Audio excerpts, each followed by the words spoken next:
afternoon, good morning, good evening, Elisha and Priestley. And eccentric earlier. And Dev earlier.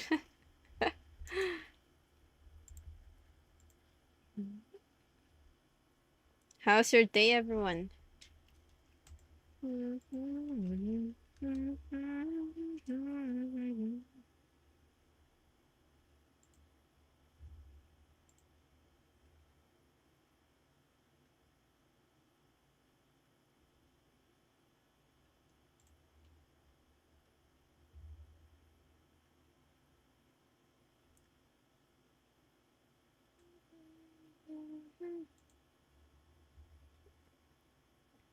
Hello, Kromai. And hello, Yan. 3 a.m. in the morning. Oh no. Time to sleep. Hello, Simp.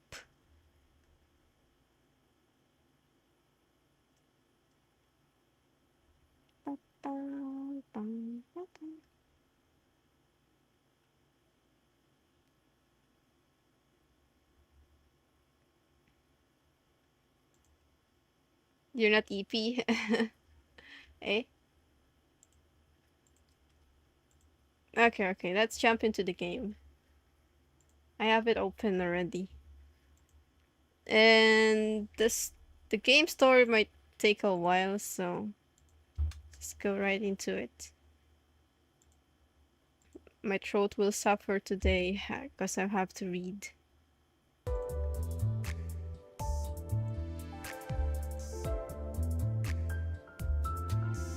Oh, well.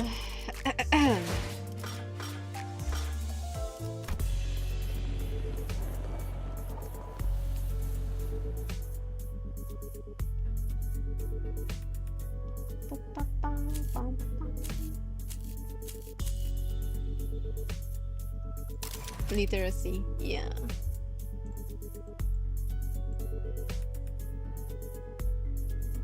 So, I only have 2 of them? Oh, I see. I only have Mersault and Otis. Naruhodo.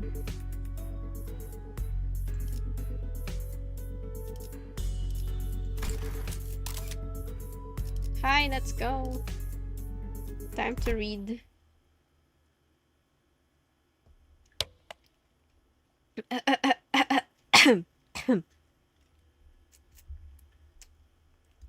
Okay, this is a storytelling live stream. So if you feel sleepy, do sleep, okay? No, wait, for this one, we should go about it like... No, Heathcliff's been in the vanguard for too long. We should put him back and let him... Dante. Huh? Oh, sorry, did you say something? I provided you an answer to a question, but you exhibited no observable response. Okay, devil. Poise, okay. Reading stream, hi. Is the sinner's combat performance deteriorating beyond manageable parameters? Alright, Elisha, lurk well. No, things aren't that bad, but it's just hard to focus on one conversation when I'm trying to support battles happening in completely different places at once. On top of that, Roger's shopping chatter is starting to get a little distracting, eh? A few days after we entered N-Corp's district, the bus pulled over in the back streets of N-Corp to take care of a distortion case. This contract was supposed to be handled jointly with the LCD team, but distortion suddenly started cropping up all over an area of the back streets called Batter Street, without any coherent pattern. No obvious point of origin or route of spreading, nothing convenient like that, and I had no choice but to split the sinners into several groups and send them out. Naruhodo. Otis, Ishmael, Sinclair, Don Quixote, Yisang, and Mersault were on their way to rendezvous with the LCD team. Heathcliff, Gregor, and Honglu were suppressing distortions that had showed up from other directions. And with our on-board stack scraped down to the bottom, Roger and Ryoshu, who were done with their share of the suppression work, were put in charge of buying supplies for the bus. Oh, Ryoshu went to shopping. As for Faust, she decided to stay behind with me on the bus. I wanted to get through the consultation sessions I'd been putting off, and thought I might as well get myself some much-needed practice with handling the new golden bow power I'd acquired. Index Shisang Uptime 4. Ryoshu grocery shopping, I know, right? For the kids. To reiterate, there are no issues requiring special concern regarding Faust. It is true that Faust has, on several recent occasions, expressed dissatisfaction with a certain Faust. However, those instances should be classified as a mere personal grievance. I mean, that's good if that's all there is to it, but this was not the first time Faust had seemed unlike herself. There had been times before when she spent far longer alone than usual, lost in thought, moments when she could not produce immediate answers to questions from the other sinners or me. Could it be you can't access the Gesell shaft? I don't know if I'm pronouncing it correctly. May I ask your basis for that inference? Because you're acting a lot like you did back on the warp train. It appears to remain occasions on which you are still capable of surprising Faust, then. So I was right! You really are cut off from the Gesell shaft? That was not intended as a confirmation of your conjecture. Maybe she's saying that while she can technically access the Gesell shaft, it may as well be that she can't. I wish I could ask more and get to the bottom of it, but the way she was sidestepping the subject told me that prying wouldn't give me any further insight. Right, I won't press you if you don't want to talk about it. Your reserve is appreciated. Shall we move on? Yes, your consultation is the next agenda. After cross-referencing the records pertaining to the recent events in House of Spiders, it would appear that memories concerning the individuals designated as Sora and Ren currently remain only with you, Dante. Ryoshu will buy baby forage for the stealers. As such, should the influence of Ryoshu and her sword lead to further omissions in the official records, the manager will be responsible for supplementing the necessary information. Bring back Sora, please! Who's Sora? Yeah, not the first time I was the only one left with intact memories, so. That's right. Despite K-Corp's memory wipe procedure, Katerin's erasure by the Golden Bow's power, and Arashiki severing people from existence, I was the only one who remembered what had transpired. But ironically enough, the memories I had prior to swapping my head with this clock still showed no sign of returning. Oh my god. Why won't my old memories come back though? Is it because of this clockhead? Speculation based on your experience with the BAS team thus far will not meaningfully contribute to the recovery of your former memories, manager. Inductive reasoning conducted from memories with cups, after all, is bound to have structural limitations. Bongi would serve as an adequate analogy. Bongi? Yes, Bongi. Receiving feed and increasing in body mass alone would provide it with no meaningful basis for identifying the purpose of its wearing. Even at the terminal stage, when exposed to kitchen instruments and the heat of the stove, its limited experience would prove inadequate to constitute an understanding of its ultimate fate and purpose. Hello, Gabriels.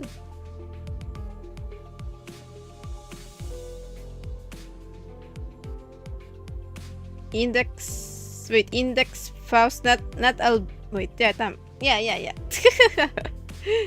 Yeah. I'm thinking Index Faust and Albinus the same. Oops. Fate Eco Gift.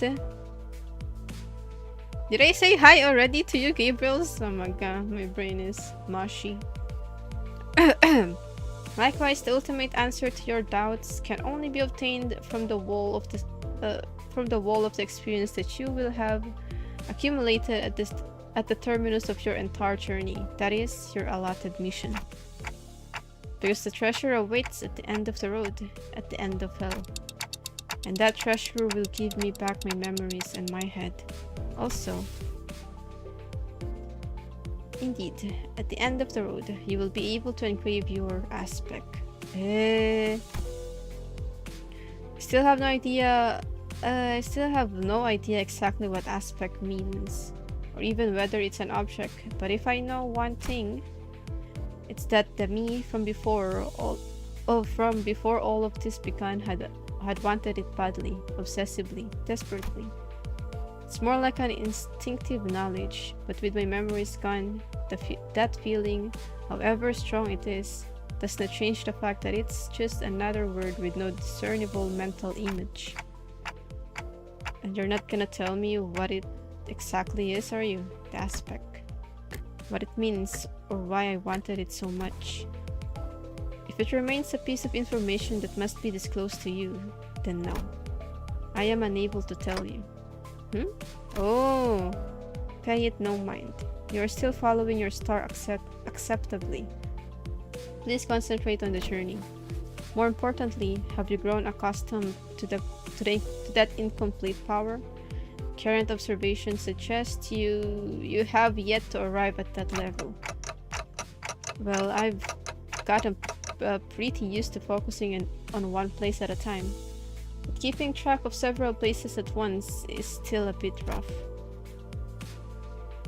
Oh, this team is doing well in combat even without my direct supervision, and Rodya's team is shopping and not engaged in battle at the moment. Taking my mind off them would prove much easier. Imagine if Rodya and Ryoshu just, you know, encounter Eminems. But that wouldn't give me the much needed practice. So I'm doing my best to keep an eye on every sinner's status. They rob a store? Oh no! Sufficient familiarity should result in substantial tactical value. You would be able to cast a wider net when information gathering and employ previously unavailable tactical patterns. Right, and I'd also be able to tell when it's a bad time to call someone in too. Even as I continue talking with Faust, I make sure not to stop observing the places where each group is and what they're doing. Yep, pulling Heathcliff to the rear was the right call. I don't see any injuries, his team's still doing pretty well, even without my directions. As for Rodya, wait. Did she just stuff all of that pastries and bread she brought into her pockets? Oh, Rodya! How did she manage that with a huge baguette? An Otis group, let's see. Ah, looks like they joined up with the LCD team without any issues. LCD, then that guy over there must be... Hang on. Faust. There's a dude I've seen before, but he seems a bit different from what I remember. Could you specify the issue? I'm monitoring the situation right now. We should probably join up with them too. Let's end the consultation here. This is rather precipitous, Dante. If the incident is of a serious nature, perhaps a request for support from the LCC? No, it's not an incident. Though I wouldn't say it's not serious. Hello, Lynn.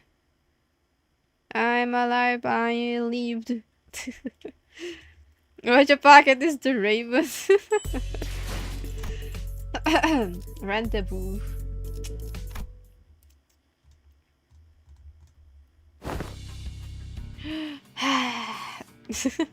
This going from bad to worse, really. Dante seems to be tied up helping the other groups. Otis' command calls have been working out. I've been working out well enough. I'll give her that. We've managed to hold the line better than expected, but we're definitely starting to feel the strain. Why are you waving your hand all over? Ah, arm and hand signals? Huh? What signals? What's swinging the arm sideways even supposed to mean? You don't know? It's Scatter! Beep! So Scatter! That was close. We almost got flattened. Beep! Even rookies with nothing but the most rudimentary of military training would have recognized a hand signal that basic. Well, we're not all trained soldiers here, are we? Verily! The flourish of a single hand does indeed make... I forgot Don Quixote speaks like this. What drink do you have? Water is good enough for me. The flourish of a single hand, so indeed make boast of a chivalric elegance. Yet when those suddenly waves thine arm about, clenching and unclenching thy hands in that mystical fashion, only to suddenly turn tail, forsooth, I am left bereft of understanding what thou means to say. To think that all of the personnel in the team, only the Swabi has the discipline to interpret a basic field signal. I only pick it up during my sailing days, and realistically speaking, did you really expect ordinary people like the others to understand professional military signals? This is unacceptable. After all the operations all of you have been deployed under my lead, you're all still ignorant when it comes to non-verbal signals? I don't think even Dante would know those signals. Yep, might as well be splitting hairs, literally. Let us appease our agitated hearts and follow Miss Otis' instruction. We should disperse and withdraw. Megaton landing! Ezra! Slam! Hey, pretty cool, huh? Let's face it. I know how to make one heck of an entrance. Ezra! Whoa, aren't you supposed to be cleaning up the distortions upstairs? Oh, what is this? Finito a million years ago? You guys were taking forever, so I figured I'd take a peek and lend a hand. You're welcome. Split by your thundering descent, the floor's form and shape are now crushed beyond mending, sunken deep enough to be likened to the incipience of a wellspring. Don't you worry your head about it. That's all after teams to take. That's all after teams to take her out. Anyway, that should be all of them, right? The force of your landing neutralized the last of the distortions outside of the building. Great. Can you check on the distorted peeps' faces and clothes? Their faces are all segmented. Makes my skin crawl, not a pleasant sight. As for their attire, this one appears to be a sweeper. And that one yonder bears the attire of an ordinary fixer. And this distortion I landed on, probably a local resident, judging by the clothes. Did any of you happen to see anything nearby bursting with a big puff and flash? Nah, not once. Okie dokie. You know what? Then let's all head upstairs. This suppression request is kind of a pain. We'll need to put together a nice, neat plan before we start poking it too hard. A plan, says though? How? Was this not a mere matter of slaying distortions where they stand? Wait, did nobody brief you? This has often been the structure of our assignments. We are given instructions, we perform them, and only afterward do we begin to perceive the nature and contour of the task to which we have committed our hands through... Really? Well, guess every department has its own way of doing things. No big deal. I'll explain everything once we're upstairs. Oh, by the way, you didn't get to meet the whole team last time, did you? Only our new girl. This time that dude, I mean Mr. Bamboo Hatted came also here, so... Huh? He's okay now? Sure he is. You'll be surprised once you see just how okay he is now. But last time you said he was still under treatment. To be precise, I believe Miss Ingdu stated that his mind is yet to regain its former tranquility. Aha, that? You'll get it once you see him. I feel like we'll just end up having the same conversation twice if I say anything about it now. Hello, Russell. Came the goat. Oh my god! I like this art. Ah, you have arrived. Ugh, it's blinding. It's so bright. The midday sun is pouring in like crazy. Yet the warm tickle of that sunbeam is rather agreeable. No, this is not sunlight. Because unlike this, there is more to the sunshine than its warmth. Then what exactly is this light? Why is this thing on again? It's bright enough to fry my eyeballs. Apologies, Lady Ezra. Lady Ezra. I am yet to be accustomed to this machine. This is my first time laying a hand upon the complicated workings of such a contraption. It activated on its own accord, and I have yet to discover the method by which it may be silenced. That's why I told you to leave it alone. Fiddling with things you don't understand usually ends with something or you broken. Nothing good comes of it, I tell you. But Mentor, Lady Moses has instructed me that in every moment and event, clues are hidden under the veil of one's surroundings and must be examined with care. Yes, and that only works if you're savvy about the knack. Hang on, did you just say mentor? I had not yet been afforded a proper opportunity to introduce him to you. This here is the esteemed leader of the Blade lineage, who is all but a master under whom I have apprenticed. Do you really have to address it up like that? I told you I only took on the role because there wasn't anyone else around to take the job. Switch, where's the switch? Aha! Gotcha! Oh! Who is that guy? Click!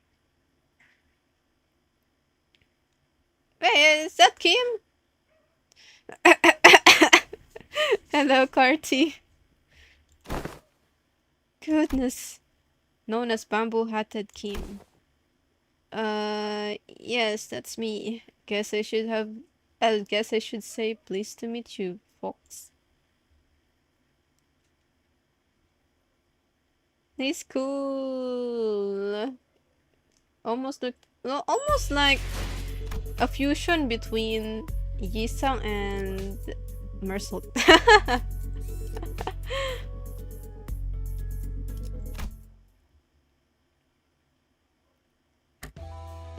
Okay, so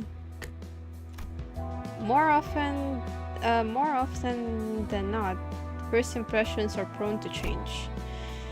The bamboo-hatted Kim I remember was a man who drowned in his own phantoms, blaming himself for his powerlessness with a listless, heavy voice. That, however, had been while he was distorted and sunken into himself. So I figured his original personality might be somewhat different. But this is not just somewhat. His personality isn't even in the same ballpark as my expectations. You're telling me this guy here is Bamboo-Hatted Kim? Yep, we double-checked with Ezra and she said he really is the same guy. Whoa, that fire in your head's not hot at all? Fascinating stuff. Okay, can we check again, just in case? I really can't wrap my head around the fact that this is the sullen, serious man, warm with thought. Just look at what he's doing. He's rubbing my face all over like he's checking out some kind of mantelpiece ornament. Lots of ticking and talking going on. That's supposed to sound like them talking to you folks, huh? Further confirmation would be redundant, Dante. This individual is conclusively identical to the one designated as Bamboo-Hatted Kim.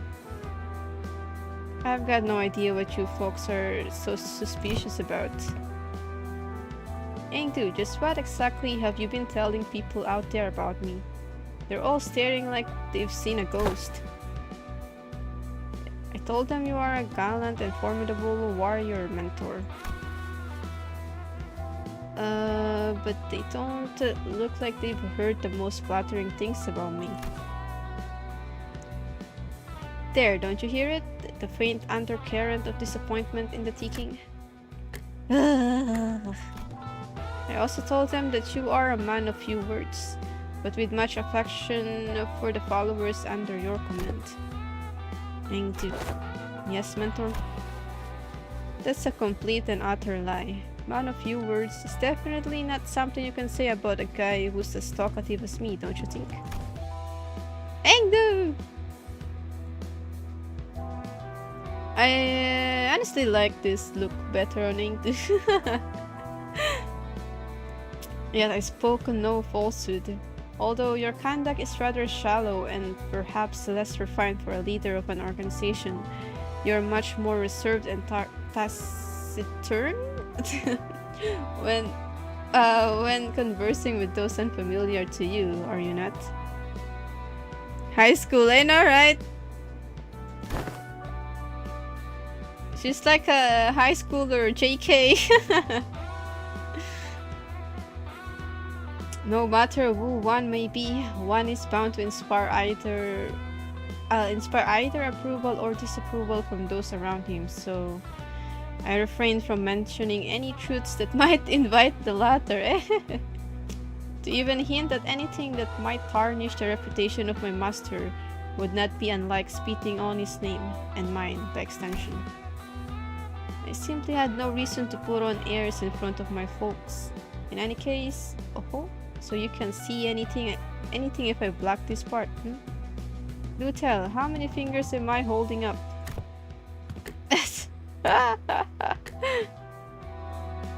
Those are not my eyes, you know.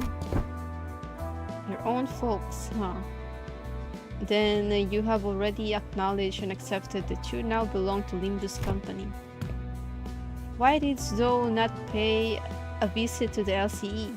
Verily, when one's mind is plagued by the absence of tranquility, venturing forth into the open air, and touchable field of grass clears the storm of the heart. An asset of the company is expected to act in the company's interest. Yet for whatever reason, I didn't see you fighting on the field of battle during Operation Spider Pyre. Hello, Republic. Good morning. You will have to account for your absence in the mission. Kim Ji-hoon abandonment. Otis addressed Kim as though she were conducting a formal investigation, every word flat and hard. It was obvious she was not about to let her guard down anytime soon. What mission? Oh, that one. Kim finally seemed inclined to assume a more serious disposition. He stopped peering into my face and turned toward Otis, although his hand was still on my head. Alright, clearly there's some disconnect in expectations here. Listen here, you. I'm really not all that about hard, bothersome work. Get what I mean?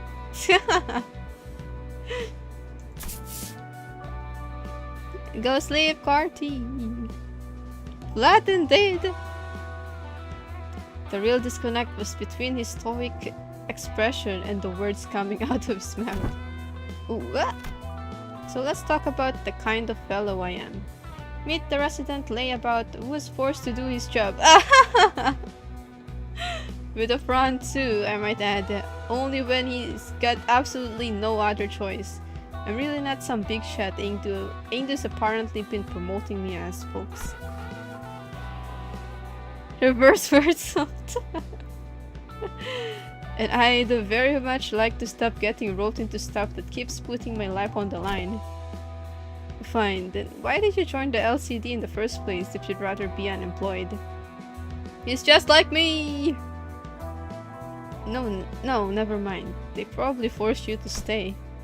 You catch on quick.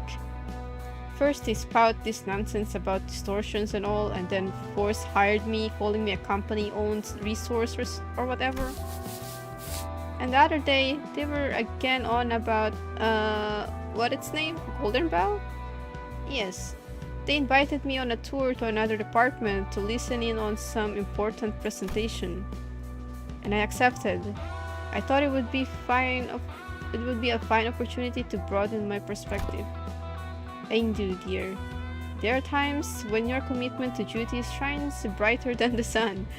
I find that attitude so dazzling that I have to squint when I'm looking at you. Who knows, maybe that's why I'm wearing this bamboo hat.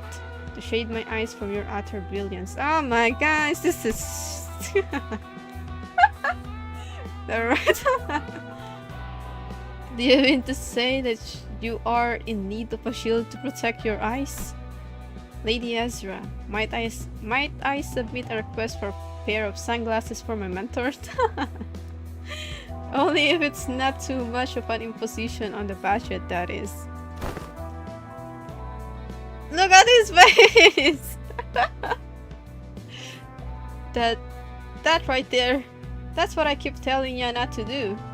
You can't just say yes to every silly thing he says and turn it into a supply request.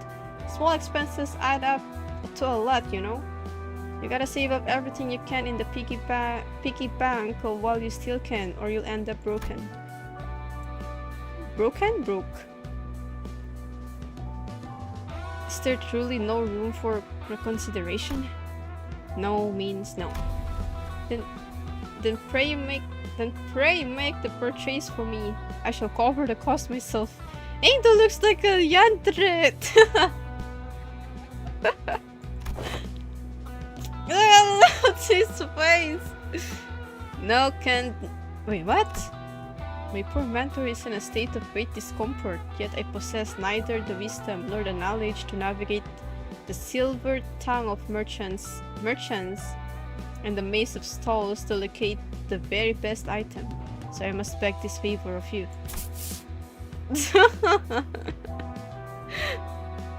I need a bokgak already so I can hear their voice. You're giving me a headache, girl. I am aware that you and yours are no strangers to such dealings. There is no one else I can trust to complete such a procurement with the swiftness of the wind. You know what? Never mind what I said. I'll just get you what you want. Ezra gave up.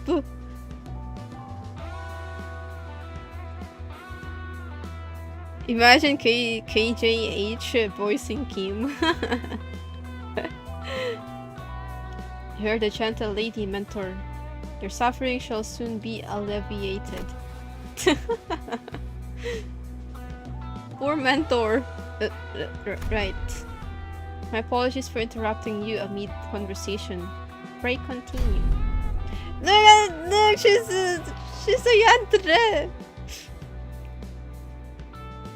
You had reached a part where they invited you to tour another department. No sooner Ingdu's voice left her lips than her eyes glinted with something I couldn't really put my finger on. But it was strange intensity that sent a chill down my spine. Yeah, so that day I was just gonna relax here and watch TV. He's just like me! Well, good on you for showing up to work today, I guess. Let's say there's a debt to be repaid. At least you understand that we are indeed indebted to the company. Yeah, I suppose I do. Kim's gaze lingered on Ingdu's prosthetic arms as he answered. Oh, Miss Ingdu, your arms! Only after following Kim's gaze did Sinclair seem to notice Ingdu's brand new prosthetic arms. The last time we saw her, Ingdu had lost both her arms, and I remember Ezra asking her to sit tight and choose what type of prosthetics she wanted. Those arms are probably it. It's not just the arms, even her clothes are different now, and that sword... I had these arms fitted anew as soon as the operation was concluded. The gracious host in one of the LCD's team had prepared them in advance. With evident satisfaction, Ingdu held up her dark metallic wrist as if to showcase them. The components fixed along her arm clicked and rattled, unfolding for a moment before neatly folding back into place. Whoa, such graceful smoothness, wed to machine articulation. This as though I am beholding the marvelous prosthetics of the illustrious Siegfried himself. Yep, the showcase would have gone lackluster without the trademark reaction.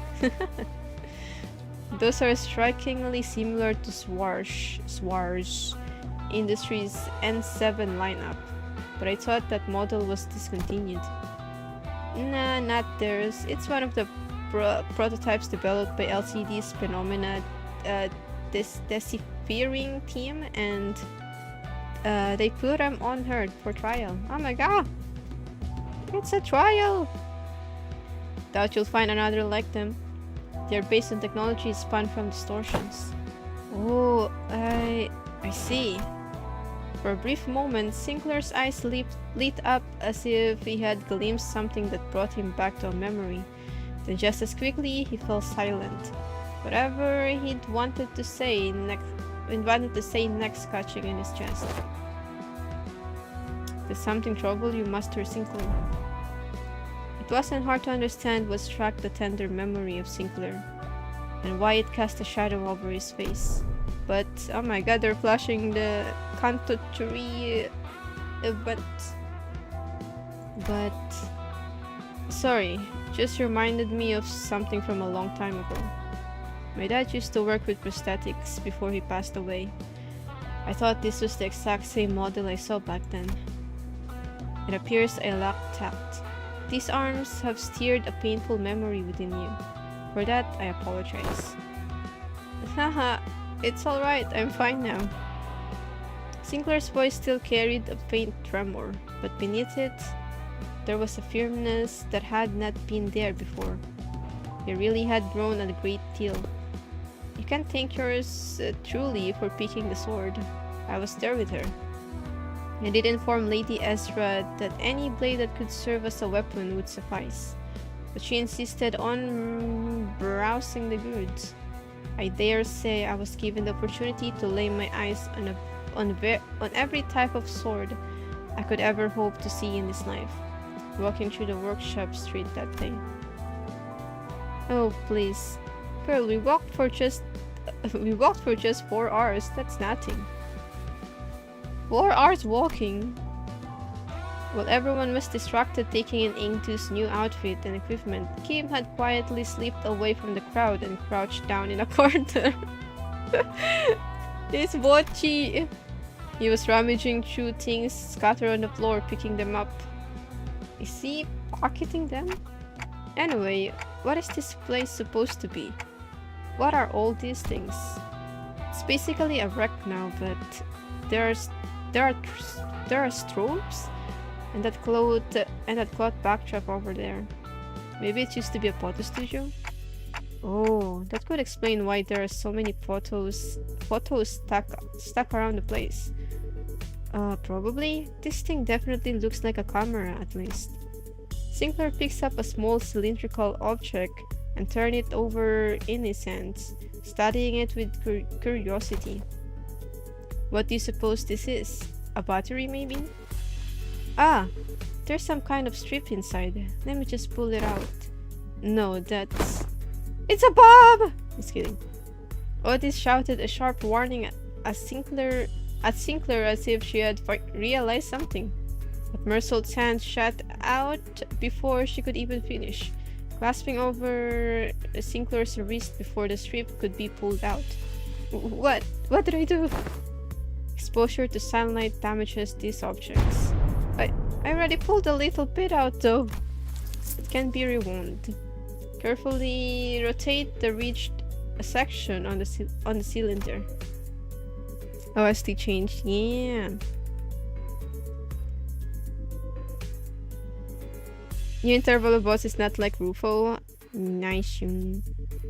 Kim is born botche. Okay. I'm currently blocking the sunlight from reaching the exposed section. Damage is of no concern. Oh, okay. You mean this one, right? This is the part that rotates? Yep, it went back in. With a quiet nod, Mersault took the object from Sinclair's hand. Is that a film roll? Sure looks like it. There's something written on the outside. Experiment number 4. It appears to be a compact roll for a film camera. I've seen it a few times before. You, seem pretty used to handling it, Mersault. Correct. Mersault's answer came without any further explanation, but the way he adjusted the camera on the table certainly didn't look like that of a first-timer. I once received a report containing photographs taken on a film cameras during the war. Film rolls used by NCORP are particularly difficult to falsify. They were often used to collect intelligence during secret operations. The film fixes light directly onto the medium, from what I have heard. A peculiar expression flashed across Ezra's face as she regarded Otis. Perhaps it was the mention of war that caught her attention. Anyway, we've managed to regroup in one piece. Let's come up with a plan to deal with these distortions, guys. Where should we begin? Then in the next breath, she returned to her usual bubbly self and steered the conversation away from the subject.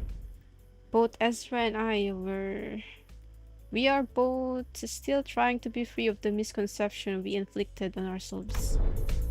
For all her unfailingly perks disposition, Ezra too may be carrying traumatic memories every bit as devastating as Gregor's. Ezra! Does there yet remain us deserving illumination? Huh? Yeah, wait, you're right. Haven't we cleaned up the distortion already? I couldn't feel any more traces of distortions nearby. And it didn't seem like any of the other senior teams elsewhere were actively engaged in battle at the moment either. Dante is asking whether the distortion suppression has not, in fact, already been concluded. Oh, not yet. These people we fought just now, they only got caught up in the distortion. They didn't actually distort themselves. We haven't even gotten close to the distortion's inflection point yet. Inflection point. Anywho, finding an inflection point without the team leader around's gonna take some time. Maybe it won't be too bad with your help. Estra swept her eyes around the room with a look of frustration, as though she had just been handed a puzzle box with half the pieces missing. Where is the team leader? By inflection point, are you referring to the point on a graph in which the directionality of its curvature changes? Calling to mind the present context, it may less be a mathematical term and more specialized polyseme, referring to the point at which distortion occurs, the motive, intent, or indeed the point in which inflection of the mind occurs. There be hello for you.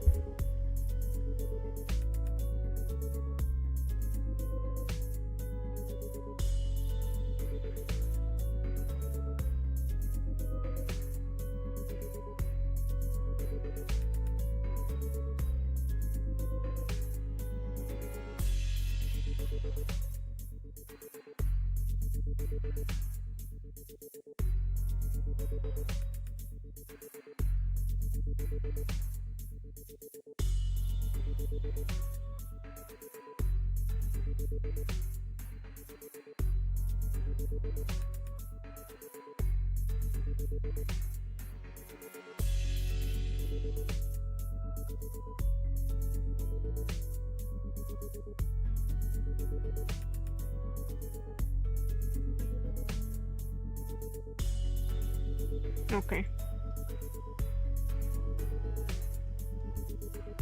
Oh my god. Yes. Continuing. Thank you, thank you. Yep, that's about right. That's the kind of inflection point I was talking about. So in our department, we use that term to mean the source of a distortion, the inflector or cause behind it, stuff like that. You know, distortion's hard to treat if you don't know the core cause. Treat the symptoms you see on the surface all you like, but if you never find the root cause, the distortions never get solved. So I guess you guys never really had to look for that kind of stuff, huh? Your boss collect opens the door into their phantoms or whatever, right? You mean Dungeon of the Phantoms? Yep, that's the one. From where we're standing, distortions are really high maintenance, time-consuming headaches. It's one thing to somehow manage to locate the inflection point, but curing it is another thing. But you guys can just march straight into someone's heart, knock the snot out of everything in there, and then ta-da! Patient ready for discharge. That's how it works, right? Not gonna lie, I was so jealous when I heard about it. I almost bit my sleeve off. And here I thought you fellas handled it the same way we did. You know, giving them a good beating and start from there. Of course not. Why would anyone come to us with a distortion suppression request if it were that simple in the first place? True. But yeah, most of the time, pips try brute force approaches to it first. Brute force! And when things go south, they send requests to the company or to our detective's office. That means the client this time must have been... Bingo! Apparently, the residents of Butter Street had all chipped into commission all kinds of agency like the Sway and the combat specialized fixer offices. But none of them could actually do things right, and the job got passed on to us. Meaning the distortion phenomenon related to this kind of photograph is still occurring unchecked somewhere on the streets. Exactly. That's why we gotta find something, anything that might count as a clue. Ezra gazed down at the people lying on the floor with a complicated expression. Neat ash gray suits and the logo on the collar of their uniform and briefcases.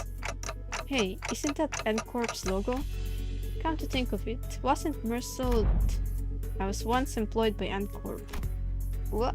You used to work with those people? Yeah, he did mention that he used to work at N-Corp. Maybe he can offer us some insight. Do you know who these guys are, Mercel? Yes, manager. These are N-Corp Class 2 staff members. Given the camera briefcases in their possession, they are likely members of the pin frame team of service the Cloud. Hello, Godwin. Jazera. Brutality, eh? Why not? Do it. Go.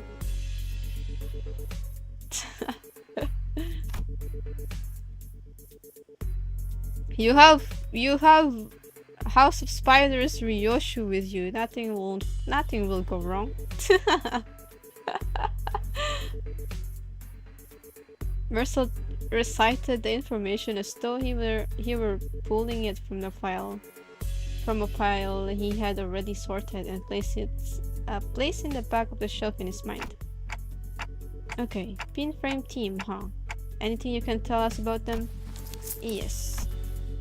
It is one of NCorp's many field departments related to information gathering and processing. Their primary duties include the handling of NCorp's internal information, analysis NCorp's internal intelligence, sorting and arranging NCorp's internal information, and intersector. That be enough? Whoa, is he a talking encyclopedia or something? Yeah, another thing to be jealous of. You think it'll be okay if we borrow him sometimes? Might be an issue for us if you just went and borrowed our team's encyclopedia. Looks like everyone agrees that he's an encyclopedia. Anyway, your encyclopedia's right. They're from NCorp's Spin Frame team. Seen them a few times before in NCorp's nest. But why would people already busy enough dealing with Nest affairs come all the way out to a shabby back streets like this? Got any guesses? I am unable to determine that. The possible range of connection between the two pieces of information is exceedingly broad. Listing every relevant reason as to why they may have come here would require a considerable amount of time. Therefore, I will not present the determinative answer to that question. Ezra is staring holes into me with an unspoken, "Is this dude always like this?" Wouldn't pull any answers from me, you know? Because aside from combat situations, I've still got no way to figure out what's going on in his head. Soon enough! Okay then, Mersault. Maybe this will be easier to answer from an objective point of view. And that was when I noticed something I'd never imagined would happen. Oh. Mersault's eyes widened, his gaze fixing me with such force that I could almost feel the faint tremor in it. A leveling stare that came with... Oh. There is no such thing as an objective point of view, manager. A clipped tone and a look almost bordering on rebuke. A given judgment may seem infinitely close to objectivity, but ultimately all things are subjective without exception. Oh. I fell silent for a moment, lost in thought. Part of it was because Mersault's reaction had caught me off guard, but I also wondered whether this response might be connected to why he would always refuse to make judgments for himself. And if this has something to do with his turn, which I know is just around the corner. Got it. Then tell me 3 subjective reasons you think are most likely for why these people had to come all the way into the back streets.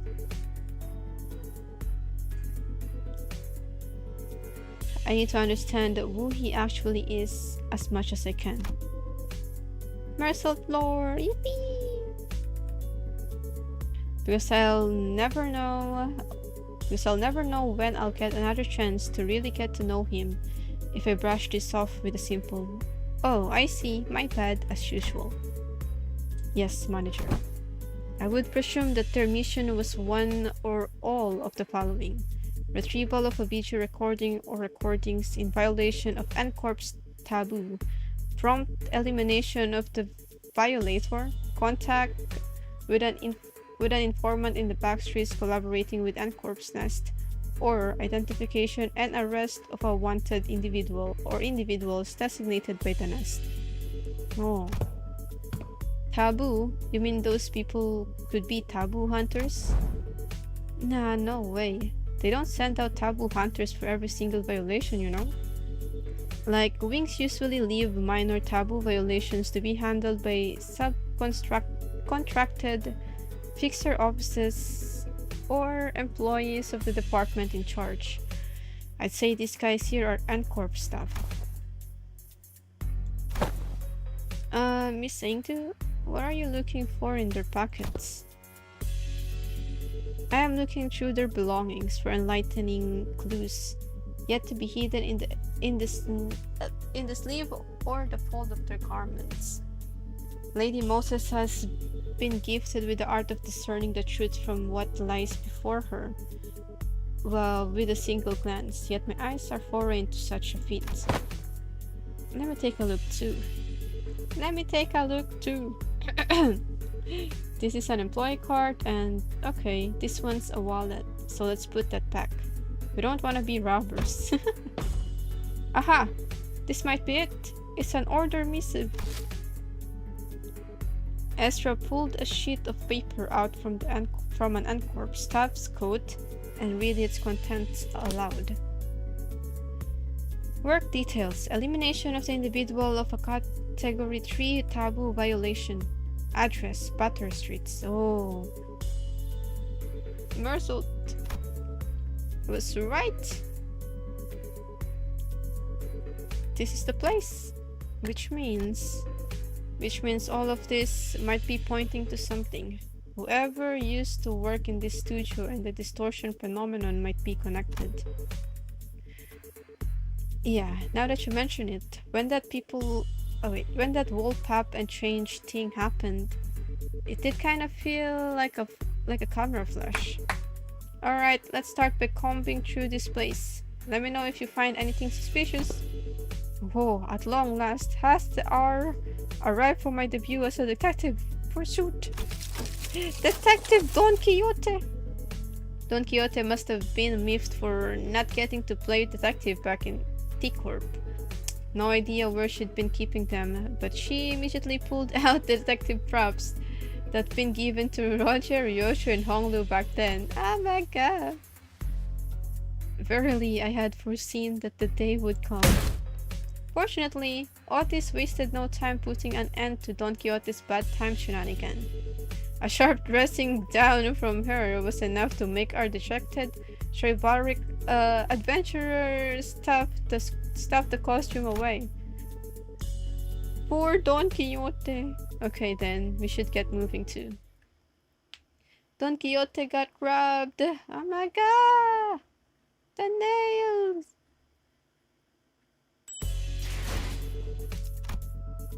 Misconception. Okay, we have to fight. Oh, I don't have that much juice, huh? No, I can't use Ryoshu! This is so sad.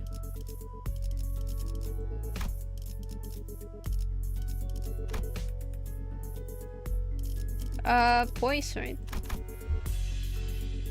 Ryoshu Doko!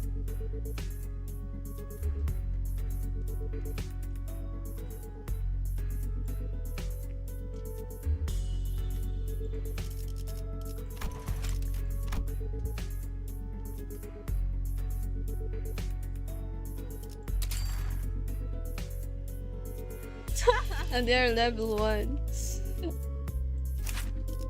So level up, right?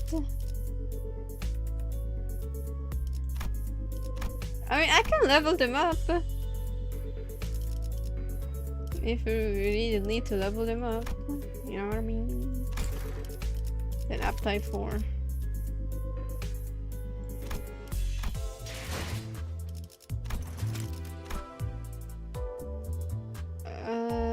No, not this one. This one.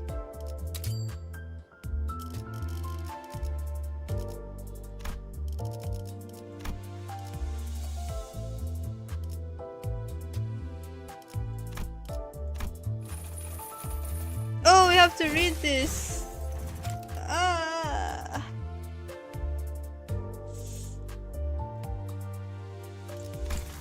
I'll read it next time.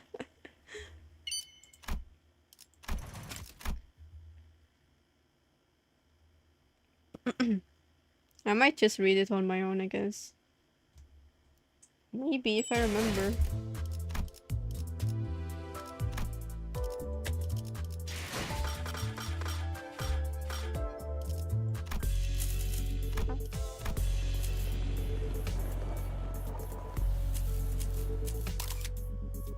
I like the sound.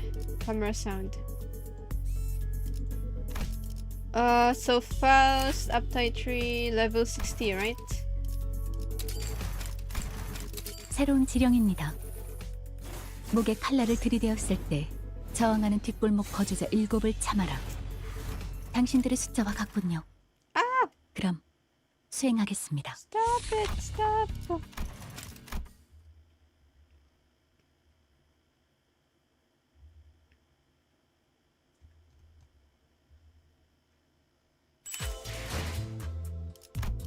I do want to read their Aptai story, but don't have enough time.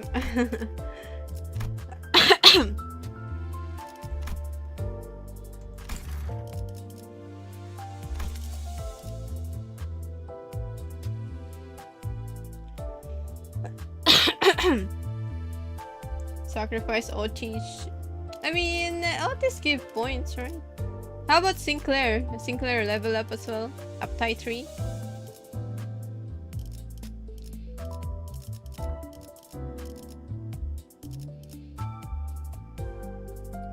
Ryoshu's food gaining levels.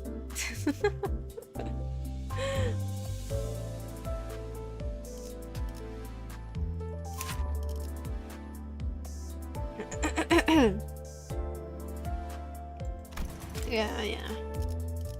I have a lot of leveling tickets. But this one though. 주인께서 내리신 간만의 일거리입니다.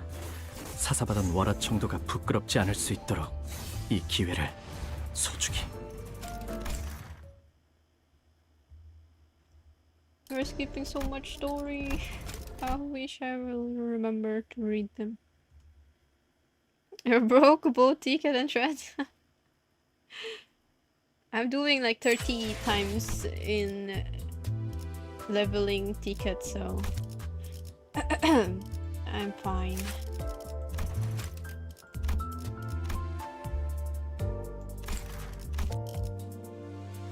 Alright, so Otis is just there to give us more points.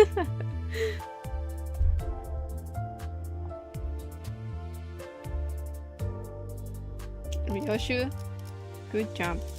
Good decision.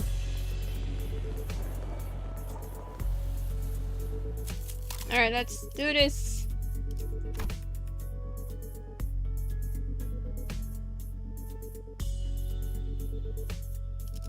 $20. Hi.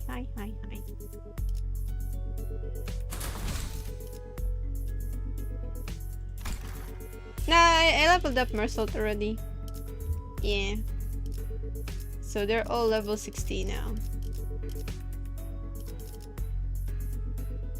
Only Otis is level 1. 지련이 It's 가리키는 okay 곳으로. then. It happens. We spent a long while rifling through the photo studio with the LCD team, but no one found any decisive evidence. Oh, this is fine. This is nothing to her. Take your time. I'm gonna enter. There sure are a lot of photos around, but almost all of them are just pictures of buildings, nothing much to tell from that. Take your time, Devil. Aside from the canister containing the film roll Sinclair picked up, there are no remaining items here that can count as proper clue. Executive Manager. I've confirmed that the rest are all empty plastic containers. Then it's probably best to check the contents of the film roll directly. Yes, Executive Manager. I will find a way to develop the film. Did you guys find any sort of photo development room or equipment nearby? Let's search a little more before we see what's in that film roll.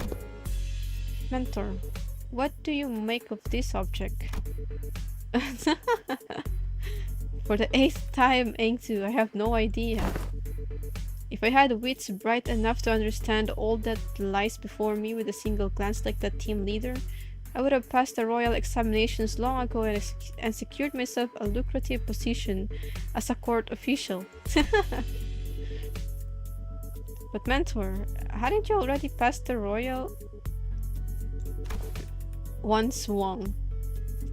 A sword does not retrace its arc, Engzu.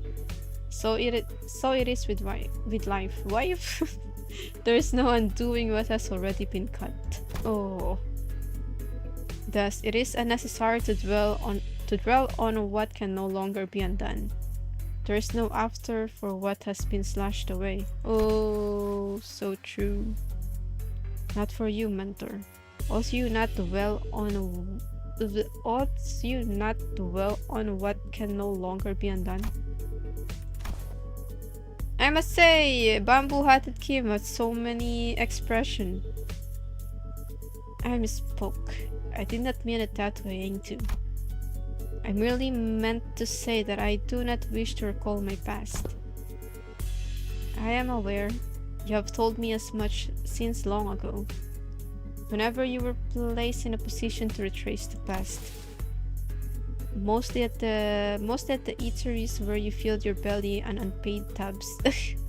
And each time you brought down the stone wall before our house by your own erring hand. Yes! That was so fast. Welcome back. Those are exactly the kinds of things you should never forget. Oh, my belly. I feel a stabbing pain in my belly. This bad.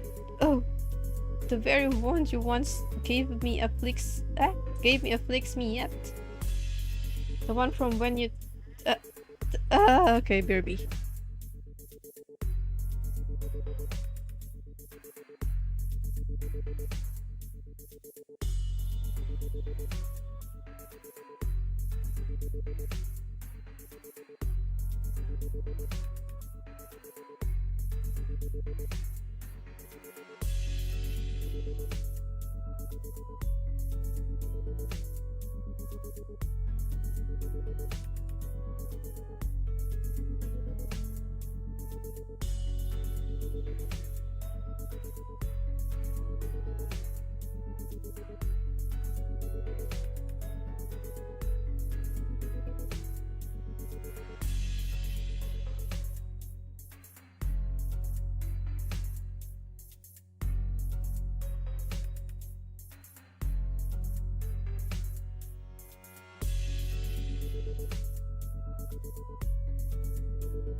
Okay. Oh.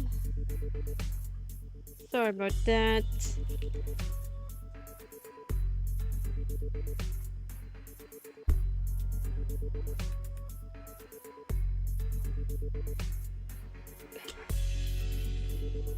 Thank you, thank you. Okay, let's continue. Storytelling. The one from when you thought you were only poking me with a scabbard. Yet by some cruel turn, it was your sword that ran me through. Oh my god. Mentor, you said it was completely healed and that I need not concern myself with it. Those very same words have been repeated at least 80 times. But it still aches every now and then. Chiefly when I hear your sharp cutting words that I really don't want to hear. Is that so? Engdu suddenly pulled out a sheet of paper and began furiously writing something down. What's this? I have written down the words that that I have just said. If hearing my sharp cutting words afflicted you so, perhaps reading them instead would cause no suffering. Kim's face began to contort like a wet dish towel being wrung dry. I really can't believe this is the same mentor Engdu follows so devotedly. Where's all that dignity and forbearance Engdu said he had? Young Engdu, there is a matter I would ask thee. Apparently, I wasn't the only one who felt that way about him. Pray speak freely. This may perhaps be a discourteous inquiry, but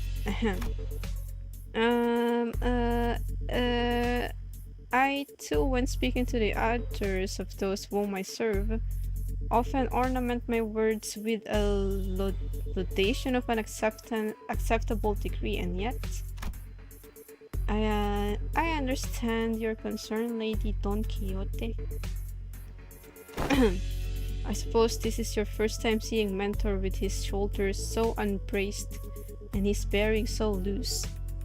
In truth, when I first beheld him, I also wondered whether such a man could truly be a leader worth placing my faith in. However, upon my honor, I assure you that I have never once uttered a falsehood when I spoke of him to you. I want to see him now in action, you know?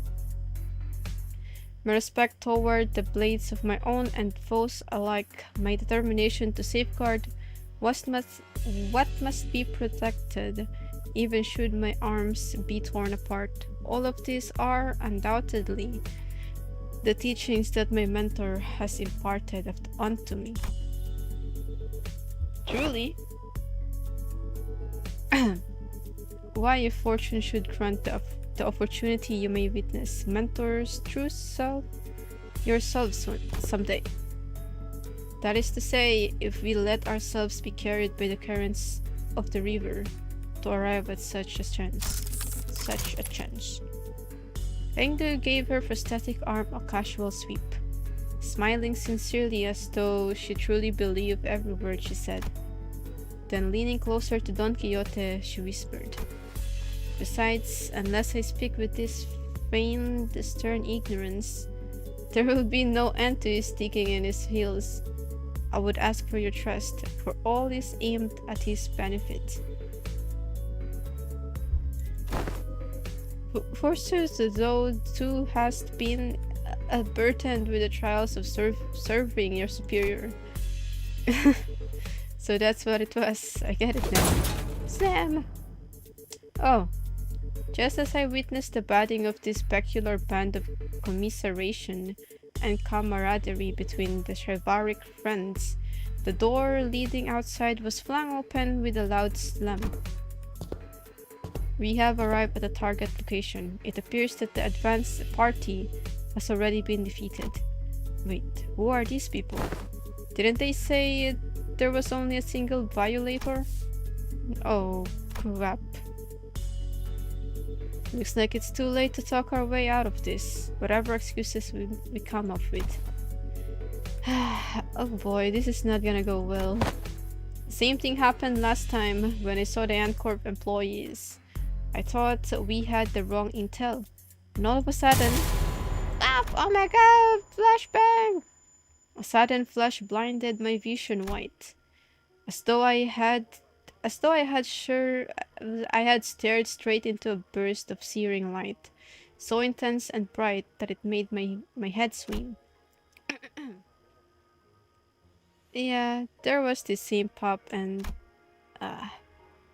with my vision blinded, the only thing I could make out was Ezra's soft murmur, until even that came to a stop as her breathing hushed. Oh, eh? It didn't take long for me to realize what was happening. Seeing it again doesn't exactly warm the heart, wouldn't you say, Yankto? Though S-Corp may indeed be passing through hard times, this alley was not quite so wretched. Wretched in form, was it, Mentor? Is that right? Looks much the same to me. Ah, this place. Did we just get teleported to Escort? No, Dante. Though it generates a considerable sense of verisimilitude. What the beep is that word? This is... I think I know what this is. This is a presence.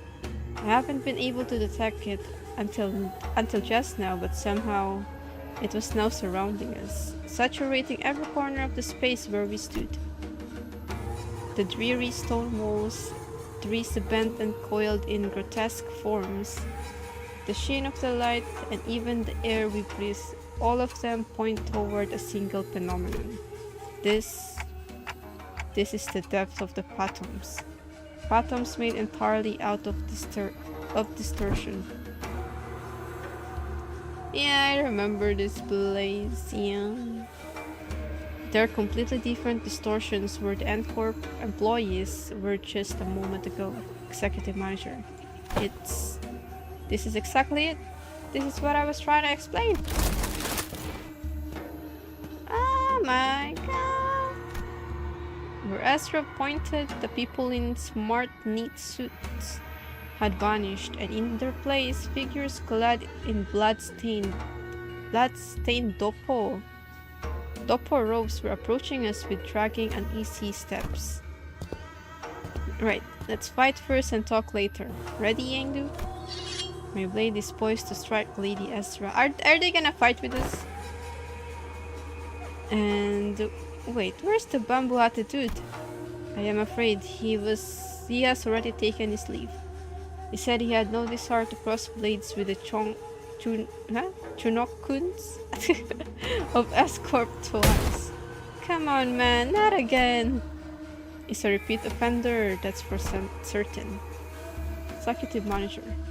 Whenever Kim's gone off too, this definitely isn't the time to be asking trivial questions. Right, let's do what Ezra says and get ready for battle. On your orders, Executive Manager. Men, prepare for battle. So, I won't be able to use Ryoshu for the entirety of the Intervallo? Hello, Jack. 엄마가 검을 들고 나갈 Quality 때마다 of appearing to be 내가 true, 정말 real or 두려웠던 likely? Ah. 엄마가 돌아오지 않는 Be-enter! 너희는 We 어떠려나? be-entering. 무사히 돌아올까? Oh, this is 아니면 focus. 엄마처럼 거짓말쟁이가 되어버릴까?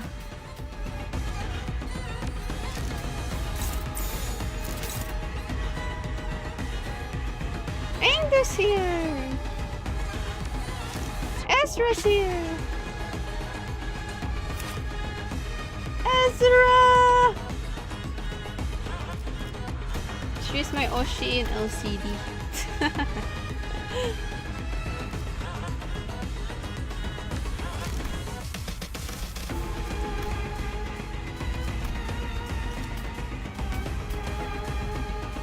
Do you think we'll get Ezra ID someday? Then maybe Otis have a chance of leaving.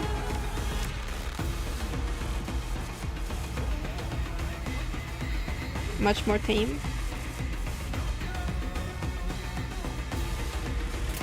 지령에 따라 참격.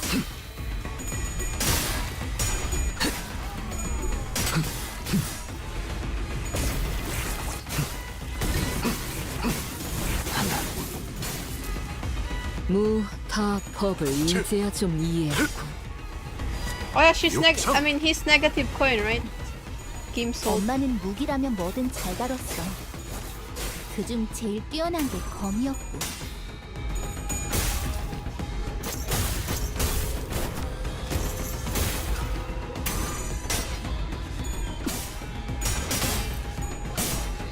The other was negative coin. Ah.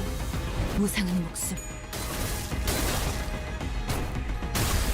불끈한 지원일 뿐.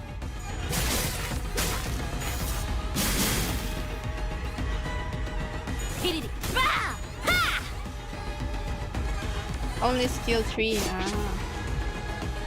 그딴 컨디션으로 놈에게 Enter. 덤빈다. 데카당스식 예술이라도 보여줄 셈인가? 우와.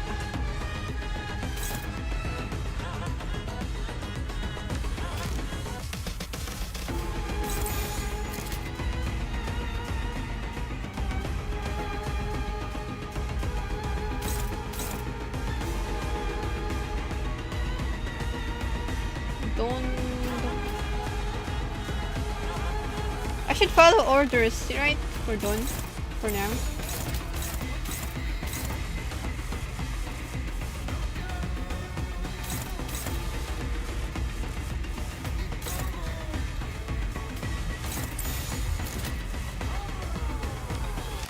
Yeah.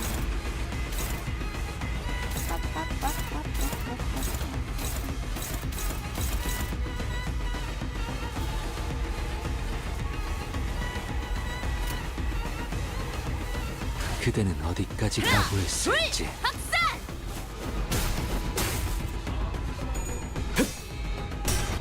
So I can't really use Ryoshu in this Intervallo devil.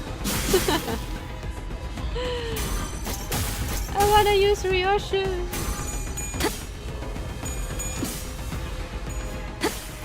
This music is so good. I agree.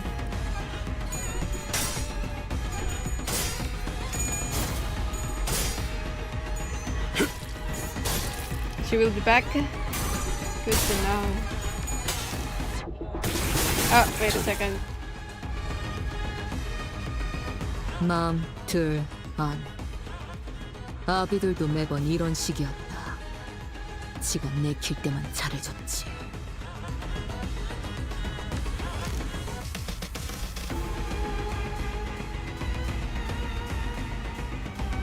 Okay.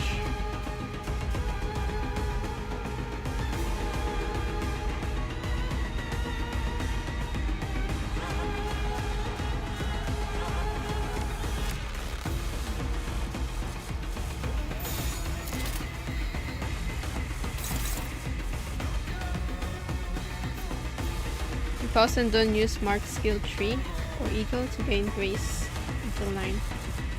How about Yisang?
Okay, so for now, I'm just gonna follow orders for now.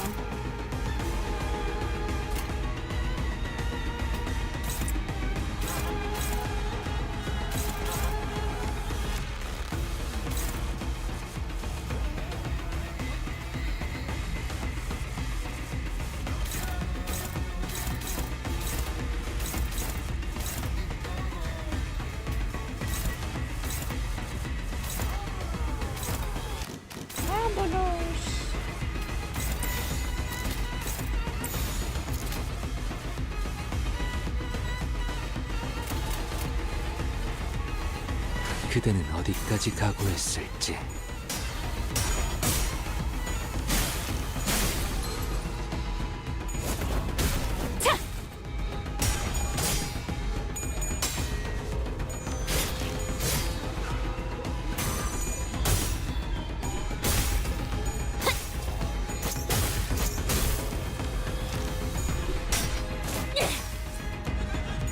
대전.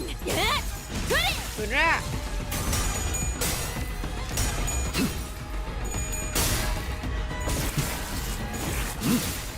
셋째. 지름대로 움직일 뿐입니다. 좋아해.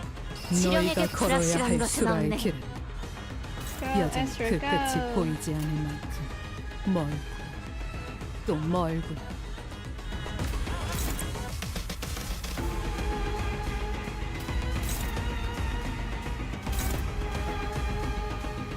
Maybe Ezra can take care of this.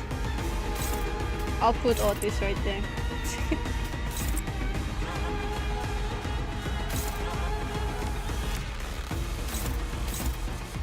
Engdo just assisting him. Guard assist.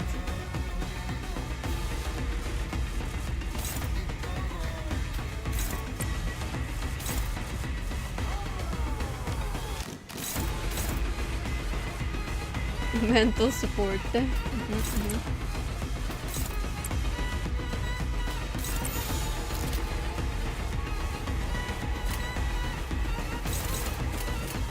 시연합니다. She just there to deal 1 damage maybe.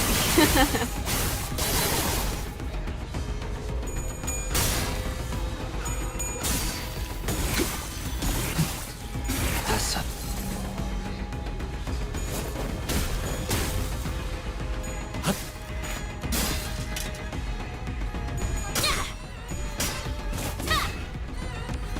검수망 모드. 그래.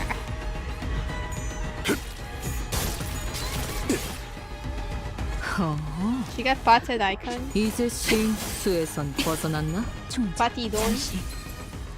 아직 5번 더 갈라야만 합니다. Oh wait a second, that's a 25 damage from 좋고. Otis. 역시 모가지를 분질러야 조용히 지는군. 저 도야지 같은 새끼들은. I'll leave this one to Ezra. Alright, time to eat M&Ms. How many...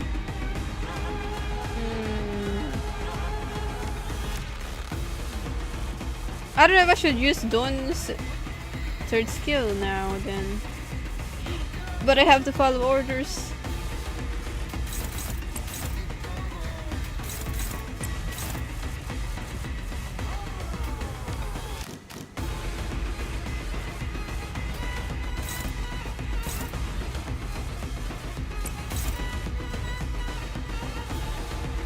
There's some more after this. So there's 3 more after this. 3 more M&Ms.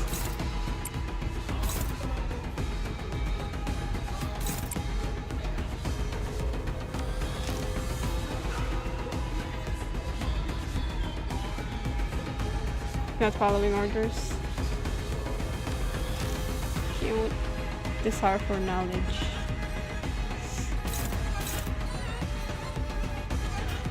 Okay, you know what? I'm just gonna use it.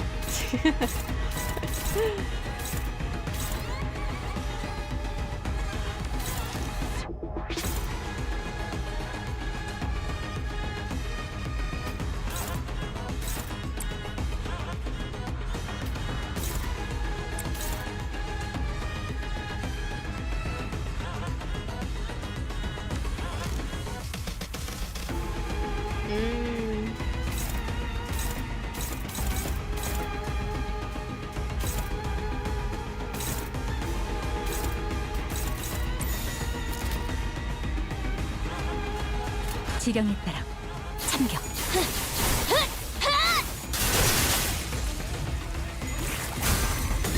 여기 심장이 잠깐 저리 땡기. 최근엔 좋았어요.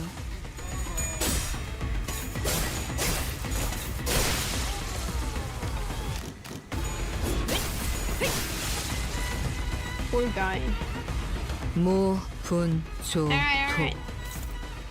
역시 모가지를 분질러야 조용해지는 걸. Almost there, 저 almost there. 도야지 같은 새끼들. Gun's really fast though.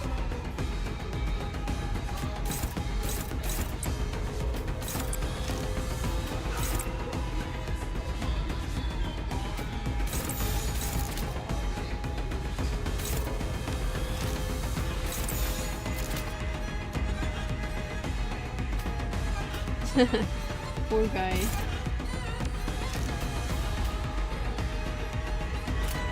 벤단 사활을 건다. Oh shit, that's Indu, right?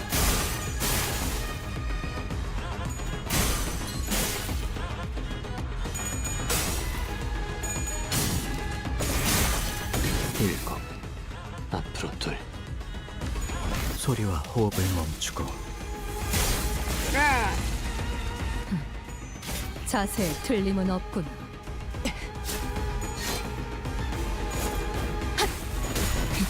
허술하게. 굳이 직접 목격하지 않아도 느낄 수 있겠죠. 어때? 사람을 단축하니 보기 They're at 좋아지지 6 now. 않았나?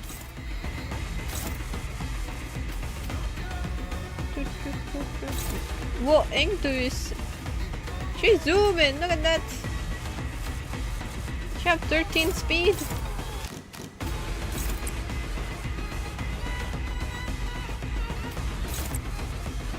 Oh, this is our emotional support.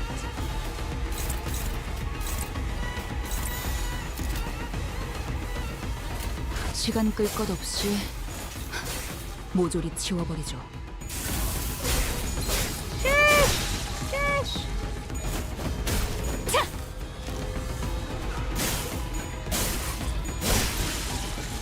굳이 직접 목격하지 않아도 고, 느낄 수 언, 있겠죠. 올.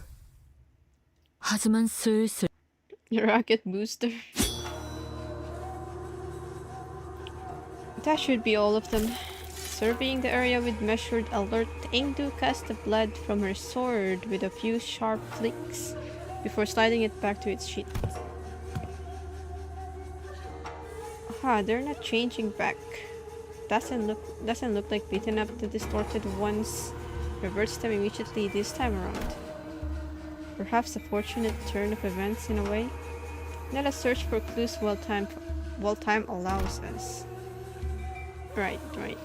You take that side, Ingdu, I'll search here. Ezra and Ingdu moved about as though they were used to this kind of situation. Without even taking a moment to catch their breath after the battle, they began searching the space. Righty! Don Quixote was the first one to voice her doubt in the surreal, unfamiliar situation we found ourselves in.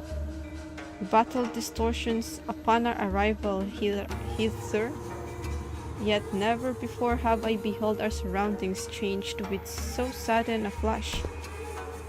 Prithee, I cannot make sense of this situation. Couldst thou render a detailed account of this distortion phenomenon? Apologies. It would appear I overlooked the briefing due to the urgency of this predicament. This is according to the definition presented by Lady Moses, a location-type distortion. It's basically when a wall space distorts, and since places and buildings can't move on their own, the distortion gets fixed in a certain space. As for this one, looks like the distortion's already progressed pretty far along. Middle stage probably. They don't usually get this big, but this one here is covering almost an entire street. Then those people, they're also bloody. They entered this space and got caught up in it. And our job right now is to get to the bottom of the phenomenon. What exactly gets people caught up, and what happens to them once they're in? Of course, we can't really rule out the possibility of a powerful distortion that's encroaching upon us, upon its environment. Oh, but by that I mean when a distortion bleeds into the space around it and warps it. Oh man, I'm actually talking like our team leader. Rubbed off on me, I guess. Hehe.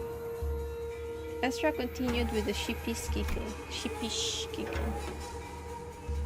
In any case, we won't be able to suppress or cure the distortion even if we whoop these guys' asses 100 times. We need more clues to help us locate the inflection point. Maybe we should examine these people over here too. With a call, Ezra directed our attention to rows of collapsed people all around, all of them clad in dopo robes. Dopo. And these are the glip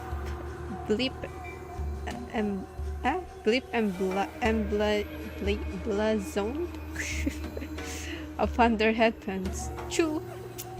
Choo! Bespeaks propulsion and pursuit. It marks them as chunokuns, functionaries charged with scoring and hunting runaway nobbies. You hail from the homeland as we do. I am unsurprised that you know of them. I could hardly fail to know, for I, too, was once enumerated among their quarry. Scientists and technicians were daily being disposed of their stations in S-Corp, after all. So it was no idle tale. Scientists who ply their craft without fattening S-Corp's coffers are seized forthwith and made nobbies of the corporation. Indeed, I count myself fortunate to have absconded with my friends afore the brand of nobby could be impressed upon us. Otherwise, nobby, the wretched appellation conferred upon the people of the convenience of those in power, a vile practice and an excuse of their power mongering and nothing more. The so-called taboo hunters of S-Corp operate by much the same anatomy. Does the breaching of taboo summon the hunter, or does the hunter first seize his prey, to thereafter frame the captured with invented transgression? If the powerful so desire to chase a man down, to take possession of his very being and keep him caged, then they need only decree that he should bear the lot of a nobby. Such is what S-Corp has become today. My mentor too is one of the victims of that accursed practice. Then could these people have been sent out to capture your mentor or Yisang? Or me perhaps, or none of us.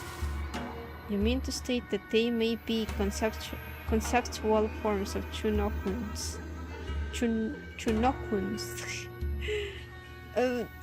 Maybe that's the way to say that. I don't know. Generated by distortion. That is a plausible conjecture. We are getting nowhere with this clue hunting. With a heavy sigh, Otis pressed her fingers against her brow, as if her head were starting to pound in frustration. To delve further into the matter, it is necessary to determine why the S-Corp and its chunokuns have appeared as the motive of this phenomenon. Considering the course of events we have seen so far, would it not stand to reason that the distortion stains all nearby things with memories most foul? Through the presence of chunokuns suggests a possible correspondence to Yisang's memories. Conversely, however, the absence of T-Corp's time collectors weakens that hypothesis. In which case, the most plausible theory is that this particular distortion could have stemmed from bamboo-hatted Kim or Engdu's memories. Chunibyo! Engdu furrowed her brow and fell into thought, as though she couldn't grasp the full picture of the problem. I've seen a few distortions that show trauma or affect their surroundings, but this one, I'm not getting that pop of inspiration. Can't even guess at what this distortion wants either. Pop! The white flash of light suddenly drowned my vision again as Ezra clutched her head and cried out with annoyance. Ah, if only the team leader was here. Cracking this would have been a piece of cake. And we're back. So this is why you kept asking whether we'd seen anything bursting with a pop. The N-Corp employees must have it rough too, getting dragged into the distortion like this. I mean, what else were we supposed to do? It was self-defense. They were about to attack us. I suppose finding the root cause and taking care of it would be the fastest way forward. Let's just do what we can for now. Okay, first we need to develop the film we found here. We'll head to the nearest dark room and... Nah, actually, let's first drag that slippery hat the wearing colt back here and get him talking about the Chunokuns. That's probably our best bet. Ugh.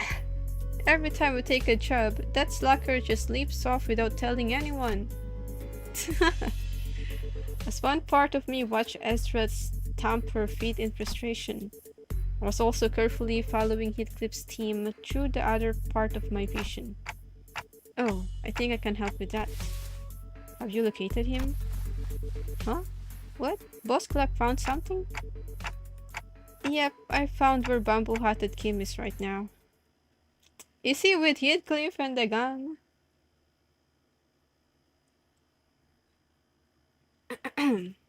완벽하게 수행되었지 않은가? 하지만 아직 기약은 없구려.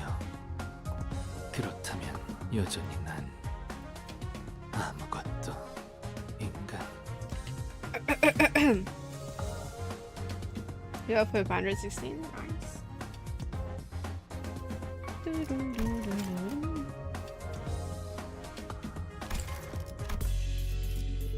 Film. Oh, more M&Ms.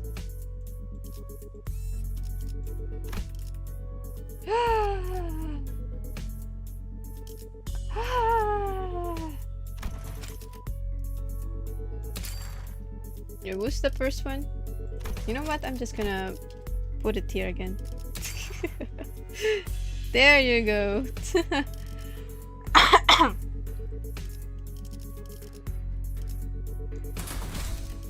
이번에 읽어줄 동화책은 이것으로. Whoa. BGM changed.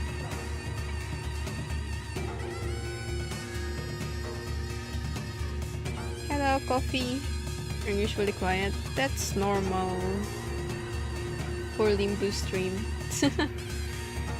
Meanwhile, Heathcliff's team. What's up with these kids? They're showing up out of nowhere. How should I know? But judging by their getup, they seem like escort fellas. Like, whenever I do Limbus Intervallo, I guess? It's always quiet, which is kinda okay since I'm just reading dialogues. And things were going so well. We could have talked it out with those Fedora guys who were rummaging around the place earlier, you know? But no, you just had to go barking at them first. Would have saved us a whole lot of trouble if you hadn't, right? Oh, so it's my fault? Those bastards looked like they were nicking stuff. This is our contract area, ain't it? If they walked off with something important, we'd be the ones catching hell. Listen, bud. Not everyone's itching to swipe her coupons into their pockets the second they get the chance. Oh, how many bloody months are you not gonna milk that? Excuse me? What, you got a problem too, mate? No, not at all. Just wondering whether the gentleman over there is also one of our enemies. Is that the end of your troop performance? Shame, I was really enjoying watching you folks dance. Might have mistaken this place for the Peach Blossom Land of Legends had there been a cup of fine macchio to go with it.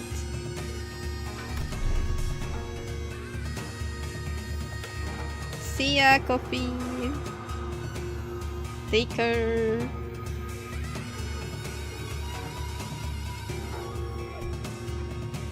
Yeah, that's an enemy, alright. He has a name tag though. I think it says LCD. LCD or whatever, who gives a toss? Am I supposed to put up with every bastard having a dig at me?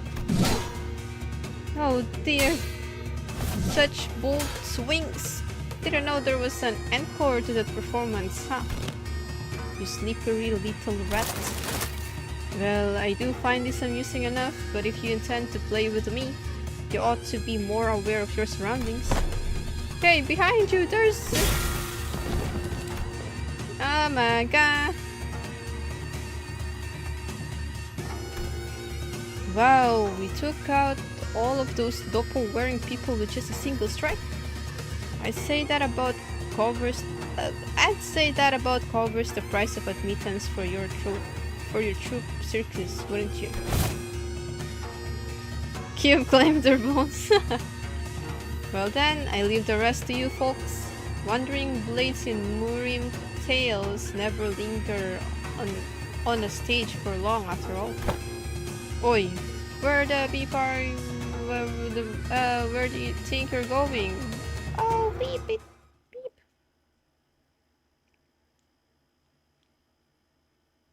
Wait, anyways. Oh, eh? 하지만 그래봤자 Oh, I see. They got summoned. 나르호도.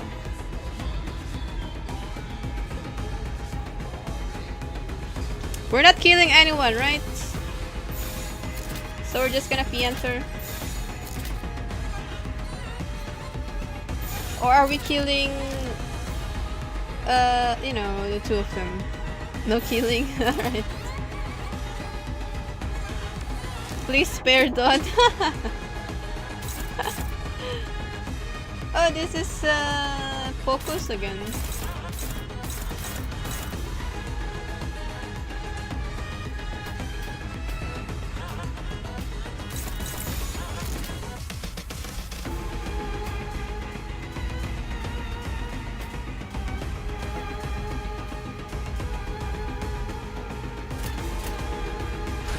I was ready to kill them.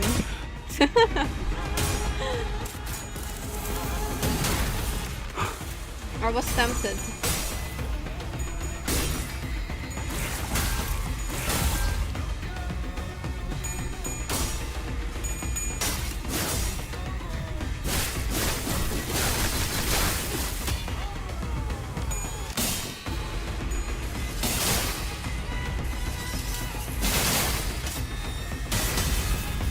무, 타, 법을 이제야 좀 이해했군. That's true. 엄마는 무기라면 뭐든 잘 Ryoshu won't 다뤘어. take any damage 그중 제일 as long as 뛰어난 they 게 are alive. 검이었고.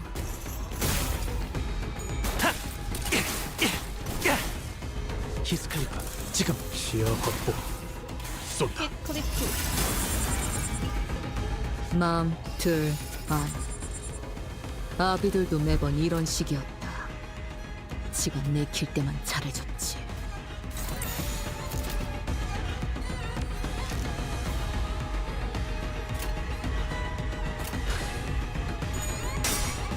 I refuse to think.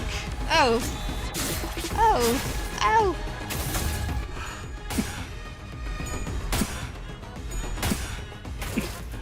한 점만 노린다. It's not Pedro!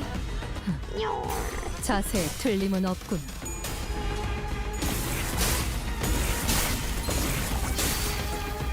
우와, 지금 완전 삼촌들이랑 고무대 같았어. I was also lost.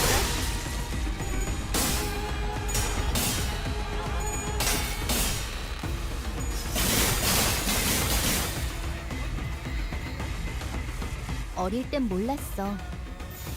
왜 엄마가 삼촌들이랑 말도 못 섞게 했는지. 그 외부 강사들 손가락 안에서도 내로라 하는 실력자들이었을 거야. 너희가 보여준 혹은 더 대단한 기술을 매번 엄마에게 가르쳐줬거든. I guess it's alright.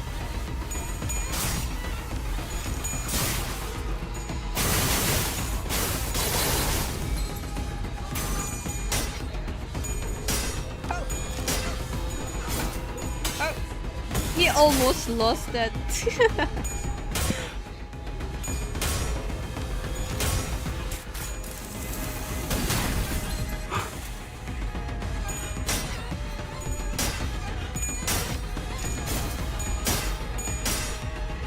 Ah, they're losing. They're really losing.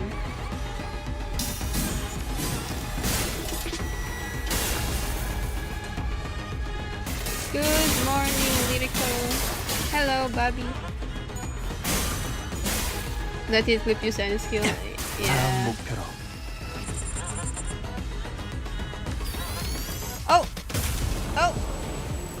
Oh my god. 너희가 걸어야 할 수가. That is, that's good. 여전히 그 good 끝이 transition. 보이지 I like 않는 that. 만큼 멀고 또 멀구나.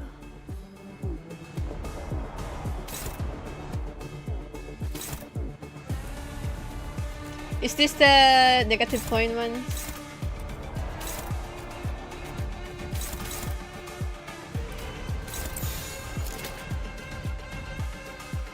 Nah.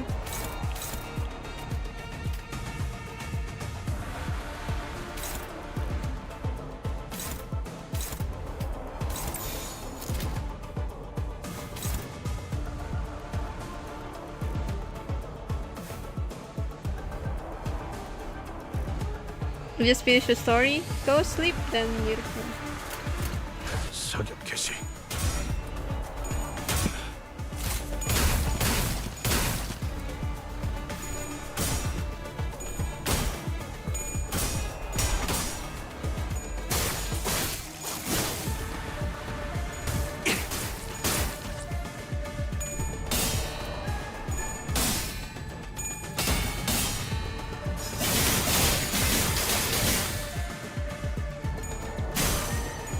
It's unfair? Oh my god.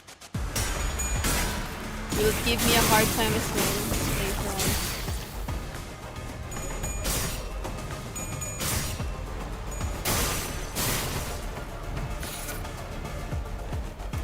요료슈쿠!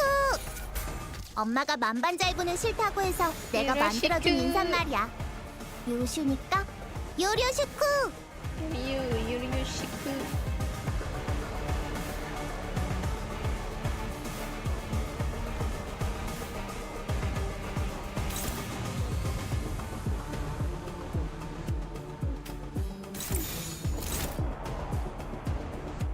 Hi.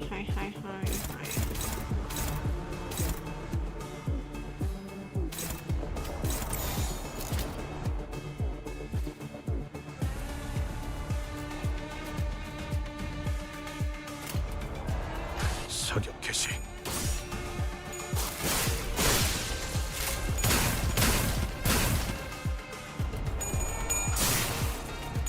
You finished Edgerunner? Congratulations. Enjoy the collab quest.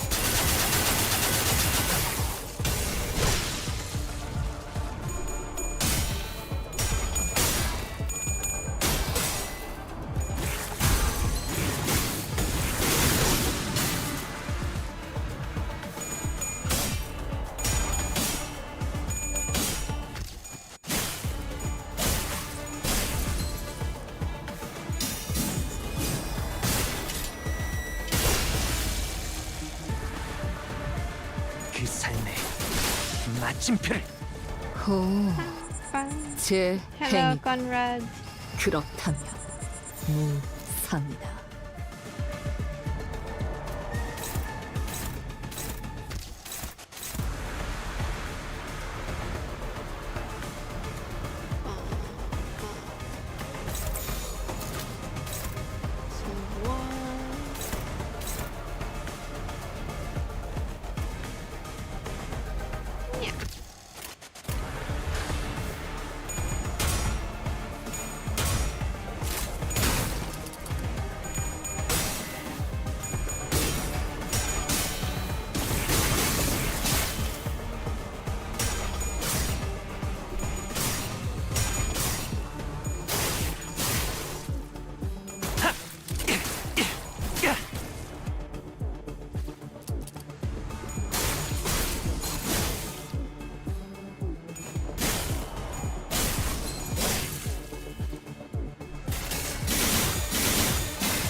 We are always using sinking. 먼저 빠진다.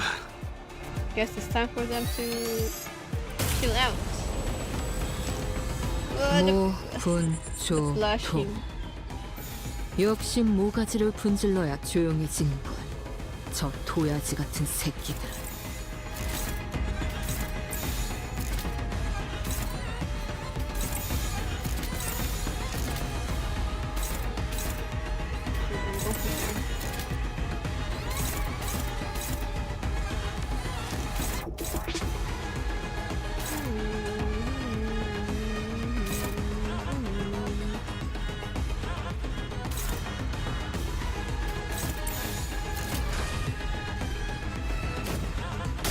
Hello, adventure.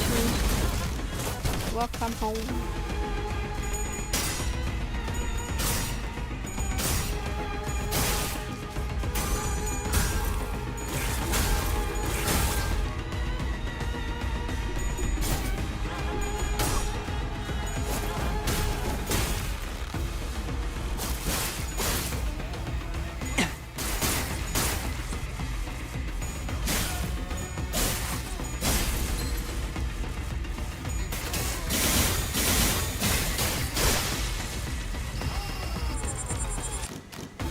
너희가 걸어야 할 수라의 길은 여전히 그 끝이 보이지 않을 만큼 멀고 또 멀고.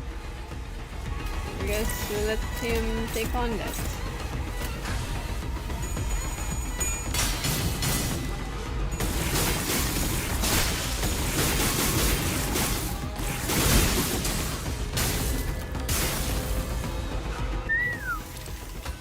눈에 담을 만한 가치가 있는 예술이군. 지금처럼 엄마와 함께 이곳저곳을 다니며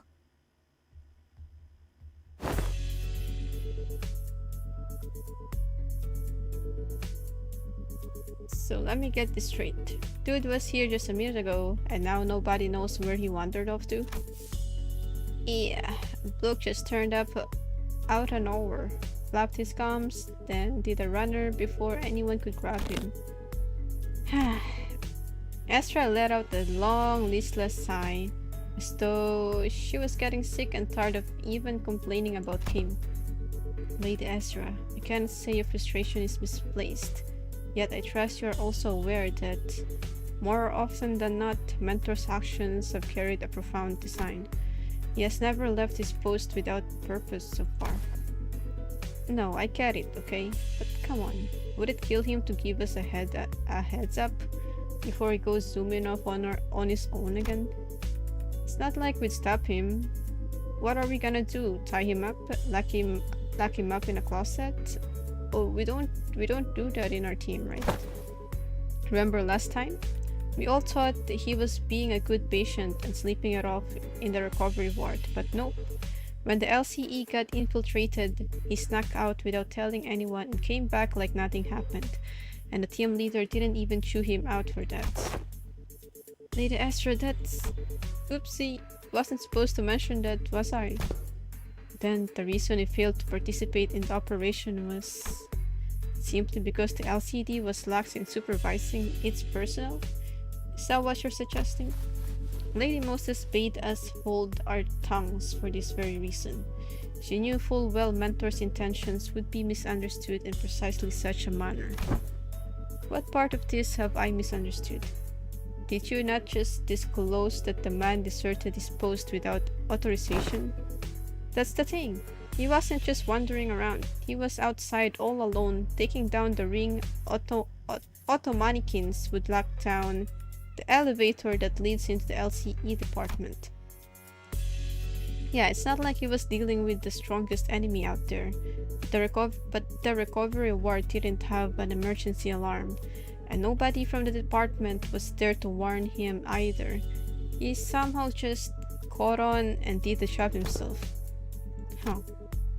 Heard it's all thanks to him that the facilities team managed to get the comms back up and contact the LCE chief dude way faster. And that helped the LCA to actually deploy. They would have been delayed for another hour or two if he hadn't stepped in, apparently. Oh.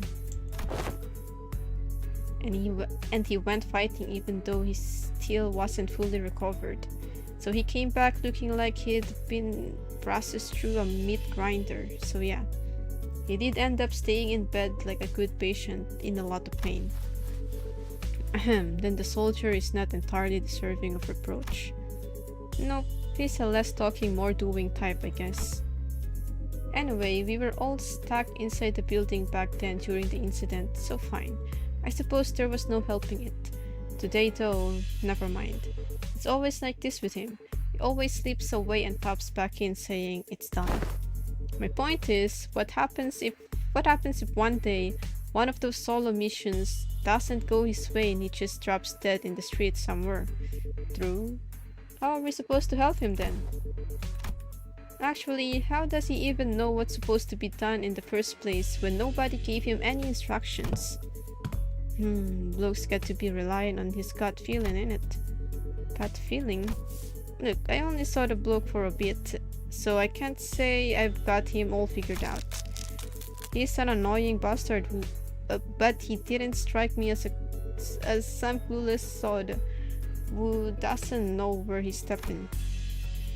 Heathcliff scratched at his chin, then kept talking as though he were stating an obvious fact. Today's proof enough. He's not one of us, so Clackhead couldn't have reached him from that far and sent him to back us up. And there's no way he just happened to run into us just when we were about to get into battle, innit? Then, well, could be blokes got some stupidly sharp head on him and pieced things together. Could be that. But I've got this moment when I get a flash of that gut feeling. However you want to call it. My boss man, Matthew, said he could hear that kinda too, yeah. Said, I can hear them gears turning, or I think I hear rats scurrying about. He'd do things you couldn't make heads or tails of.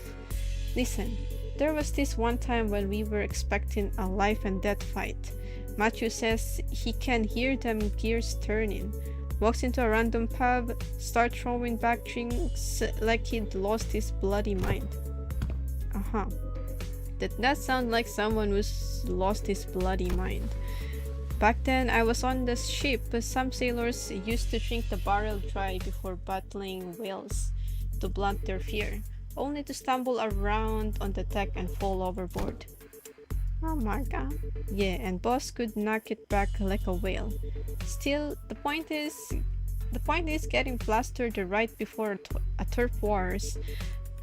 Not what most sane people would call a good idea. Had us all crossed, so we went stomping after him. And guess what? Turns out that pub was the secret hideout where the opposing syndicate was holed up. They were crowding around the gopher, running their mouths about how they'll kill him and put an end to the dead rabbits. That's when we came storming in and had them surrounded instead. Not a single one of them got away. We beat them bloody, every last bastard, and boss knew I'd play out that way. It'd play out that way. Sorry, but this really sounds like Barstool bragging to me. You sure that wasn't just a coincidence? I should think it was no mere coincidence. Wait, huh? No mere chance. If you are saying as much, then surely this was but one among many such coincidences. Is that not so? Yeah, every time Matthew pulled one of those stunts, our lot ended up growing bigger. Wouldn't have kept working so neatly if it were just a coincidence. It is likely what is often referred to as, indeed, an instinctive sense or experience-based recognition. More accurately, an unconscious process by which information accumulated in the subconscious is sorted and converted into sensible conclusions. There have been some extremely rare cases in which Heathcliff has demonstrated the ability to arrive at coherent conclusions that surprise even Faust. On further analysis, it would appear that he was employing a mechanism similar to a sixth sense, as some people call it. Is that a compliment, or are you taking the piss out of me? Though my mentor does not see fit to explain each step he takes, when all has passed, I often find that no footfall of his was taken in vain. I would ask of you, grant him but a little time and wait. Keep waiting, and the shape of his intent may yet become clear. Though I confess, I have also been concerned about him of late. His recent silence is far heavier than what I have noticed in the past. So wait. Don Quixote hesitated, then stopped herself from saying more. She even gave a quiet nod. Yeah, okay. I suppose our team leader has her own reasons for letting him be. That said, doesn't mean I'm happy about it. Let us return to the task at hand and do what we can for now. Fine. As the others quieted down, I finally had room to notice the place we found ourselves in. There wasn't a single ray of light, just a deep red hue pressing in from every side.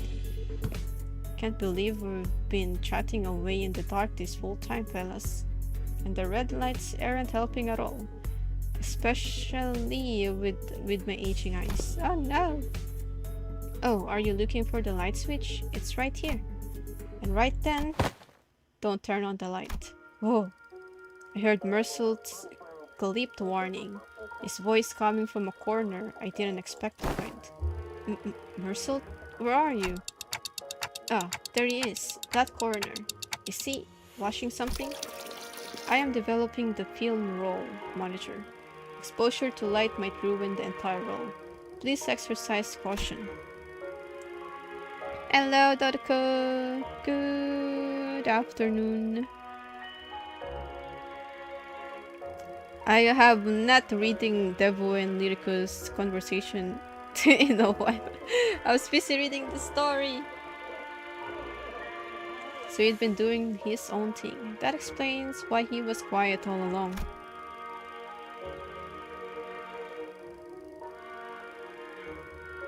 Oh no, Dodoko, you're gonna get spoiled if you watch the stream. Huh. Didn't think you'd know how to print photographs, Paul? Tante will clack in. Of course. What's that for anyway? You expressed the wish to have the film developed, manager. I am carrying out that instruction. Why do I feel like I will hear this BGM again in Mersul's Canto? I see. I bought a studio first, and now a dark room. This may be no more than a conjecture, but it would not be unreasonable to suppose that the axis of this distortion rests upon a photographer. The film serial numbers either watch those found in the proto studio or deviate by only a single digit. It is certain that this dark room is connected to the studio in some way. The images bear a striking resemblance to these photographs. I also believe this building and that photo studio share a strong connection. Oh? Where did you get these photos? They usually like to recycle old BGM. No, I just feel like this BGM might become Mersault's, you know, leitmotif. Mersault's Canto leitmotif. I brought some from the photo studio. I cannot name the location in the picture with certainty, yet they all appear to have been taken at various places in Ancorp's district. Buildings mostly. Nero! Hey, wait, I this when supplying stuff to that department store.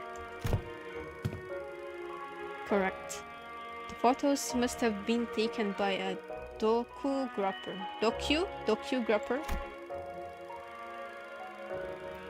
I know, right? Ezra's here. Mersault chimed in, holding up an old cylindrical container in his hand this time. He gave the container a shake every now and then with a measured rhythm. Whatever he was doing seemed to be part of the process of developing the film. Film rolls are hardly affordable for the average resident in Ancorp. In most cases, taking photographs is done as part of professional duties. There are approximately 21 occupations in District 12 that utilize photography. However, only a single profession involves routinely photographing specific buildings adhering to fixed standards that can be observed in these pictures. And these docugraphers you mentioned are the people entrusted with the job?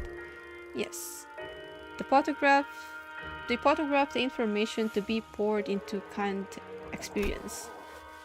A docugrapher. How could a person of such a decently lucrative profession fall into distortion? Decent job, maybe. But how do we know if they're a decent person? Ezra replied with a clear-cut answer after only a brief pause. What makes you say that?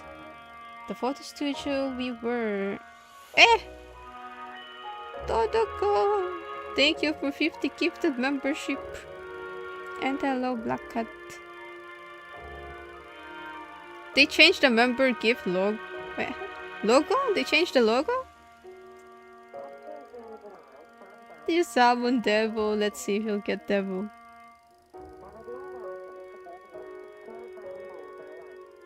Oh, but I thought Devil got it because Devil chatted.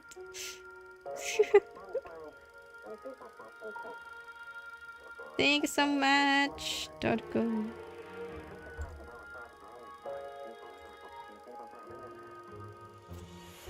It's $60. I thought it's 50. Thank you again. .go. But the babe Dodogo can't even hear me. Devil, translate. The photo studio we were at didn't have any dark rooms, right? No, it didn't.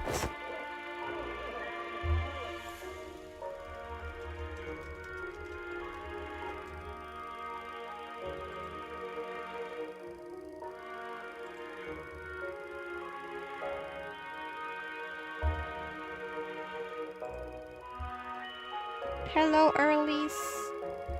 Yippee! Membership!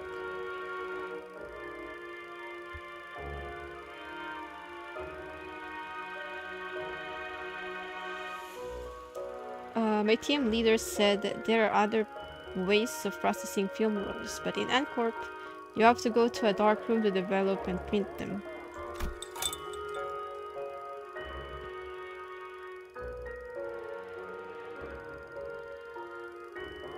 Don't look at me. What?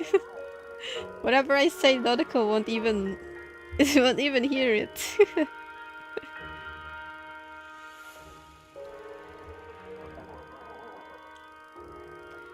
Correct. Film rolls are usually immersed in developer solution to be processed. Which is why photo studios have these dark rooms equipped with red safe lights right next to them. But this place, it's pretty far from that photo studio. You've been lurking. Thank you for lurking. Aha. Yeah, now that you mention it, check out these windows. They're only covered by newspapers, all messy like. If you consider how sensitive film rolls are to light, it's really super suspicious that this dark room doesn't have any proper blackout panels. And you know, films can cost a fortune in some places in the city, right? Who in their right mind would print photos in a room patched up with yesterday's newspaper? Oh. This probably isn't even a legit dark room. Someone just hold in the bare minimum tools needed to develop film and threw them together in a hurry. Someone who didn't want to be seen printing photos. And people don't usually avoid scrutiny unless they are doing something not so decent. If that's the case, then I can see why they might have distorted. Huh?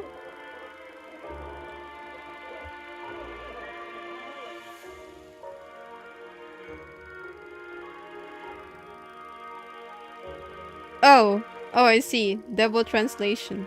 It's okay, Doriko, don't worry about it. I know you're at work right now. Right? Manager. Mersault came to my side quietly, still giving the strange cylinder the occasional shake.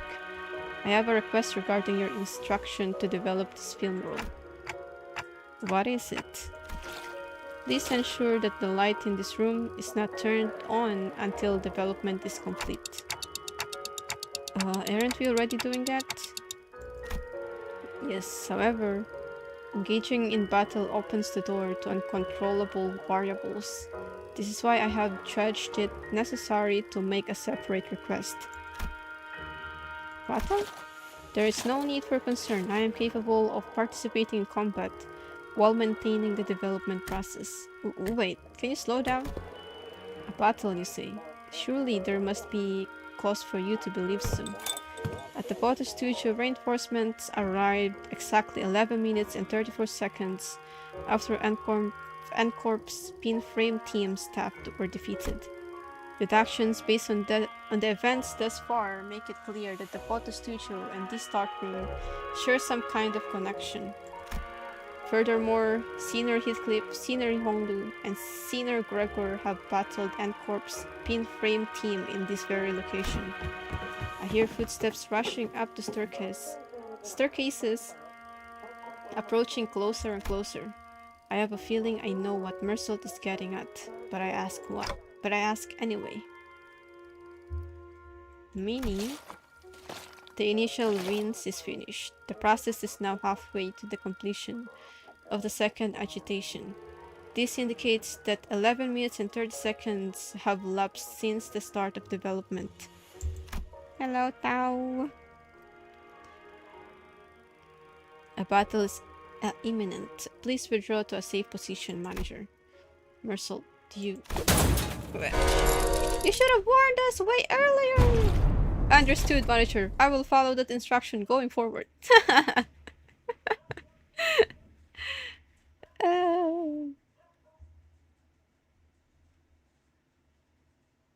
완벽하게 수행되었지 않은가?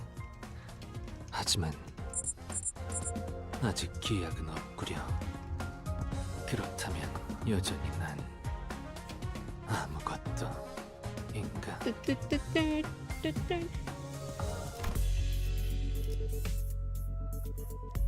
Oh wait. Oh, I thought there will be battle, but it's just storytelling.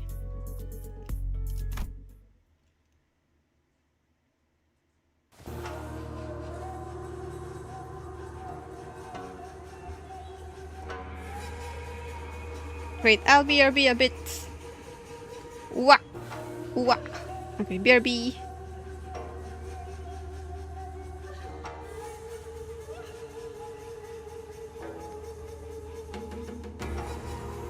Combat work, Dorko.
Okay. What happened to Dorko?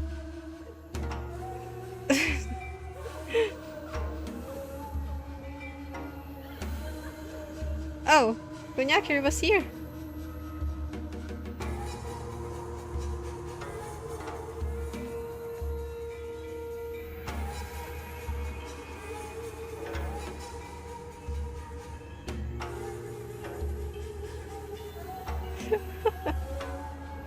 You got dragged to work.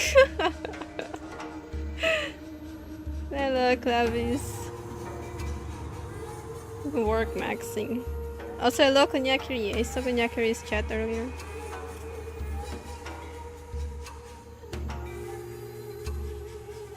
I'm alone at home right now.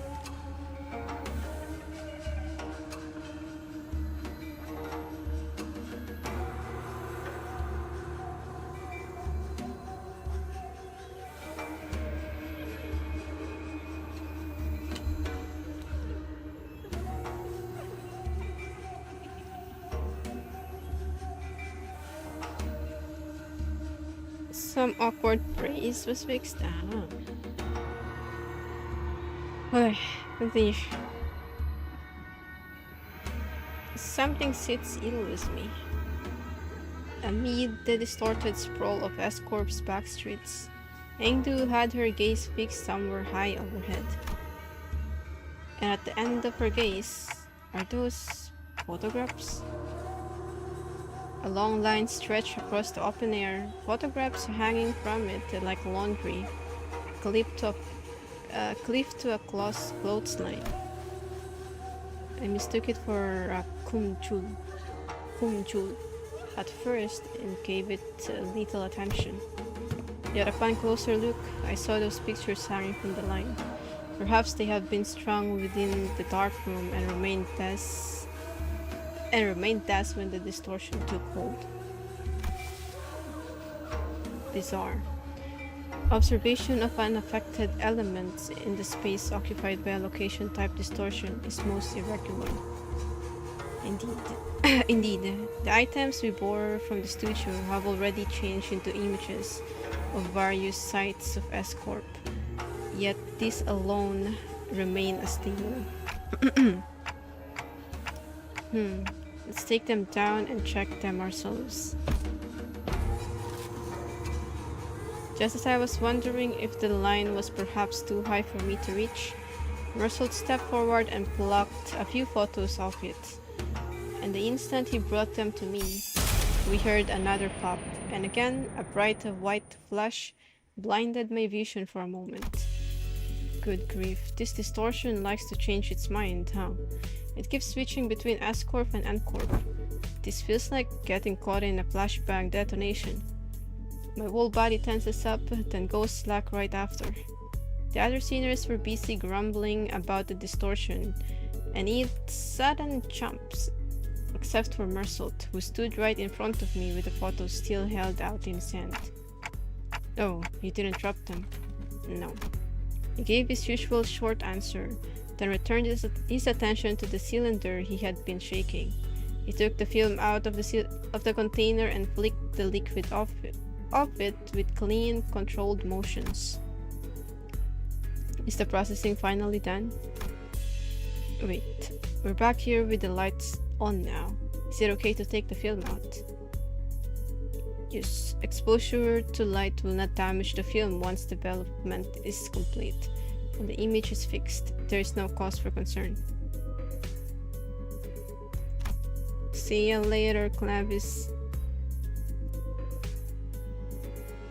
No lunacy.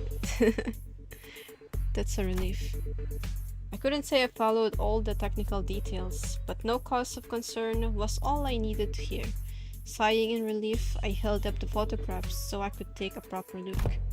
So, see anything odd in there, Monitor Bud? There are people in them. The people in the photographs all look different from one another. If I had to pick one similarity between them though, they all look cold and indifferent. Yeah, that's the city, alright. Ordinary folks you'd see anywhere. These aren't like the photos we picked up at the studio earlier. Are these the kind of photographs they use to make canned experiences? What was that? The scenery around us seemed to ripple just now. Oh! Oh my god! Baby Ryoshu is coming! It's raining! Yeah, bye! I was about to ask Faust if she'd also felt the strange sensation, but it faded away soon enough. Perhaps it's nothing serious. Maybe it was just a spell of random vertigo? Is it even possible to get dizzy when I've got a clock for a head? No. Mersault must have noticed that I was out of sorts for a moment, because he seemed to pause on purpose before answering my question. No, I thought you said the Q-grappers take these photos to put into canned experiences. Raw ingredients for canned experience are handled exclusively by the Grand Magazine CCP.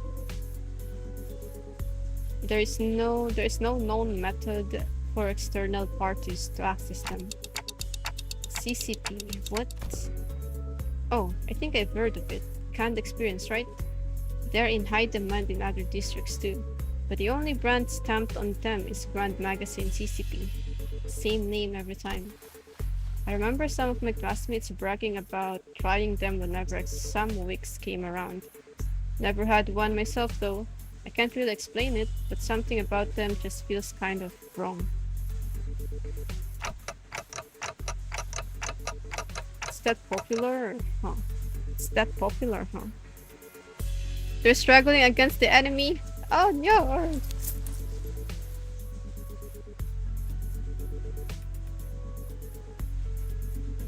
Sacrifice everyone to Ryoshu. Just kidding.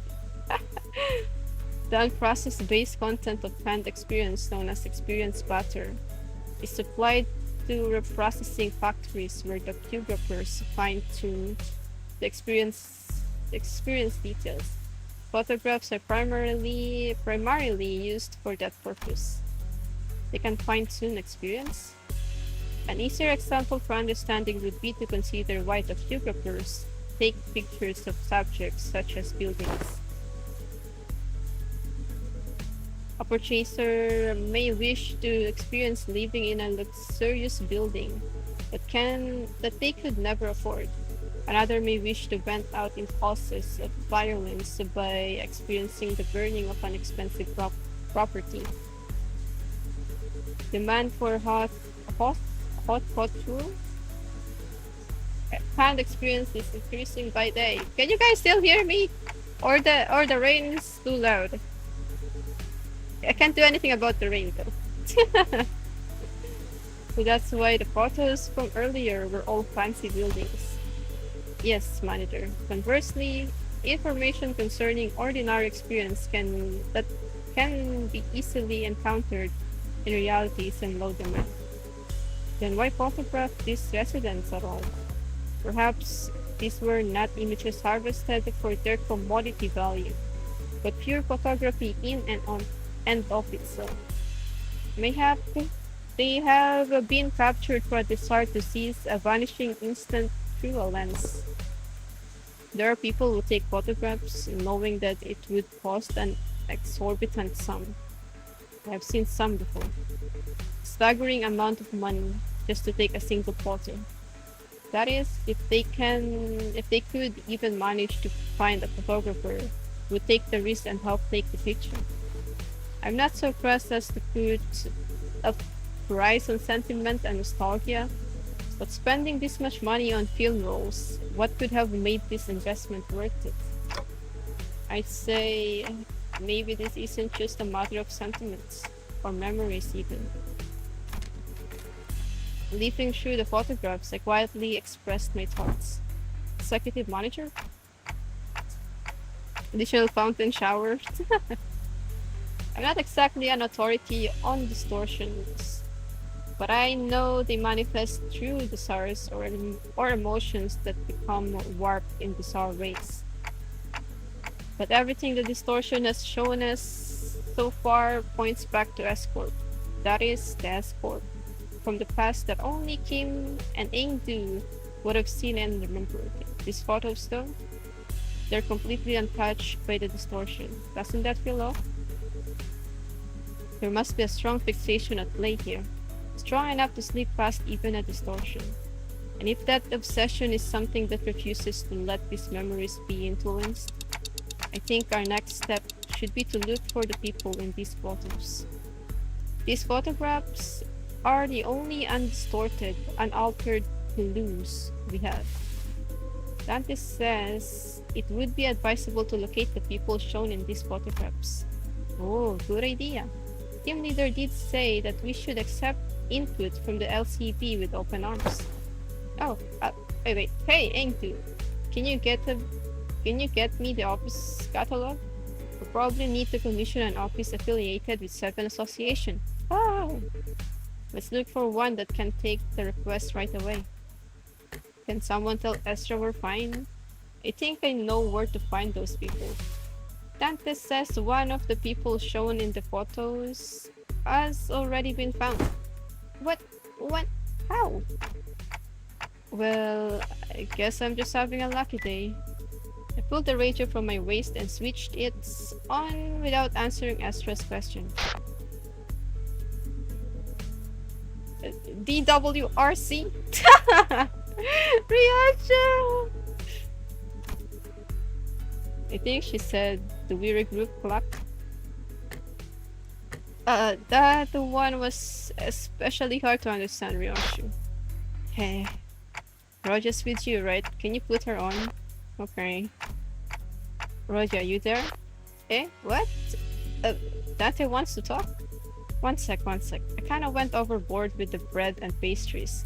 My hands are completely full over here. Pastries? What kind? Oh my god, Ezra and Roger will be besties. Just one of everything. Neat. Can you grab extra brioche? Am I right? Brioche? And baguettes for me too? Love the ones from that street. They're so good. Hold on. I gotta readdress the pile if I wanna. Just show them on TF. They're packaged. TF? Ryoshu! You can't treat food like that, okay? Bakers have feelings too, you know? How do you think the baker would feel if they knew someone was treating their precious babies like trash? This cupboard is rattling again for no reason. I think Araya agreed. Anyways, Dante, can you give me a sec if you need me to fight?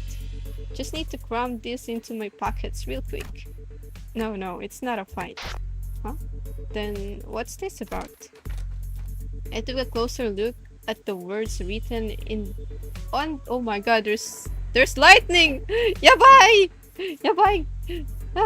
The power might be in danger. If the stream died, you know what happened, okay? I took a closer look at the words written on the wicker basket in the first photograph Mercel had brought to me. Where's the bakery you're at? Oh, that lady. Vespa stole her bread, yeah. I'm hungry now. I want bread too. Can I have some rodia? Cans.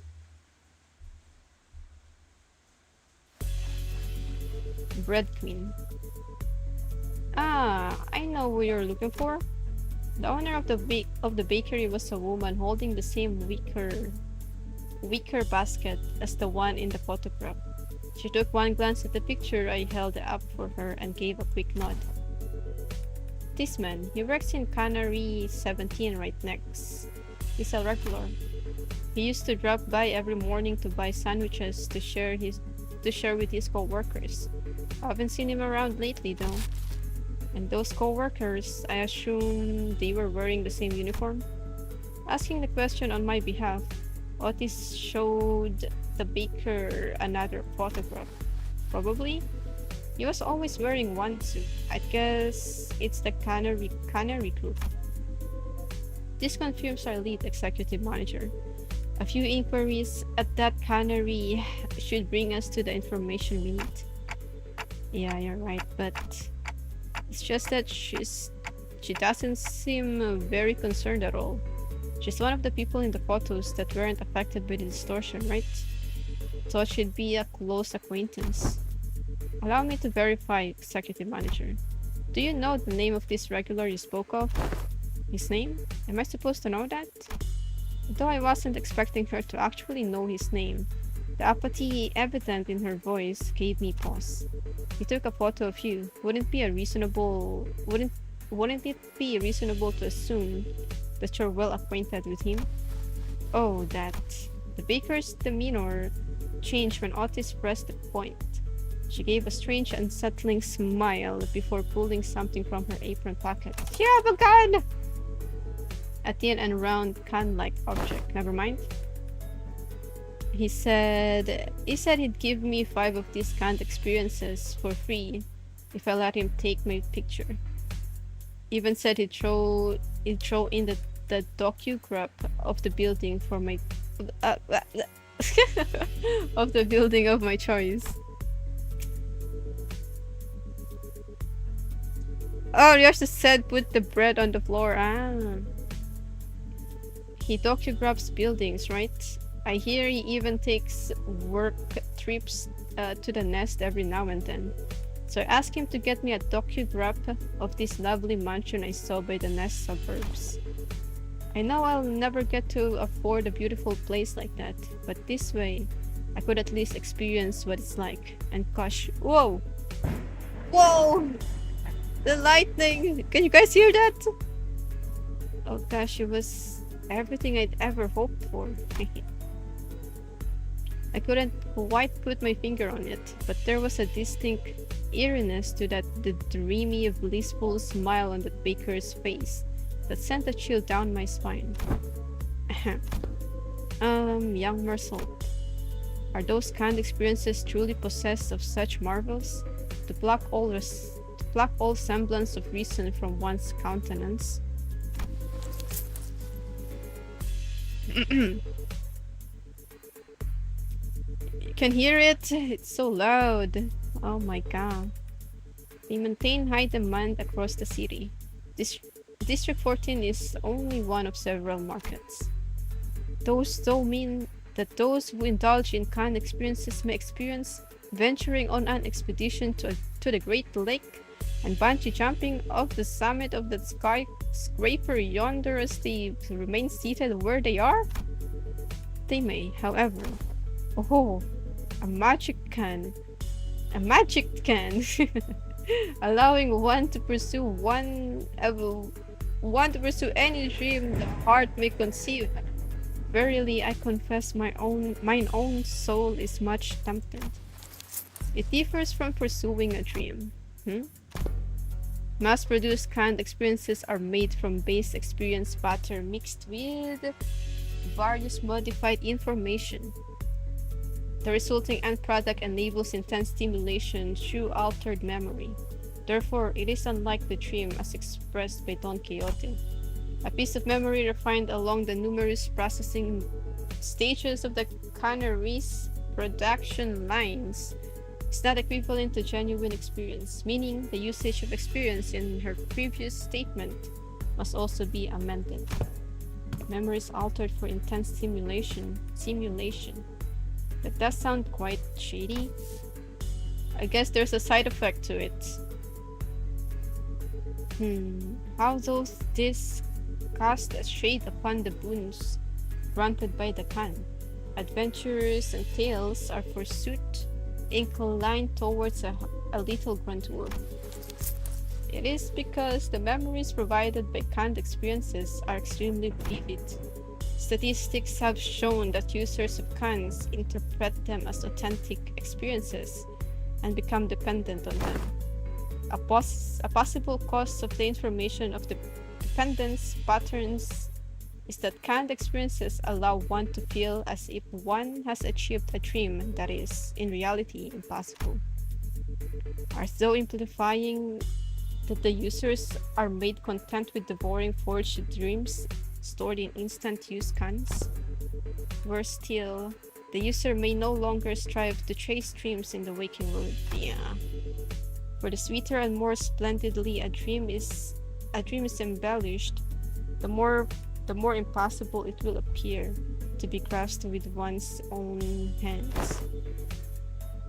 To become a cause for surrender, instead of inciting one to march forth. Verily, thought it not annulled the significance of dreaming itself. If the resultant dream roused not the spirit to gallop towards it? Oh my god, Dawn. You're melting my brain. Whether that annuls its significance, I cannot know. But they sell well. So, how much will you be buying? Buy what? You came barging in with all these questions and I was patient enough to answer this politely, wasn't I? Don't you think you owe me a sale or two? You're not about to leave without buying a single loaf after crowding up my bakery and scaring off my customers, are you? Our case was on point actually. With our whole group gathered around, the passerby gave us a wide berth and hurried on, whispering among themselves. Nobody was about to come in and buy bread like that. Come on, lady, I practically cleared your shelf already, didn't I? You did? Where the are you keeping all of that then? Do you even gotta ask? Of course I had some already. And the rest is safely packed in my coat pockets so we can all share later. So you already ate some. Let's buy a little more. It's true we scared off the other customers. Understood. Given that the expenses made to facilitate this operation, the lack of prior budgeting should not pose a problem. Oh, nice. Sesame rice bun for me, please. Oh my guy is here. Kim. It was Kim. He really did have a knack for making an entrance at the least expected moments. Hey, mister. Where have you been this whole time? Wait. Be cross with me all you like, but just give me a moment. Ezra paused, waiting in puzzled anticipation, only for Kim to take a sesame rice bun from the baker's hands and chomp into it. Alright, I'm ready.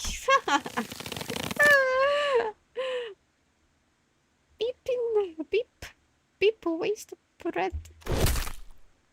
Gah! Ezra's angry face drove straight into Kim's solar plexus, folding him into the ground like a crumpled sack of potatoes as he rolled away. Oh my god! It's a critical hit! At this rate, the owner might start charging us for the whole bakery next. Whole bakery next, the roof and all. Best get away from here. Manager. Mersault approached me as we walked down the street, with Ezra and Kim still squabbling behind us. Hello, Kana. Oh, you won the gifted membership. Yippee! Roger's packet is made by B Corp Singularity. I wouldn't be surprised. And alright, critical hit. He was holding a roll of something brown and tightly coiled. I have completed development of the film per your instruction. All your luck went here. Oh no. Oh, so this is the film in that canister you were shaking. Do I just unroll it? Hold it up against the sun or other sources of light. As it is a reversal film, the images should be visible as they were photographed. I had no idea what a reversal film meant, but I did as he said and unrolled the film. Okay, I can see it. Huh? That's pretty cool. Oh, is it showing? Can I see too? Move it over a bit. Let me take a look. Let me have a look too. It was hard to make out the details because the images were too small, but I could still tell the strip was packed with almost identical pictures. Is this the same person in every shot? In the same pose in all of them? Huh? You're right. No, wait a second. See the arm here? The further along the strip go, the lower it gets. Yeah, and the head looks like it's turning to the right. Huh?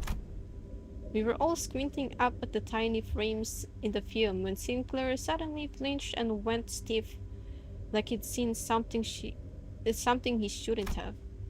A second later, all color drained out of his face. Sinclair, what's the matter? This reminds me of something I learned in school. You draw a picture in the corner of the stack of notes or a thick book. in the exact same spot on every page. You start with the arms down, then you make one small change in every page. Nudge the arms up higher and higher until they're raised all the way up. And when you flip the pages fast enough, the drawings stop looking like separate images. The still figure starts moving. It's animation! The class was called Introduction to Motion Pictures. Motion pictures! I remember the teacher saying that video footage we watch was all made the same way. Are you saying that this is a continuous sequence of still images? The arrangement of the frames suggests that this film strip is highly likely to constitute footage, a violation of NCorp's taboo. Oh, taboo.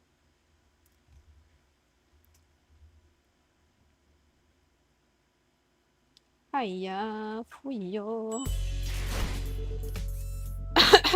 Taboo. So there's dungeon, right? Are we nearing the dungeon?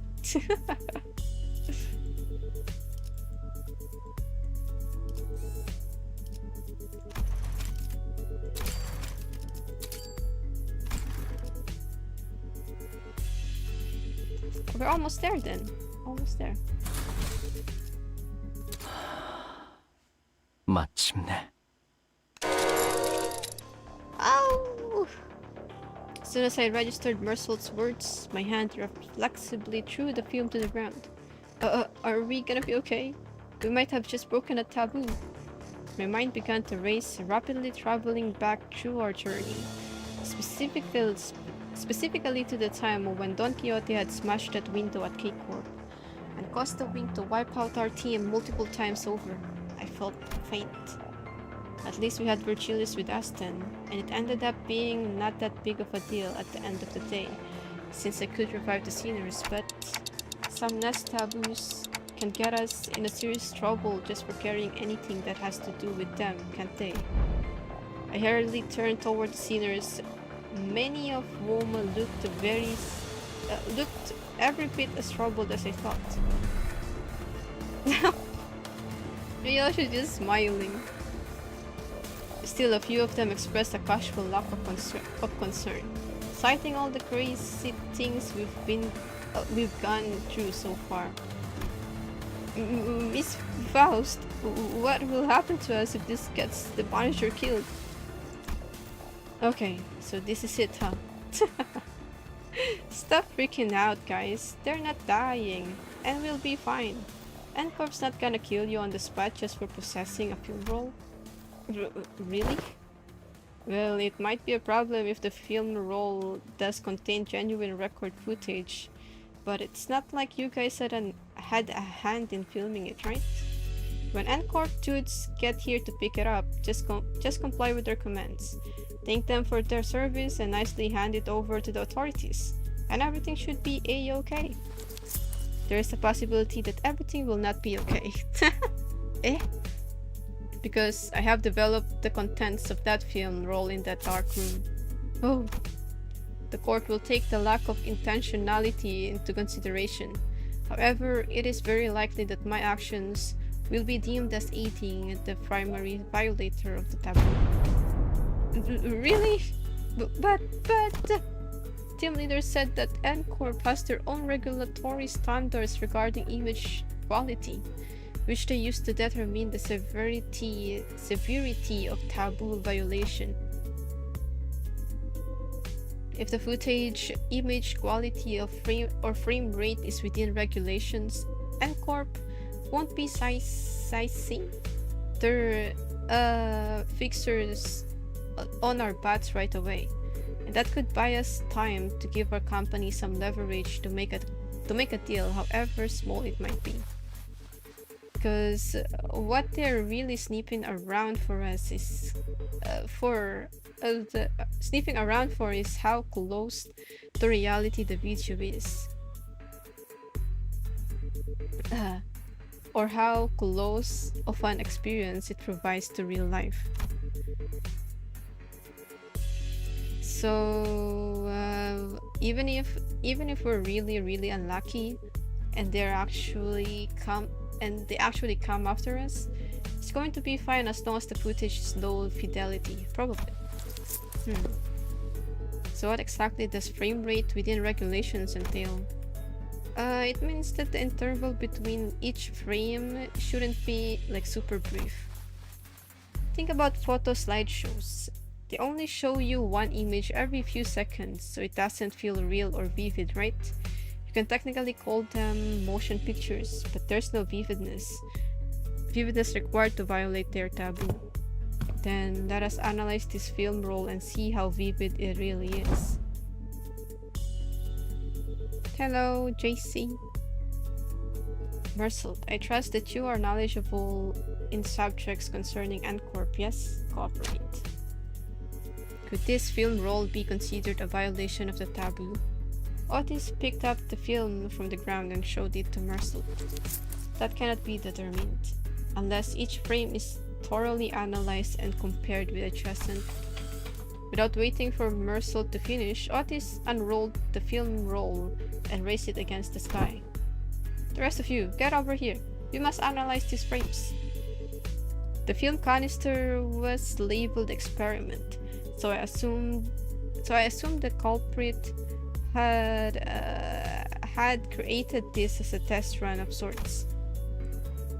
An experiment to see how close they could get to violating a taboo and testing the limits of the law. It may even be mere collection of similar photographs that are pretending to be recorded footage.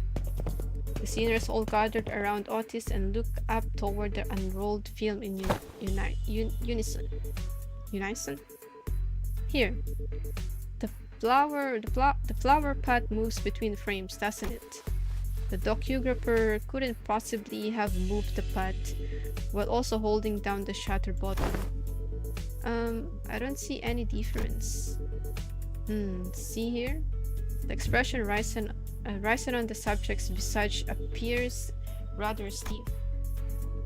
Maybe they're just a gloomy sort. Perhaps, yet observe closer. The stiffness arises not from gloom, but from strain to maintain it.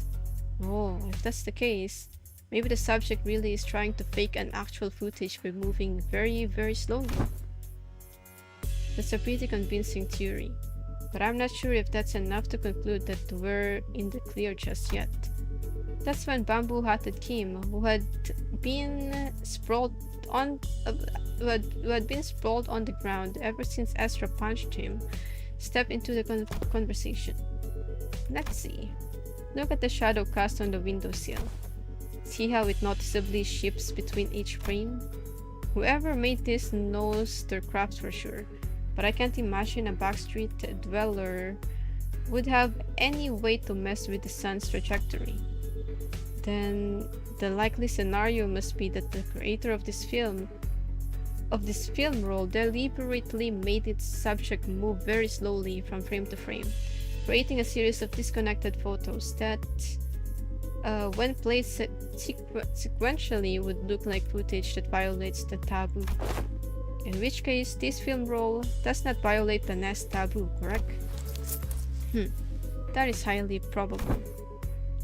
So he says, consecutive manager.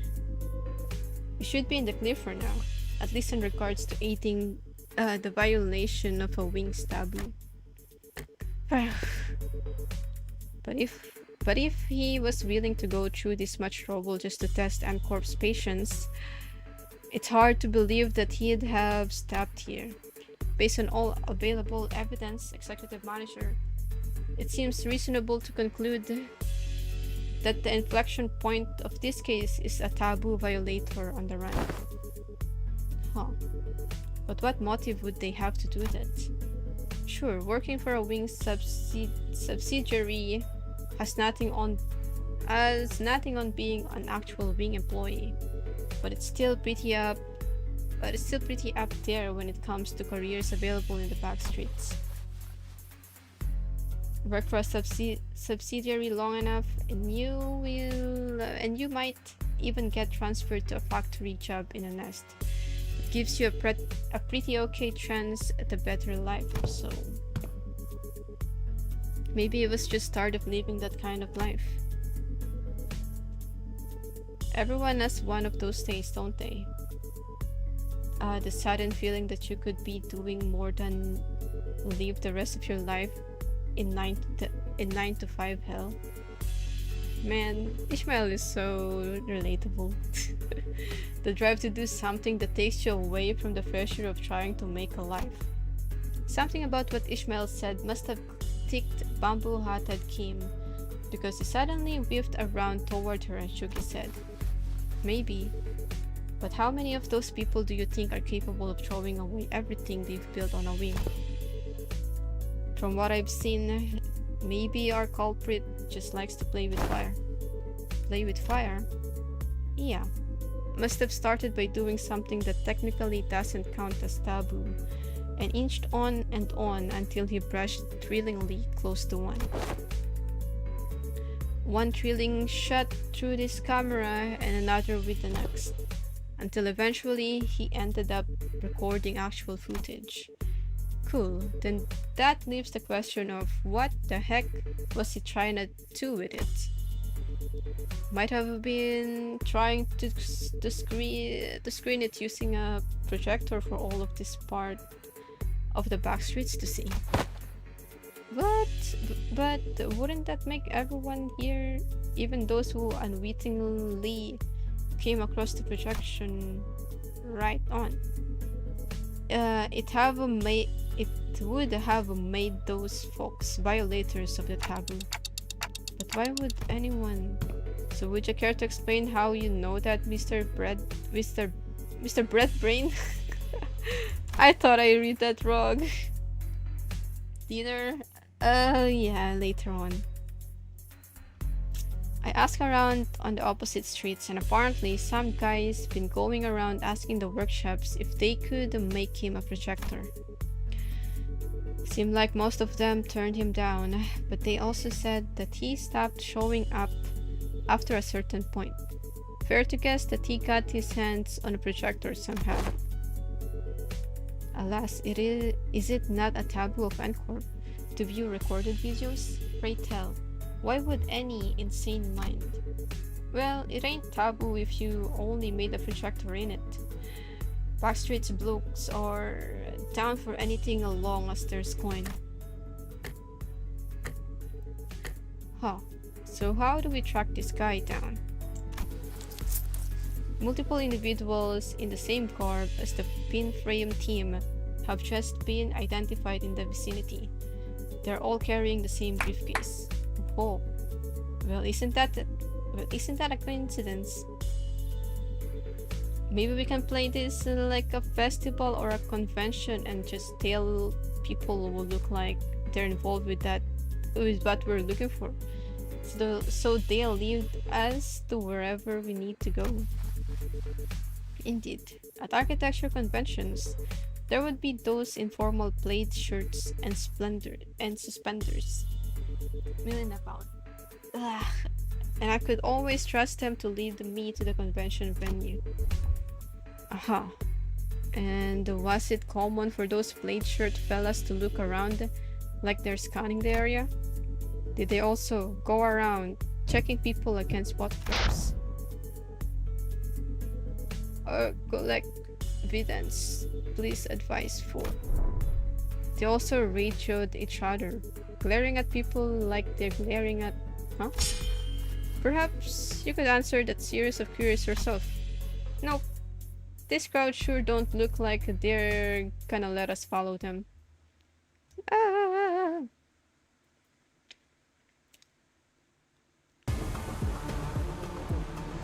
Oh. 이루어질 수 없는 희망도 Panther! 추락해 흔적조차 남지 않은 희망도 모두 나의 Oh, 바람이듯이 Estra and Aintu here. 저기 건넨 도움 또한 도움일 테지. Oh my god! Too much reading. Ah.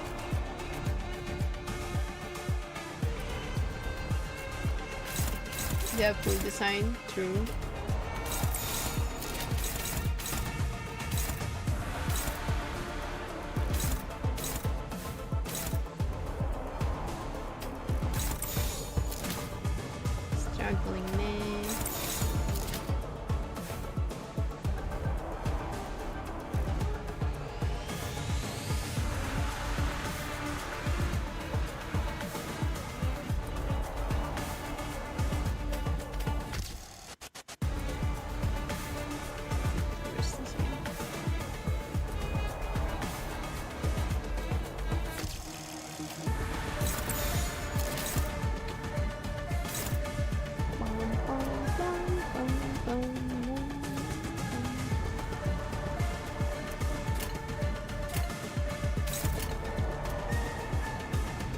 지령에 따라 참격.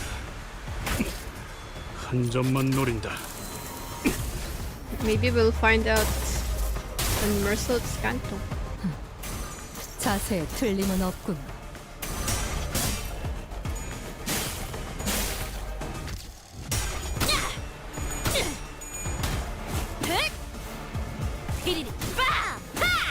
Ezra's so cute.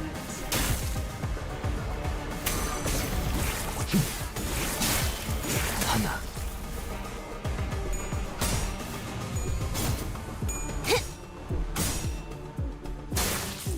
이 순간이 닿도록 베어내리라. 하나, 둘, 셋. Kung lost the clash. 사선이 비었어요. 시야 확보. 쏜다. 지령대로 움직일 뿐입니다. 요료슈쿠! 엄마가 만반잘부는 싫다고 해서 내가 만들어준 인사말이야. Yuroshiku. 요슈니까 요료슈쿠! Yuroshiku. You're just... 목을 콱 물어버리자고. I'm hungry.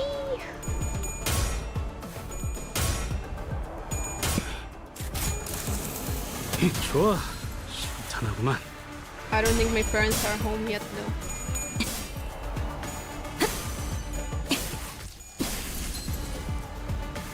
이 순간이 닿도록 베어내리라.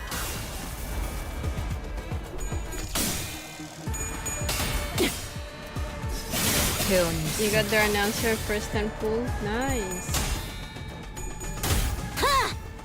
필연적. 절대적. Aaron's we old.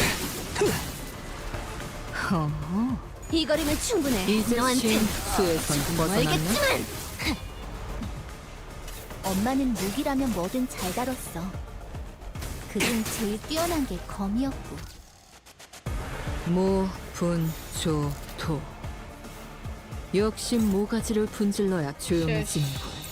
저 도야지 같은 새끼들은.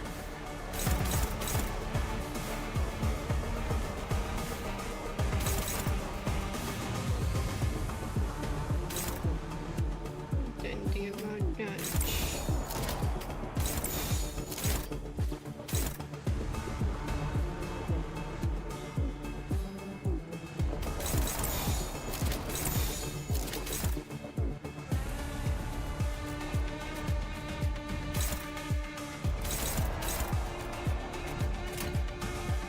타겟 포착. 1시 방향.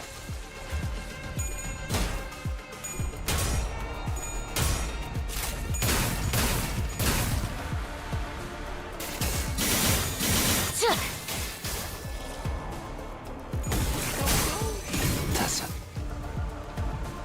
그 삶에 마침표를. 호, 사선이 비었어요.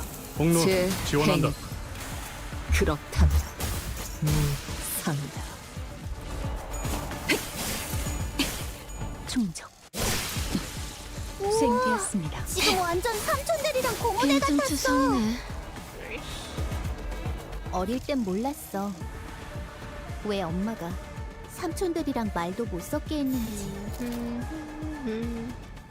그 외부 강사들 손가락 안에서도 What more 내로라는 if you see it 실력자들이었을 roll 거야. 90, 70? 너희가 보여준 Hello, 혹은 더 Nocturne. 대단한 기술을 매번 엄마에게 가르쳐줬거든.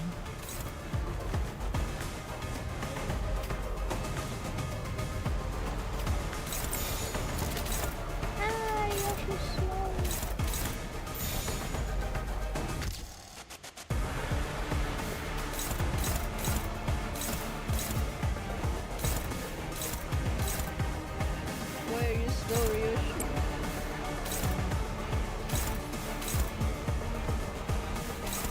Guess we'll leave that to Inky.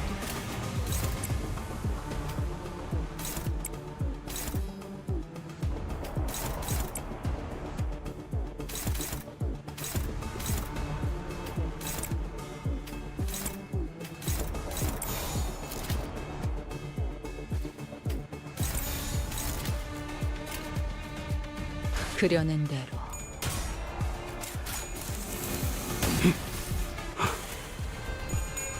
Yeah. I've just been doing Ryoshu with the rest of House of Spiders. Empty run.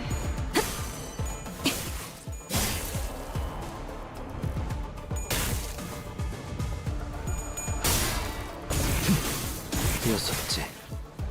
No thinking required, just P enter.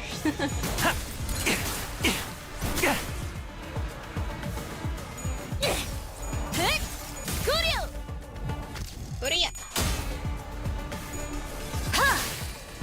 낮도 밤도 지나 숨이 닿도록 베어낼 것. 무파법을 이제야 좀 이해. 아비규환. 그딴 컨디션으로 놈에게 덤빈다라. 데카당스식 예술이라도 보여줄 셈인가?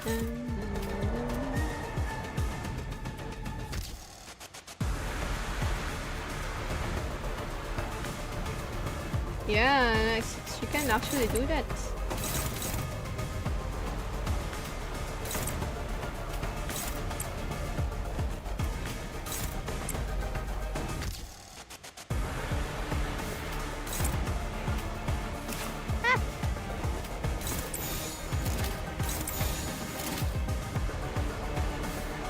그려낸 대로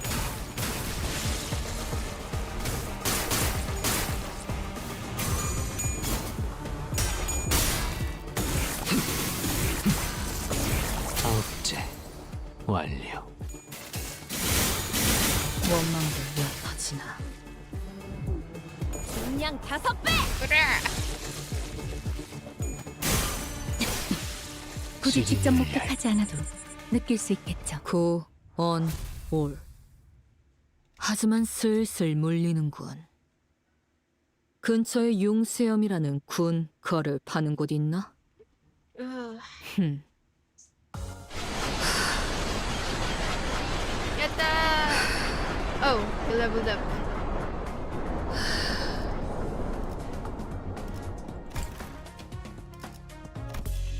I love Ryoshu.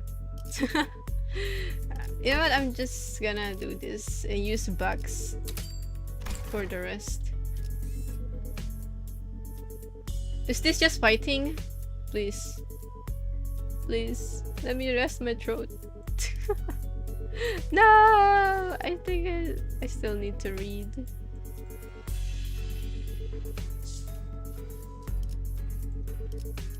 Can I be a bit? I'm just gonna check if they're here now.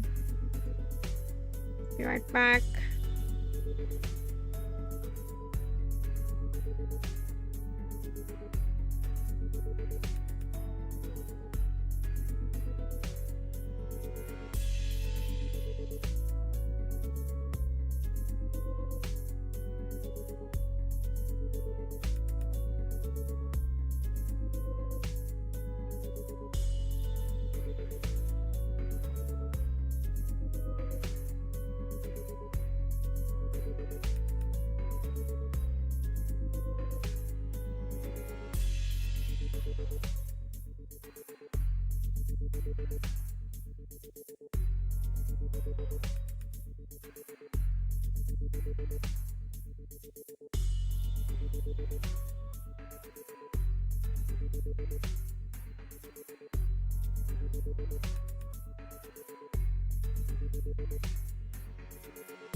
They're not home yet.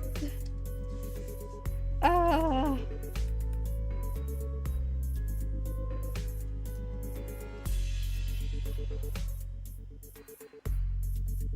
Thank you.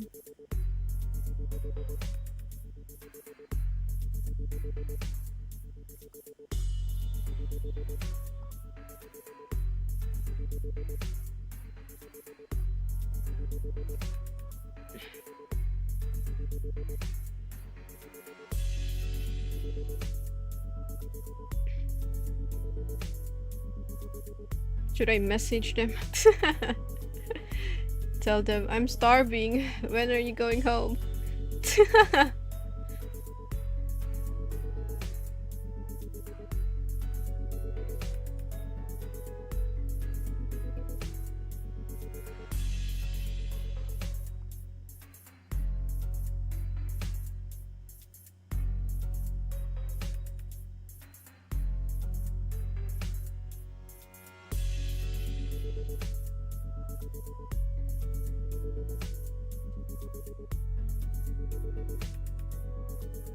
Eat well, Black Cat.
I thought you already fought the boss before, right, Devil?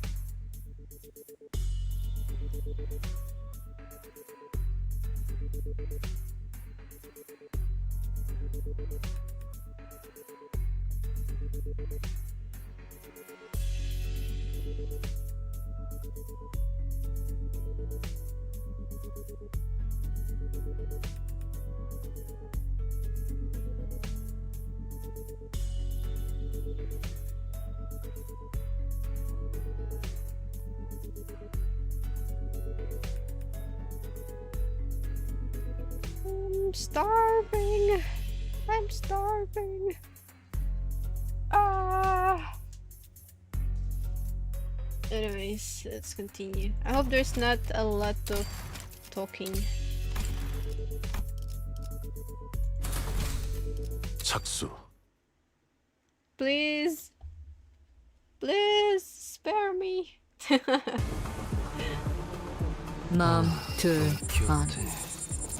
아비들도 매번 이런 식이었다. 이번 전투를 잘 지금 마치면 내킬 때만 차를 괜찮아지겠어.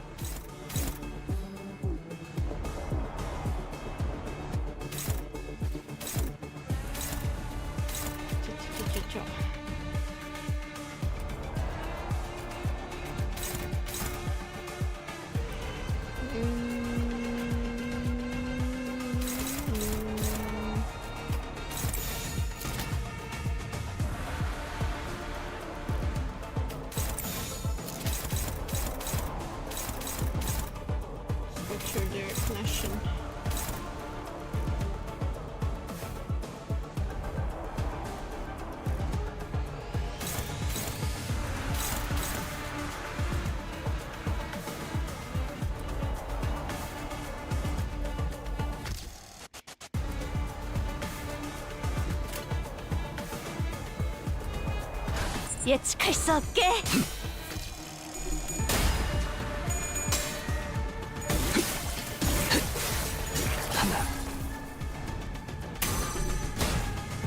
Kill it. Don't hesitate.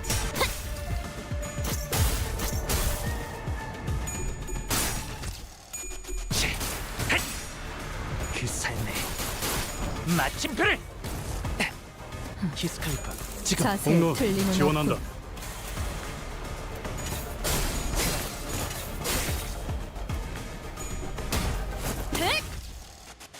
가속 펀치.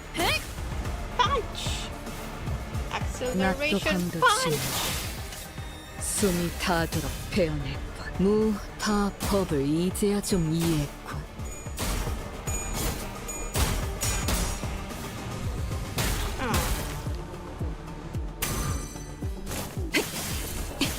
충정.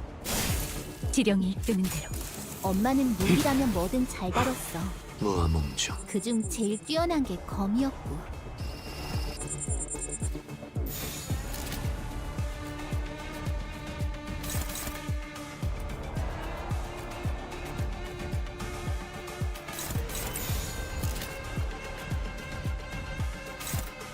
지령에 따라 참격.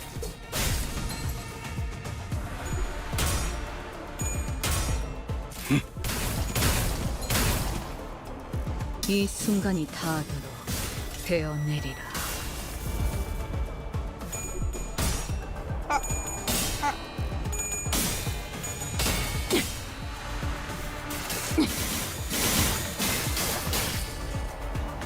하나, 둘, 확산. Oh my god, they're losing it. 이야. 정해진 운명이라네. 이제 싱수에선 벗어났나? 사선이 비었어요. 공로 지원한다. 공로. 둘 Bro, it's just 3 HP. 무분조토.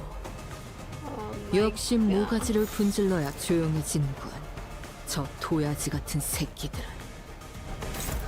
2 HP. Just 3 HP.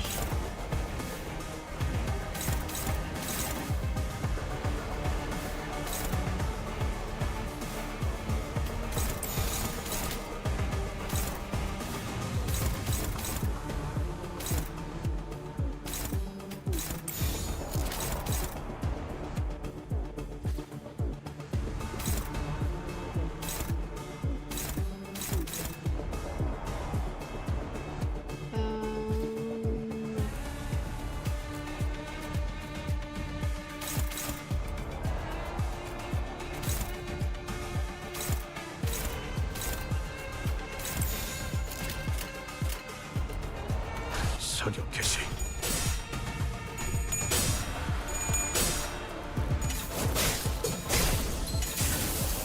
Carabang Nice.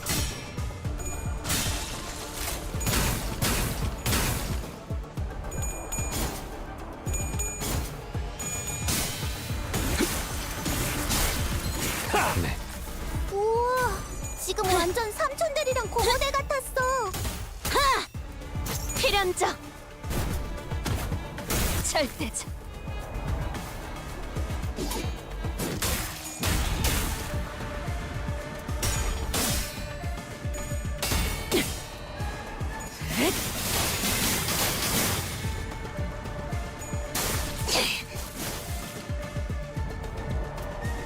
대전. 그래.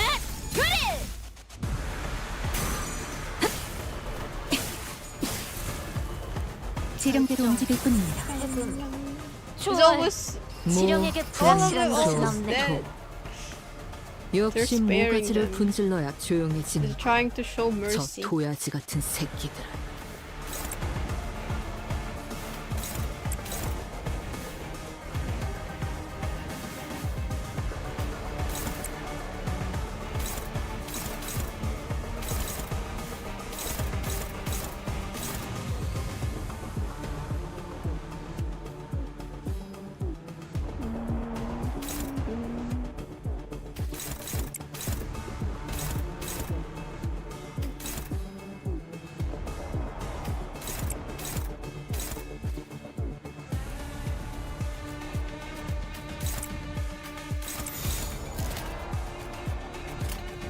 타겟 포착.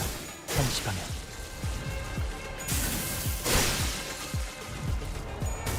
다음 목표로.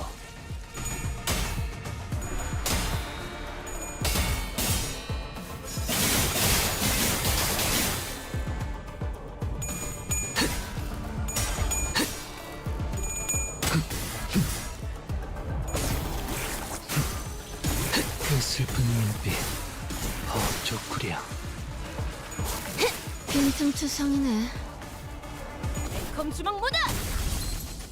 그래. 지령대로 움직일 뿐입니다. 어릴 땐 몰랐어. 왜 엄마가 삼촌들이랑 말도 못 섞게 했는지. Banana.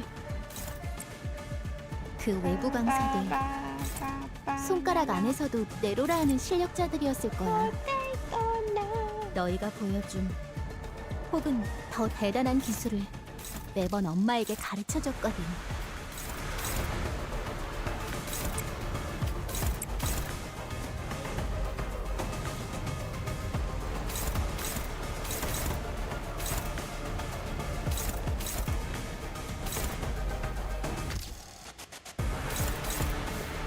Where is she? Ah.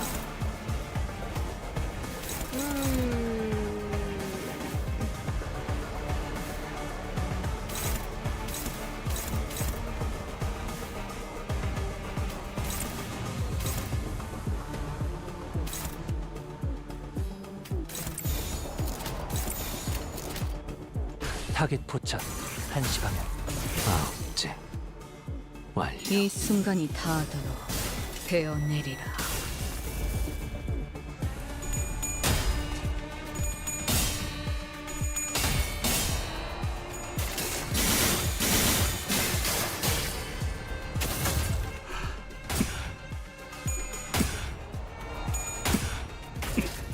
한 점만 노린다. 좋아, 순탄하구만. Oh my god. 이 거리는 제 충분해. 행. 너한텐 지금 멀겠지만. 눈에 담을 만한 가치가 있는 예술이군.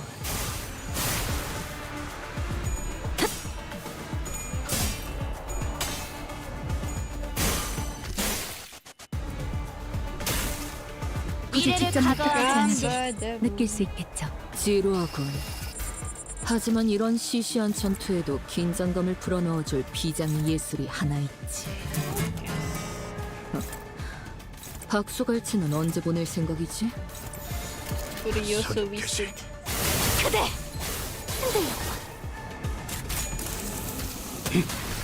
깔끔한 헤드샷.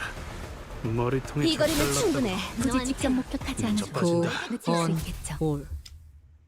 하지만 슬슬 물리는군. 근처에 융수염이라는 군 거를 파는 곳 있나?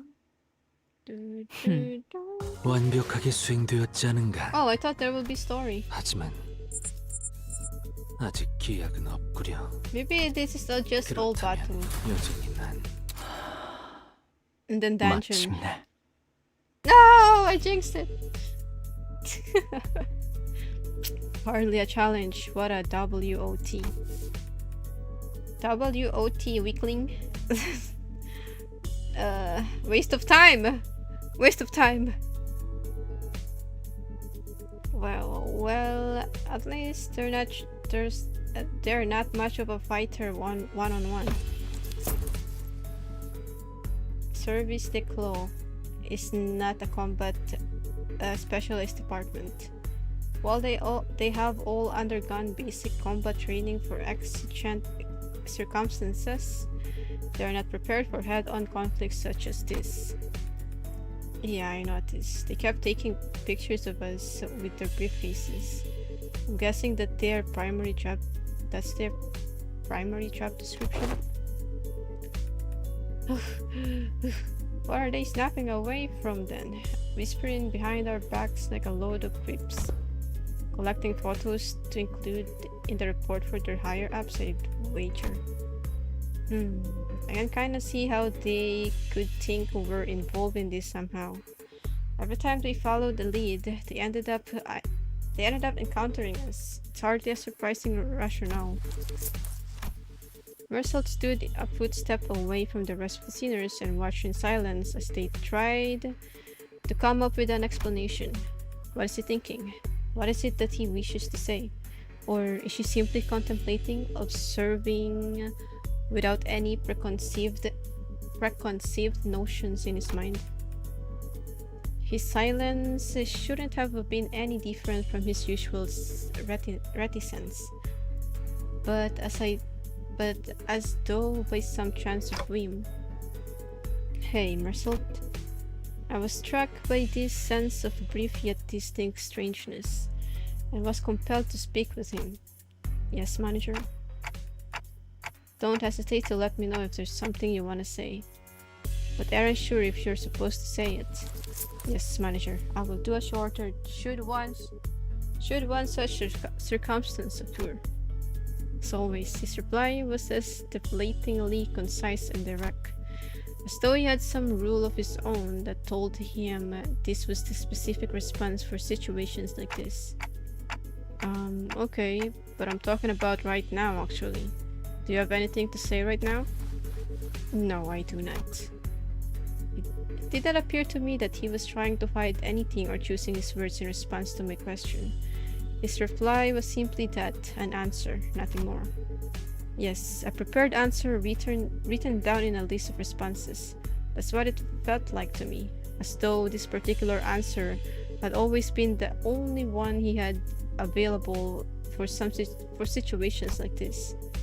Clearly, prodding him for answers wasn't going to get me anywhere, so with a curt "sure if you say so," I turned away from him and took off to join the other singers. As I did so, a few words lingered up the tip of my proverbial tongue, asking to be let out, so I did.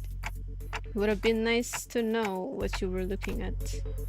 Of that, he spoke. I cannot form a judgment. What?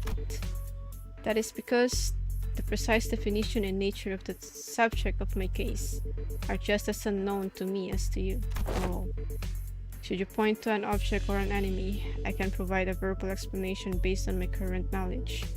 If you require such information, please rephrase your question accordingly. Had I asked him again then, had I tried to get to the bottom of that line of questioning, could I have found myself the smallest peek into Mersault's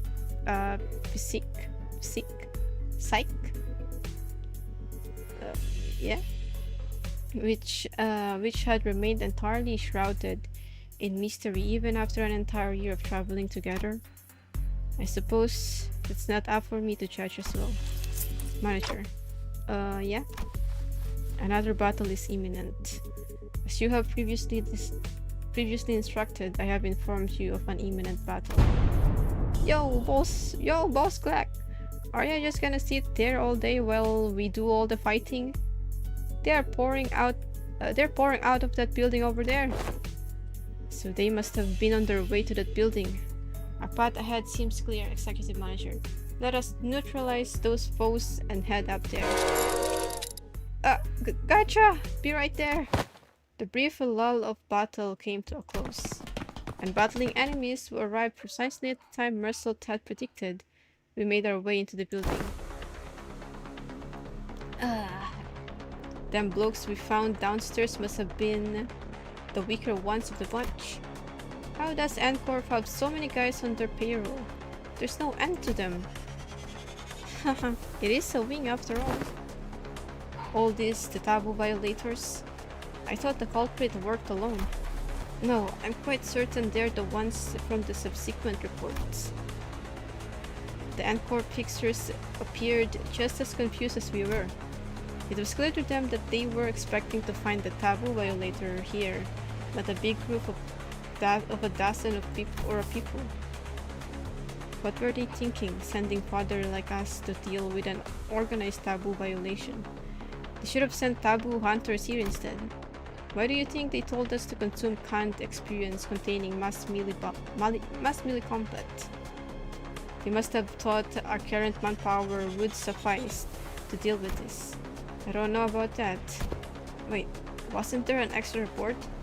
That one of them's, all of a sudden, with a click, the room began to buzz with a metallic whir of some kind of machinery. And immediately I could tell what it was. Distortion. Standing in the middle of this shabby room was a device I wasn't sure if I had seen before. Its exterior was plastered with strange shapes that looked similar to what we saw on the Chunokun's faces in our earlier battles, making it difficult to grasp its full shape.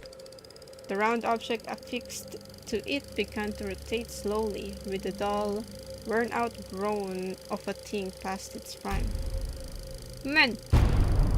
Shield your eyes! The moment it began to emit a faint ray of light, Otis thundered in a commanding voice. Gah! I quickly turned away as well, making sure not to catch even a glimpse of it. The device could be playing a recorded video, Executive Manager. Even a brief look at it could constitute a taboo violation. Beep! I saw that. I'm so finished. Just as panic began creeping into the voices of several unlucky individuals. Oh man. Folks, this is starting to get a little embarrassing. A sleepy voice breaks through the darkness past my metaphorically speaking shut eyes. Mentor! I saw Penning do. What's wrong with everyone? Got dust in your eyes? Oh no! That bip's wrong with you. Don't you know that anyone who watches even a split second of a recorded video in Uncorp gets... Of course I know, but I watched it anyway. Open your eyes, esteemed fellows. This motion pictures isn't recorded. Hang on, he's right. That video's not a recording. Possibly emboldened by Kim's comment, or perhaps believing that seeing the video could be excused as incidental exposure incurred while subduing violators, the NCorp employees also opened their eyes and began to mutter amongst themselves. Is that thing talking to us? Finally, I allowed myself a good look at the machine, which was firing a conical beam of light against the side of the wall. And this was its message, delivered via white words on a black background. So you've tracked me down this far. Well, after what I went through to take refuge in here, they still ended up finding this place.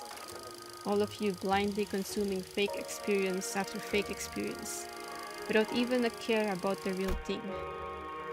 Case number DC-3224. You're under suspicion of a Category 3 violation. Reveal yourself now and forfeit your illegal recordings. Should you comply, we will... What is foolery but witless buffoonery in the absence of fools?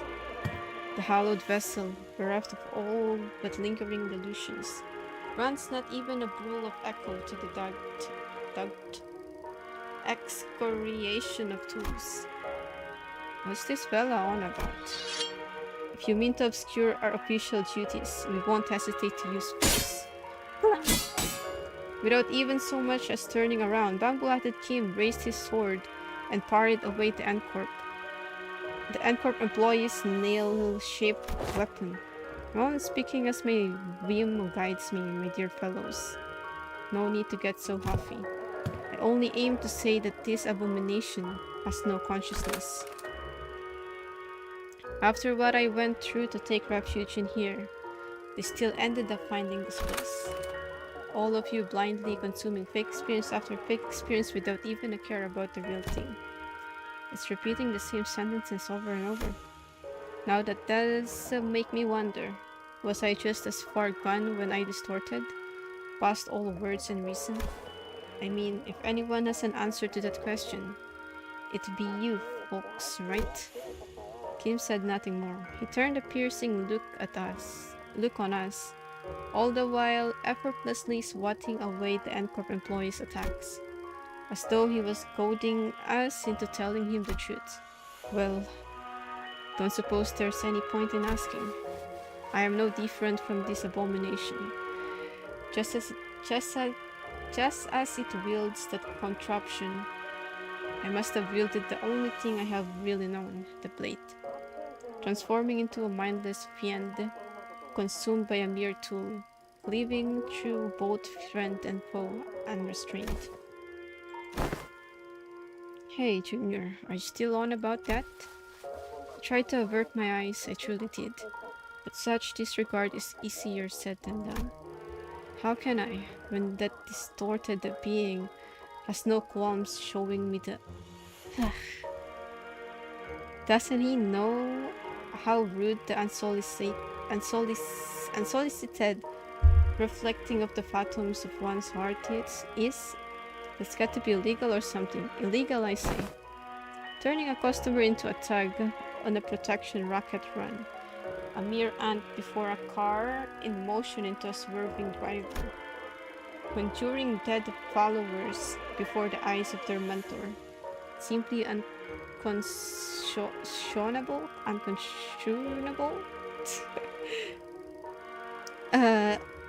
Rude, as some may say. My poor heart almost burst out of my chest courtesy of you.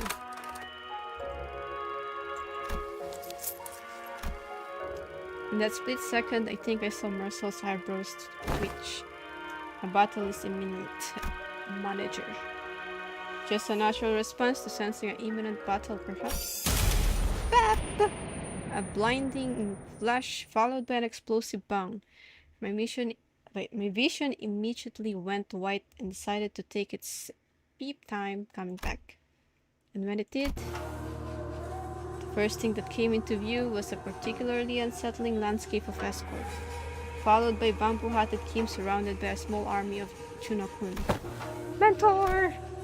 Keep that up, and you'll shout me deaf, ain't you? Isn't it about time we both grew accustomed to such sights? Mentor. Still do I wake from these dreams drenched in cold sweat, that they might bind and drag you away. This isn't so bad, is it? It's just this folk so far, unlike earlier when another flash. What was that? Everything went dark. I don't understand what's happening, but first things first. We have to neutralize everyone here and get our mission back on track. Adjusting projection. I've been straying far and wandering all day for this exact reason, and so that was its mechanism. Faust?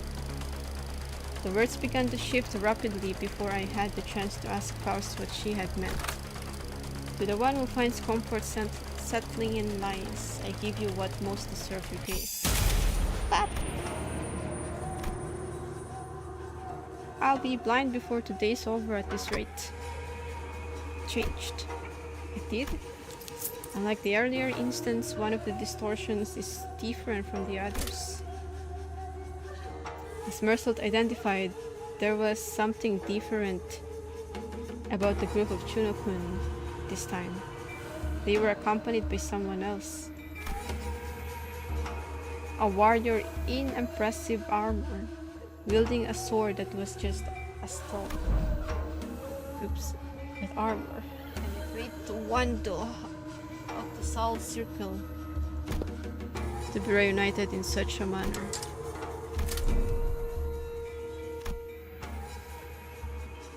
Flashbang!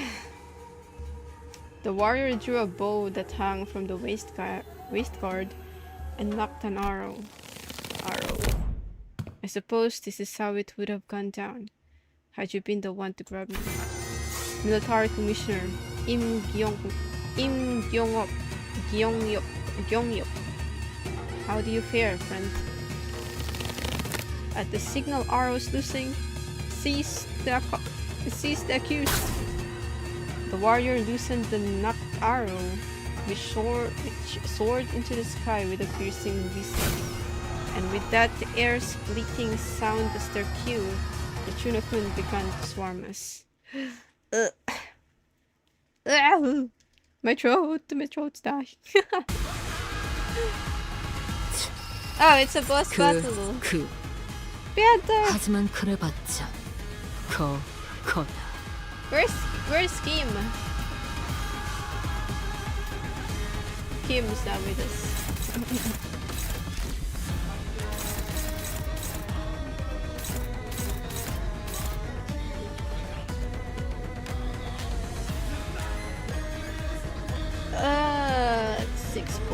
Naruto came to depressed. Why now?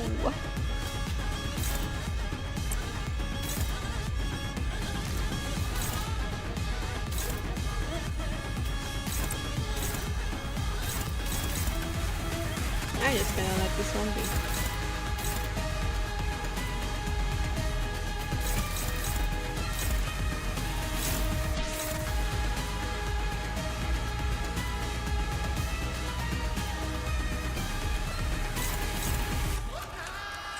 Oh.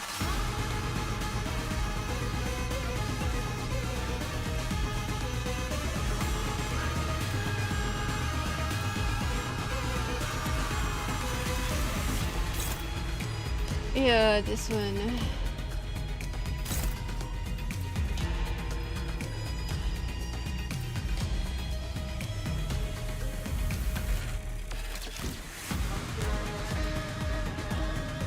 I don't want to read it.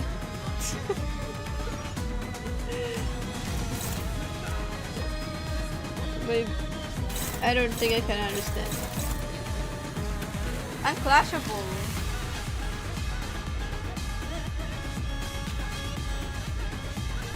Unclashable with assist units.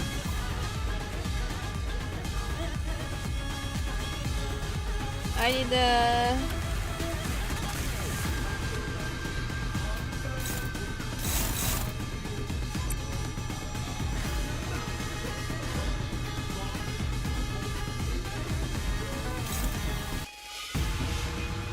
It doesn't turn unbreakable, right?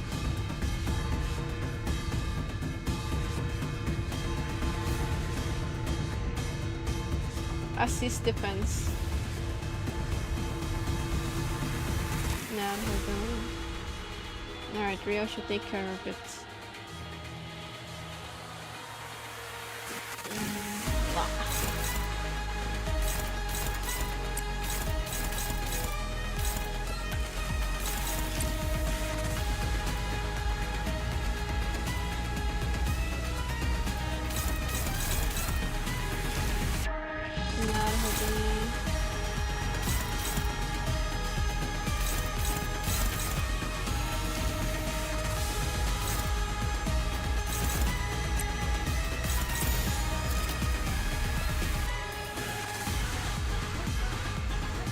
You got this in some.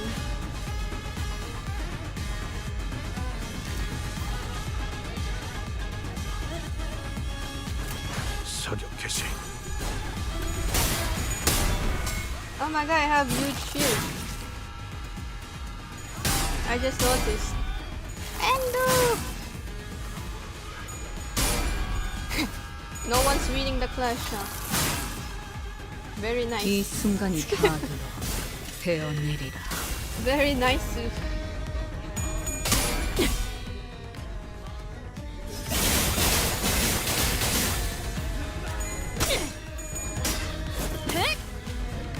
가속 펀치! 네 상대는 나야! Everyone have shield. Maybe shield is currently on the trend. Fashion trend. 필연적! 절대적!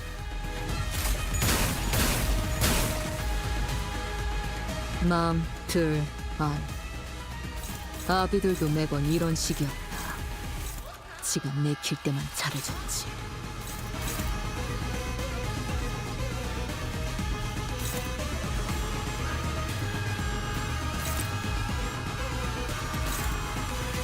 Wow!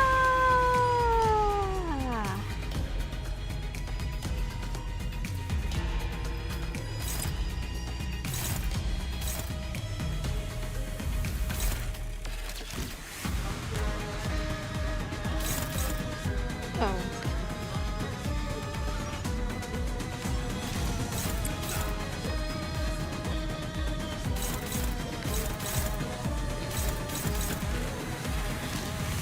I guess Astra will attack first.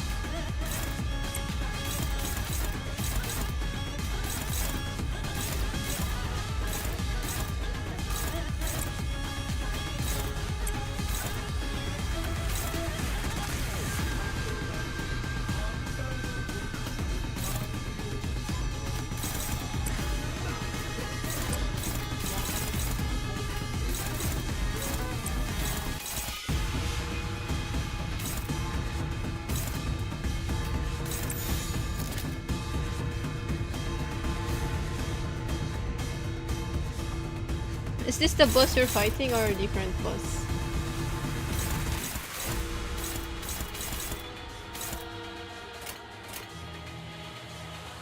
지령에 따라 참여.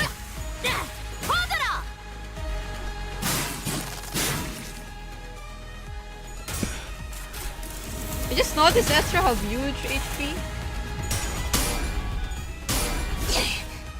이 거리면 충분해. 너한텐 조금 멀겠지만. Astra have 1k, 1.7k HP.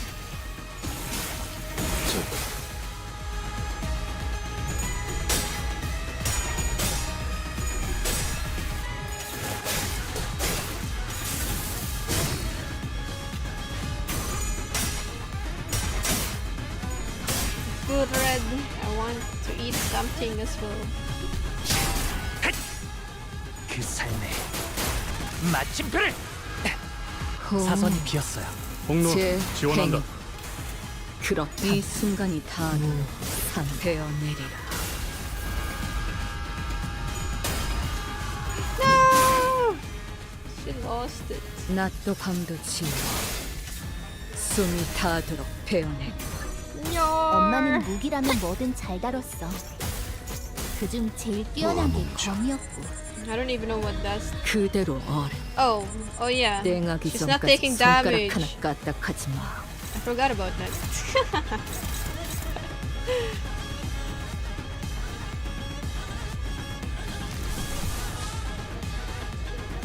But do we need it? It's ready, but do we need it?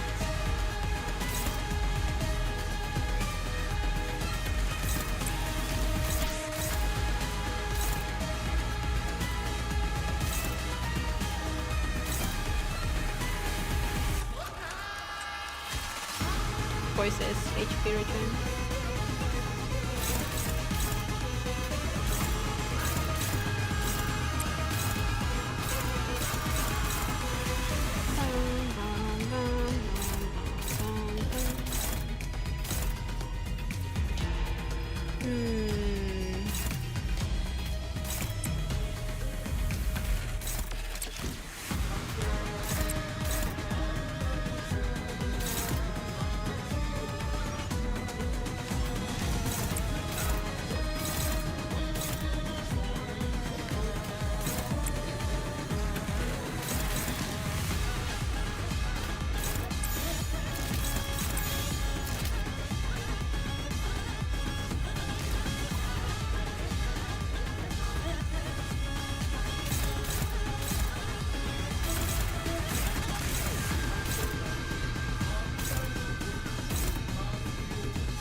Can use it anytime.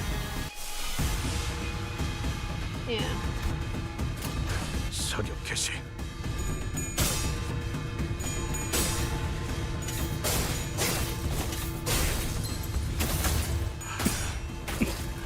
한 점만 노린다.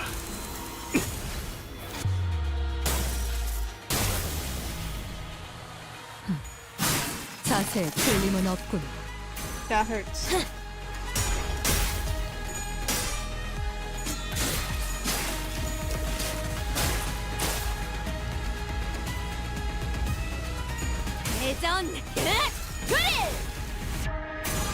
Which has 6 grace. Okay.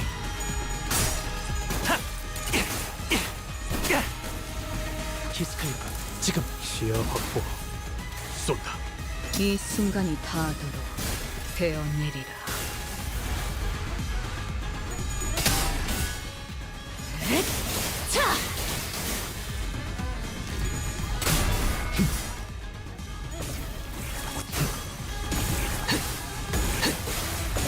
사선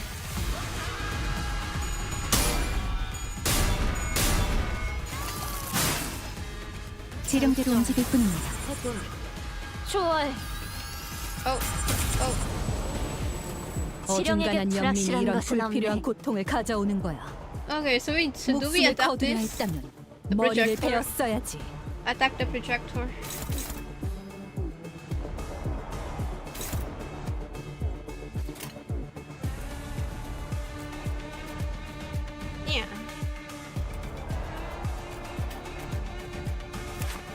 Nothing, there's no information.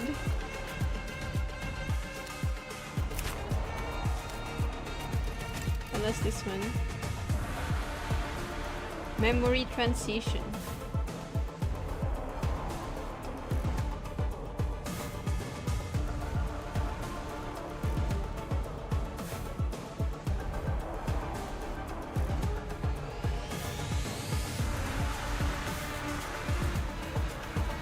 Oh wait, there's dungeon after this, right? After this stage.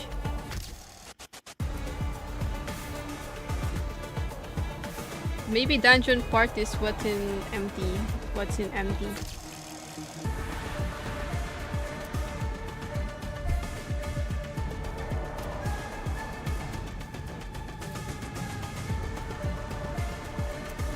So we attack the projector, right? Kill the projector.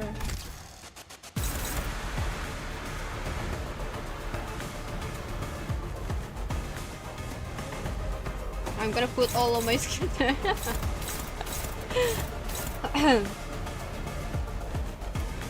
Yeah, I mean, yeah. We're experimenting.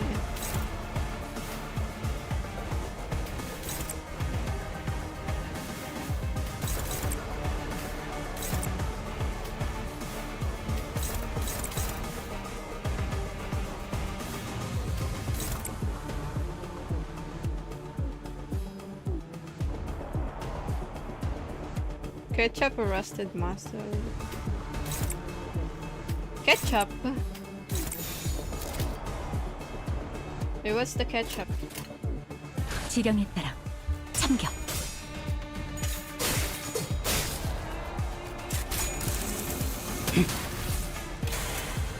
Oh, medic blood bag. I mean, do you need heals? If not, just get the muscle. 앞으로 둘.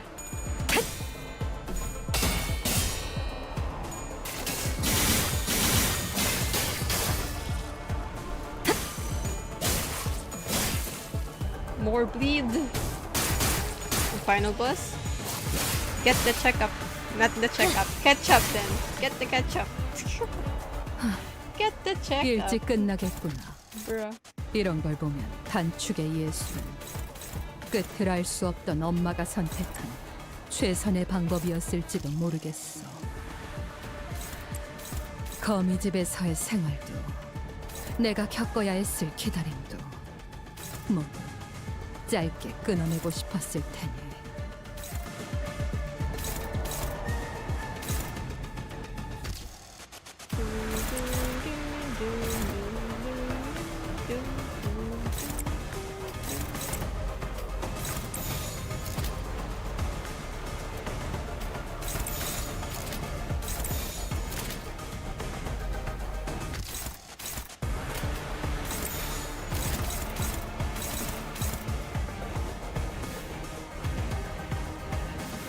그려낸 대로. The clip will also happen after this.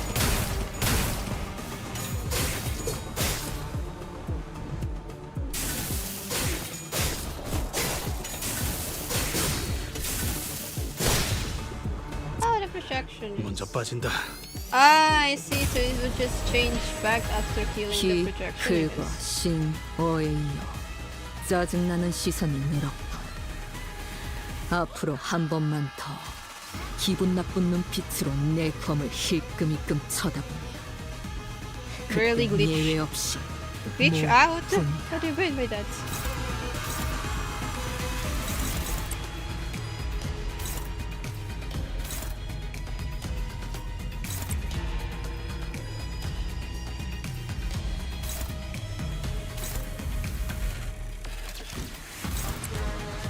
I should have done it again.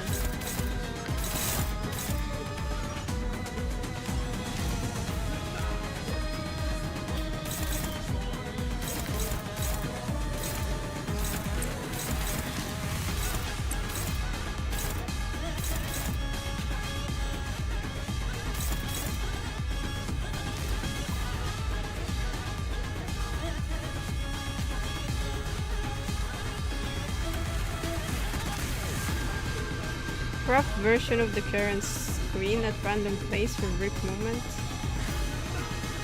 Oh no, I don't know about that. It's normal in OBS to me. Maybe it's YouTube again. YouTube! Can't clash onto this. Are we cooked?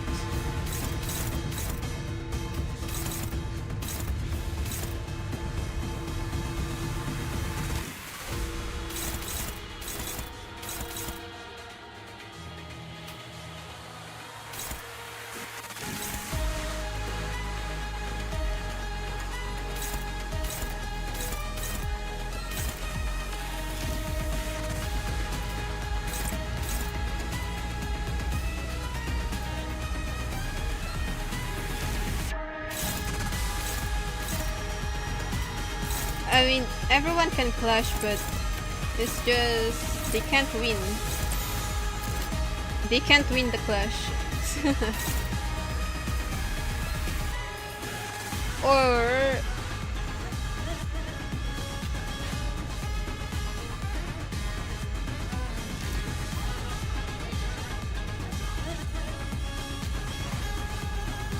like look at that 0/20.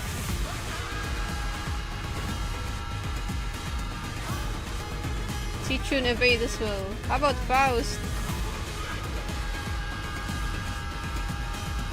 This.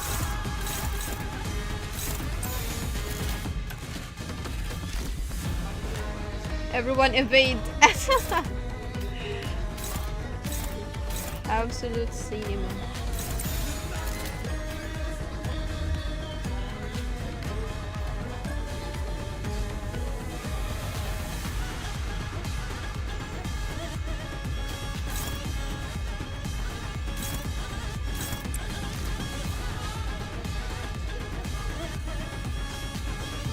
Faust and don't counter.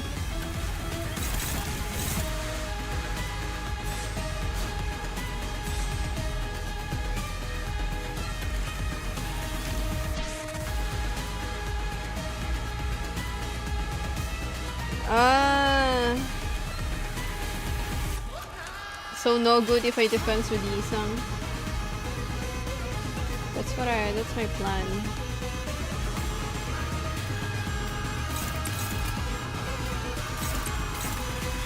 Evade with Ryoshu instead. Wait, if I evade Ryoshu, one of them will die. Oh my gosh, I almost forgot. It's not possible. BRB.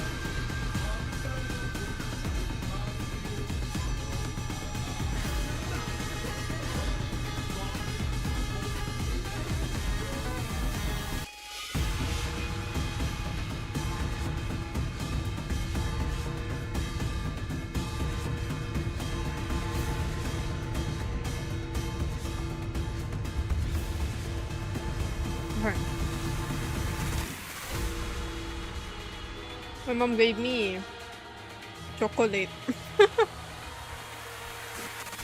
Yeah, bye. I hope I won't get tummy ache from this. I can't say no.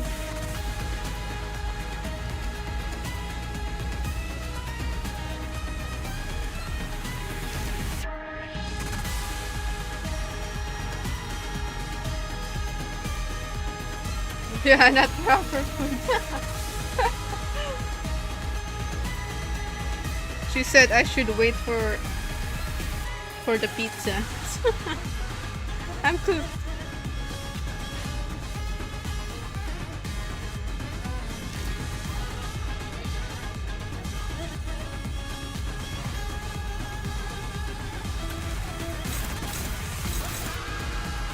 So should I?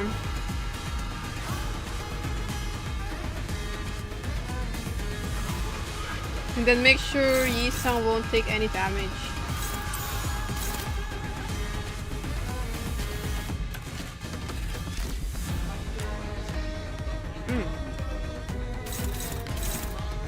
Well, I guess if Yi-sang died, he died.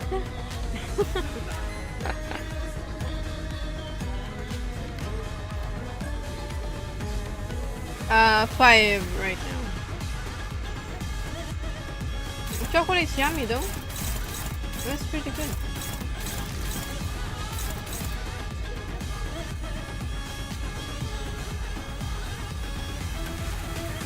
How about Faust? I'm thinking of using Faust this skill instead of this skill.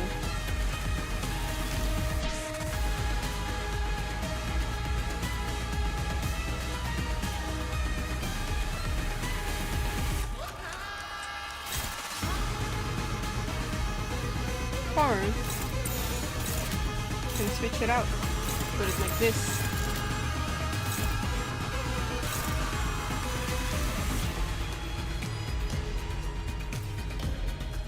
Now hold on. Okay, this looks good to me. I don't know if Roja will win this though. Roja might get staggered here actually.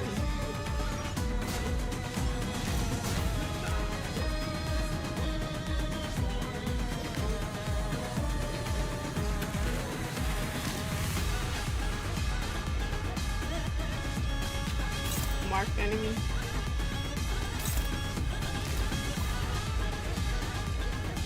But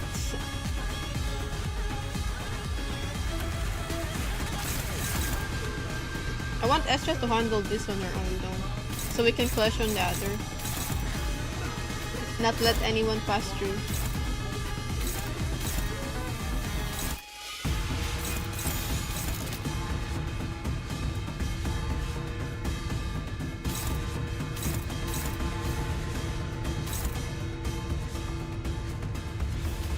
You know what? Let's see. Let's see what's gonna happen. 그려낸 대로. Worst case I can think of, they wouldn't be able to judge.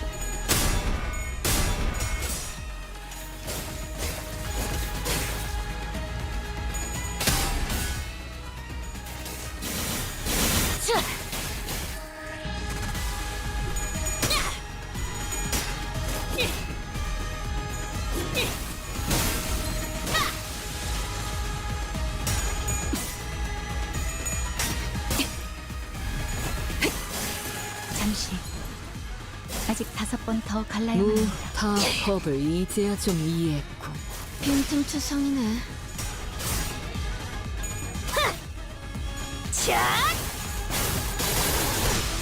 우와, 지금 완전 삼촌들이랑 공호대 같았어.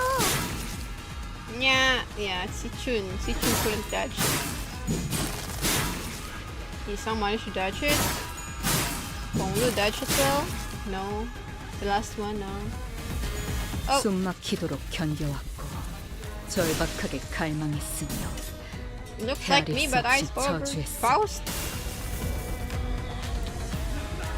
나비 교환. 어릴 땐 몰랐어. 왜 Oh my 엄마가 god, Ryo should have it. 삼촌들이랑 말도 못 섞게 했는지.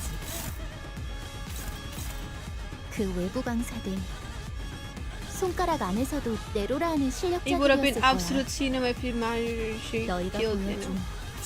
혹은 더 대단한 기술을 매번 엄마에게 가르쳐줬거든.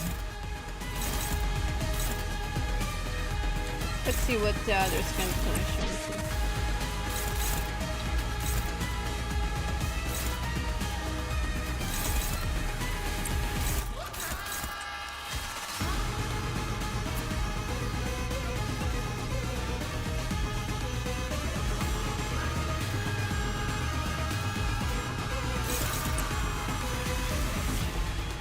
Yeah, it's Faust. Okay, Roja no clash.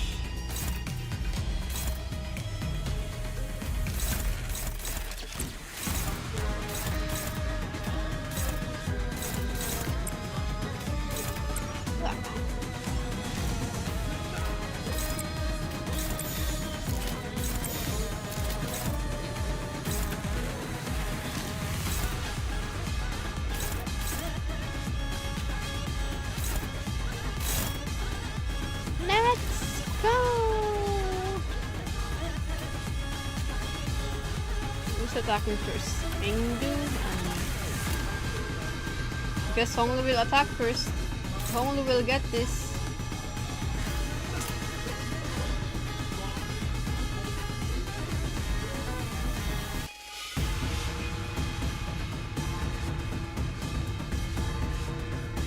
타겟 포착 1시 방향. Furiosa will be available.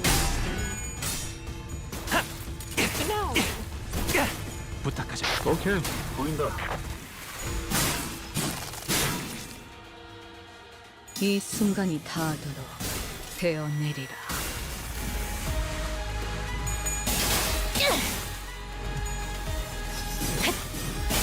몰아치는 것은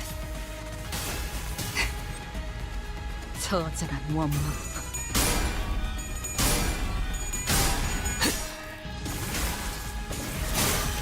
가업제 완료. Sheesh, Roger's bleeding out. 가속 펀치! Punch!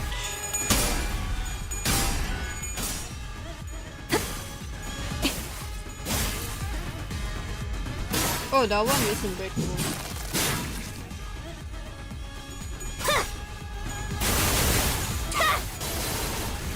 굳이 직접 목격하지 않아도 느낄 수 있겠죠. Maybe for this one, we just have to, 엄마가 만반잘부는 싫다고 해서 you 내가 know, 만들어준 get that 인사말이야. shield.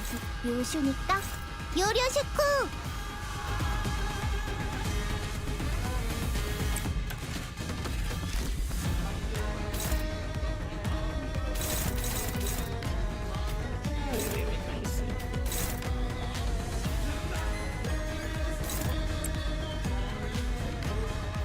What is it, Gabriel?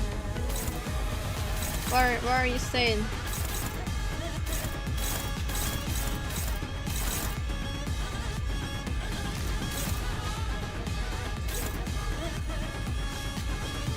Oh, the attack.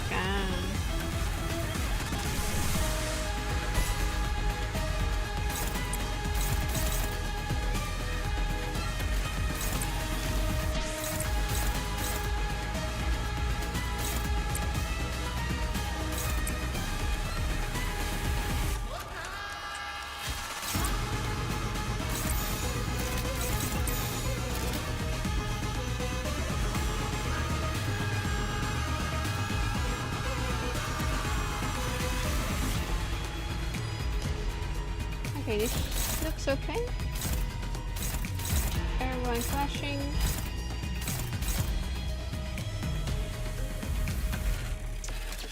Looks good to me.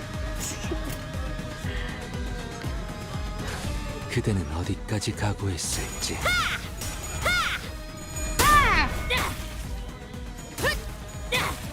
Oh, Ezra don't have stagger line. What a tank.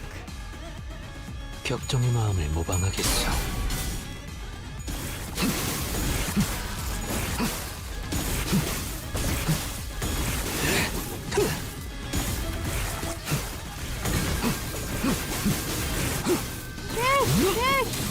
제한 종료.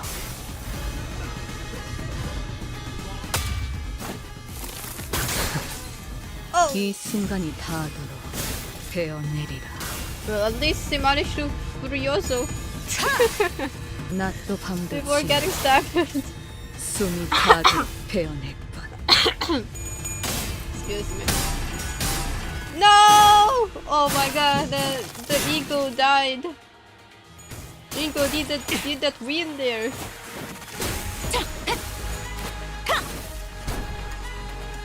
Rip eagle.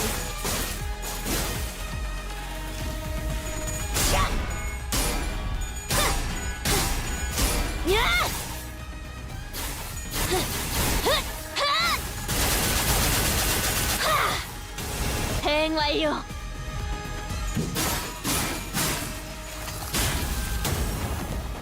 굳이 직접 목격하지 않아도 해금하겠네. 느낄 수 이 있겠죠. 상처를 기억할지.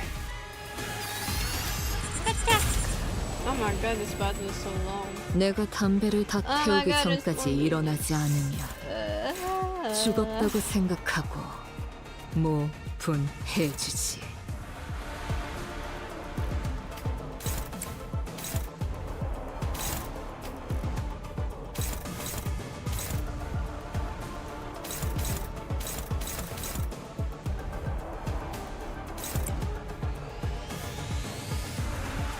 Wait, should I use it again?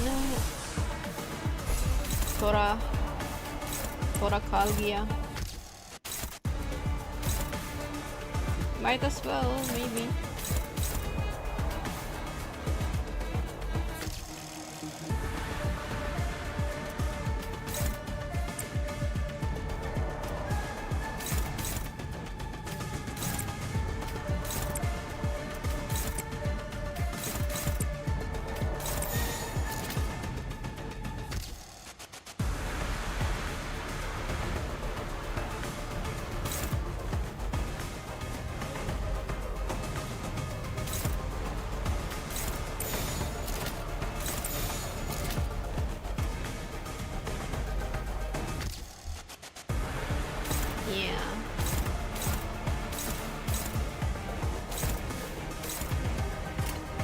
시간 끌 것 없이 모조리 치워버리죠.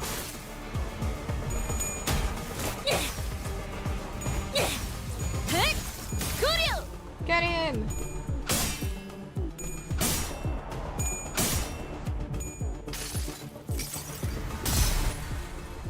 처음으로 숨통이 튀었던 순간을 기억하나요? 저는 지금이군요.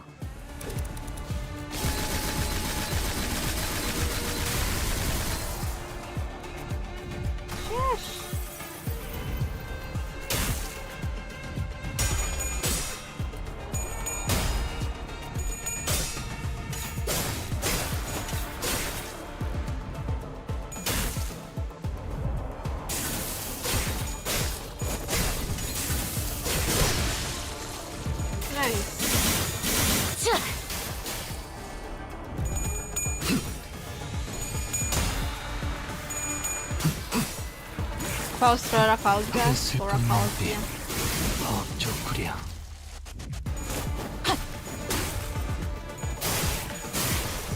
죽는 것도 사는 것도 지령했듯.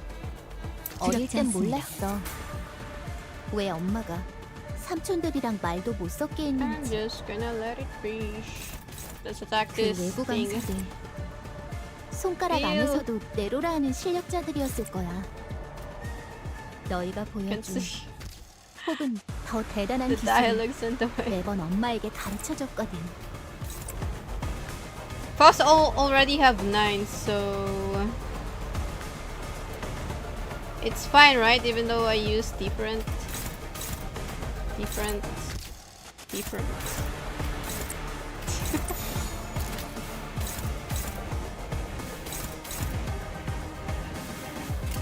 Yippee! 예측할 수 없게.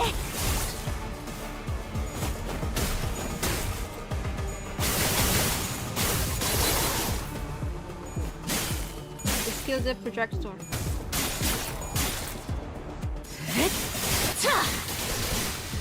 죽는 것도 사는 것도 지령했듯. Inviting 두렵지 Homer. 않습니다.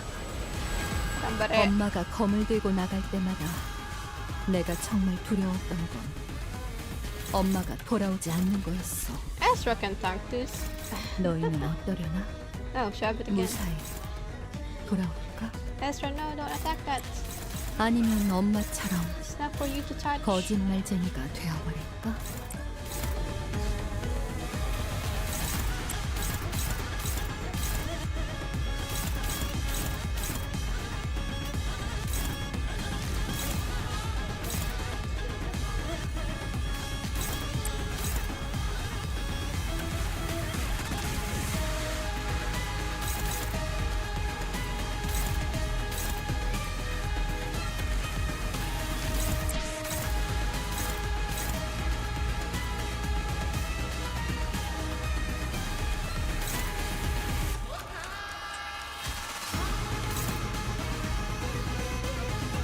The boss is cooked. How cooked?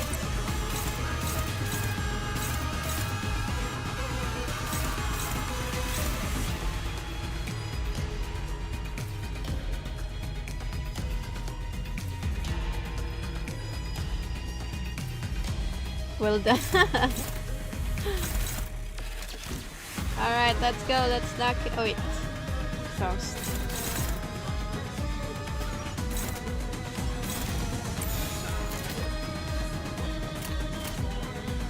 시간 끌 것 없이 모조리 치워버리죠. 몰아치는 것을 저자가 원망.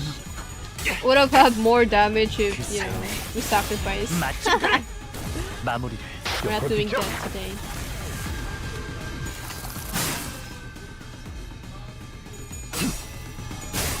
아홉째 완료.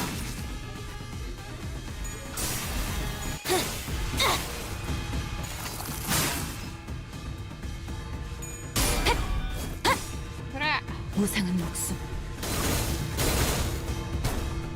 불끝에 지원의 뿐. At least it doesn't. At least the unbreakable point doesn't stagger them. 충정. We're the final boss we will sacrifice. 어릴 땐 몰랐어. I thought we were gonna use the 왜 엄마가 bleed 삼촌들이랑 말도 team. 못 섞게 했는지. Oh, for Yosu again. 그 Okay, 외부 Isang, 방식은 do your job. 손가락 안에서도 네로라 하는 실력자들이었을 거야.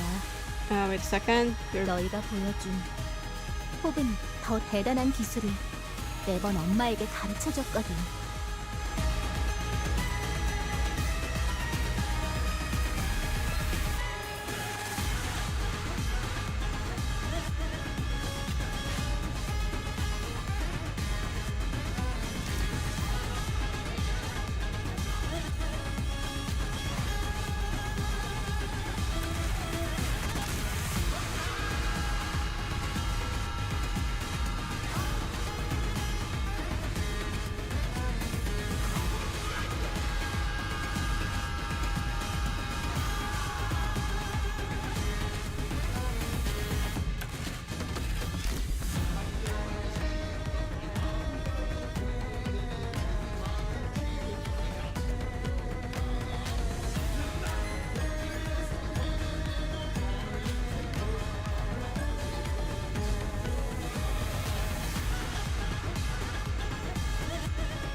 okay, I'm back. Also, I might not finish Intervallo this night. So,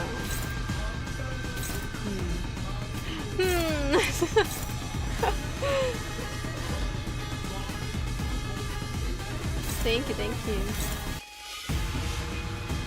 So, I don't know.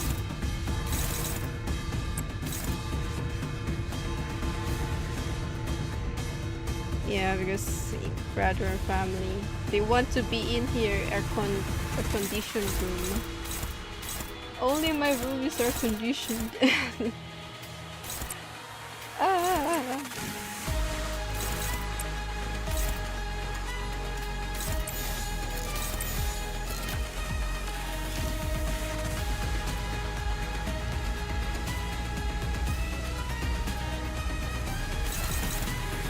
Never flashing. Lock it in. 타겟 포착. 헤르메스의 의지.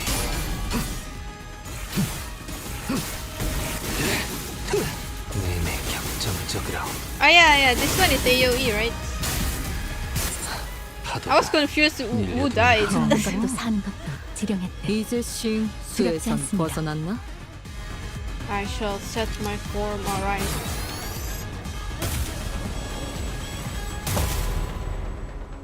I knew it! Dungeon is the other form without the thing.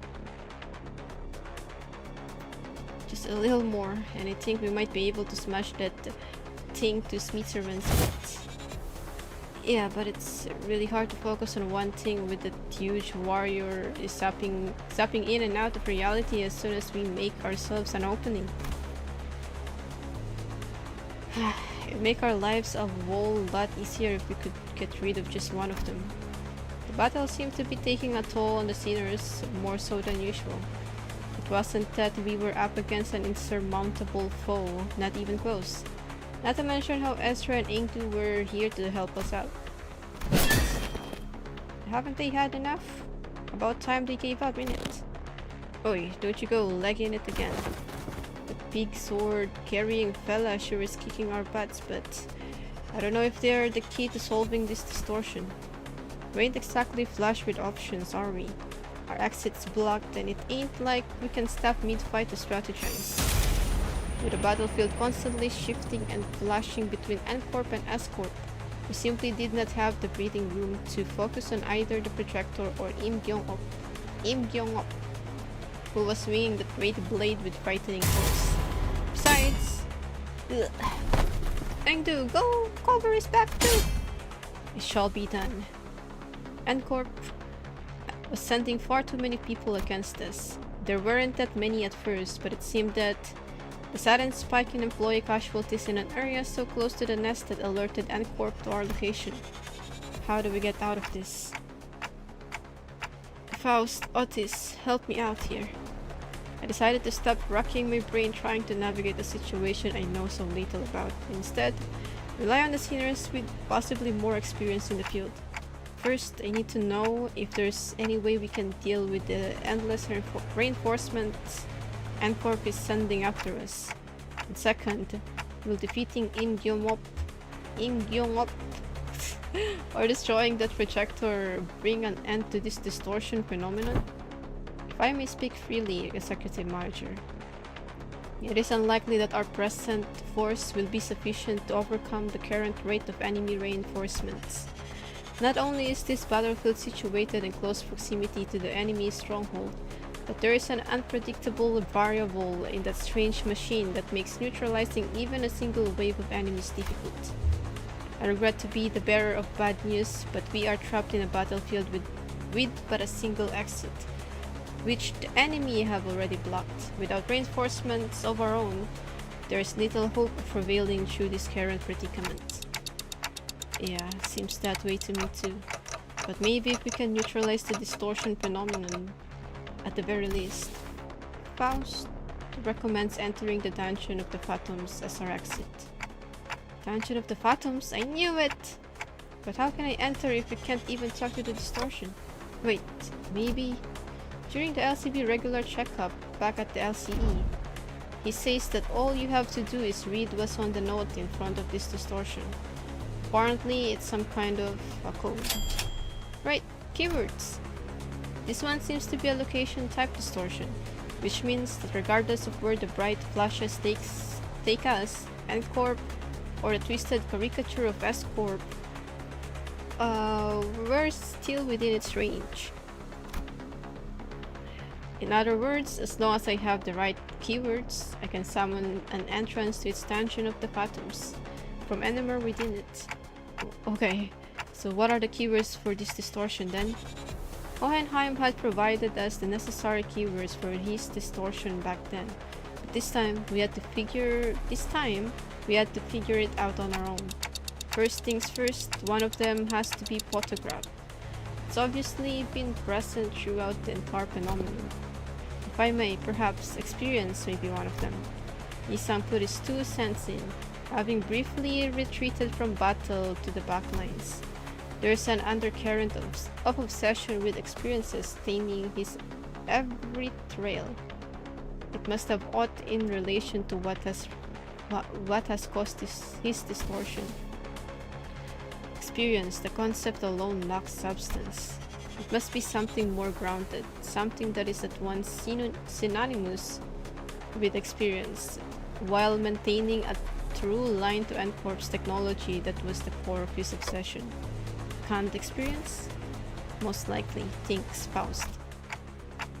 Alright then, photograph, can't expression. Not seems to transpire as of yet. It didn't, but I could feel it. Are these the kind of photographs they used to make can't experience? So that's what the strange sensation was. Mentioning that word shook the distortion and caused that rippling effect. But it was clearly not enough to force open the dungeon of the phantoms. How many other keywords could there be? Scraps. Sorry?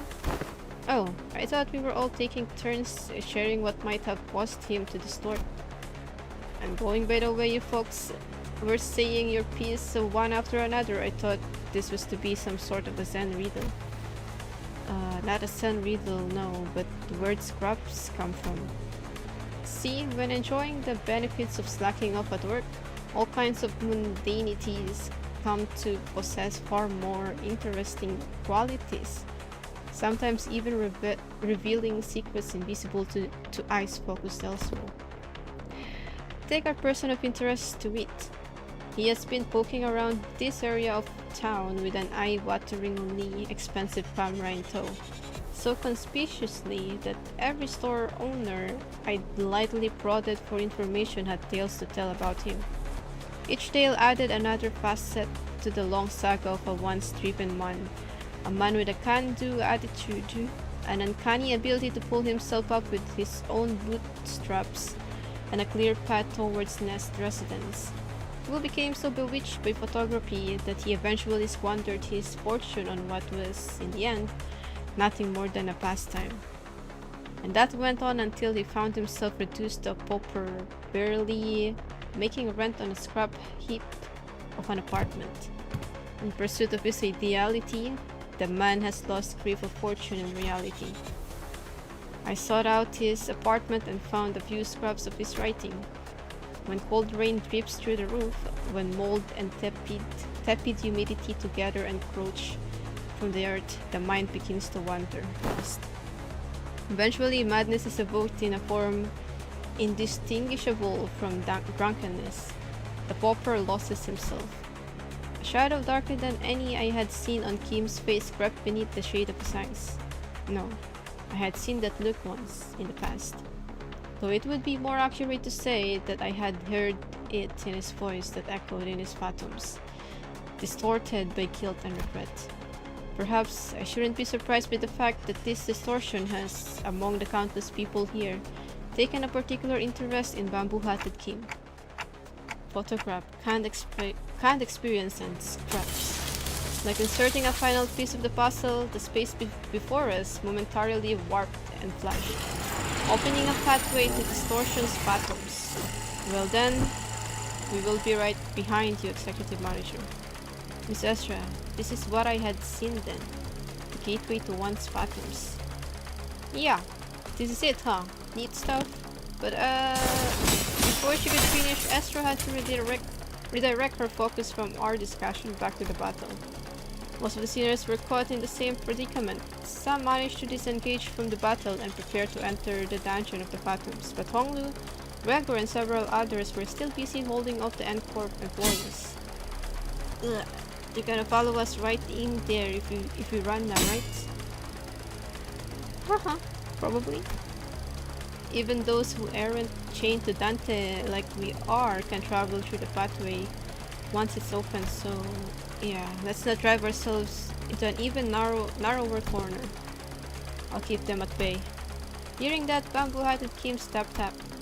My sword arm's not what it once was, but it should be enough for this. Besides, I have little wish to set foot in some ill-omened place and be tangled in such a bizarre mess. Is that really what he thinks?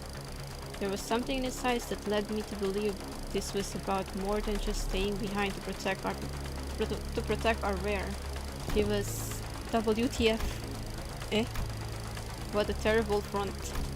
I thought he was I thought she meant something else. At least trying to pretend to be sincere and make it easy for us to believe you. You think that terrible excuse was going to fly? Oh, what are you trying to avoid, sword swinger? You're not some kid trying to get out of doing his homework. I remember hearing that entering a dungeon of the Phantoms will bring one to the spiritual Phantoms that distortion is gazing into. Then what lies within must be my very own. For that is what the abomination is gazing into. It's decided then, you're coming with us. We ain't about to walk in blind to a place we know beep about, mate. Got us in there, yeah? Oh, it keeps it simple. You try that too. Learn the hard way that homework, like summer reading, doesn't go away just because you don't look at it. It's still there. Oh, even as the summer breaks comes to an end, ruining the last day of your vacation into an all-nighter. That's so true. Procrastination. Araya's keys cupboard vibrated cheerfully in agreement. Stop procrastinating. Go do your summer reading. Who's procrastinating? Me. What was it you said? Face the homework, save the GPA. Yes. Face the sin, save the ego. It is, after all, the attitude the company expects of its employees. It's just that big, I know, right? I like that. I like that Ryoshu dialogue. So good. It's so good. Face the homework, save the GPA. Do you guys hear that? You know what to do. Go, Junior. You guys do LCB. I can handle them all on my own. No, Ezra! Come with us! You will make a lone stand? Hey, who the heck do you think I am? I'll show you why team leader Moses felt safe sending me out alone with you guys. This was basically a monster of the week situation for team leader and me back in our duo days. I can handle them on my own, no problemo. I wanted to see how you guys handle the inflection point, but I guess you can never really have it all. Oh well, I guess I'll just have to trust our two OSR team newbies to handle that. I have BRB again.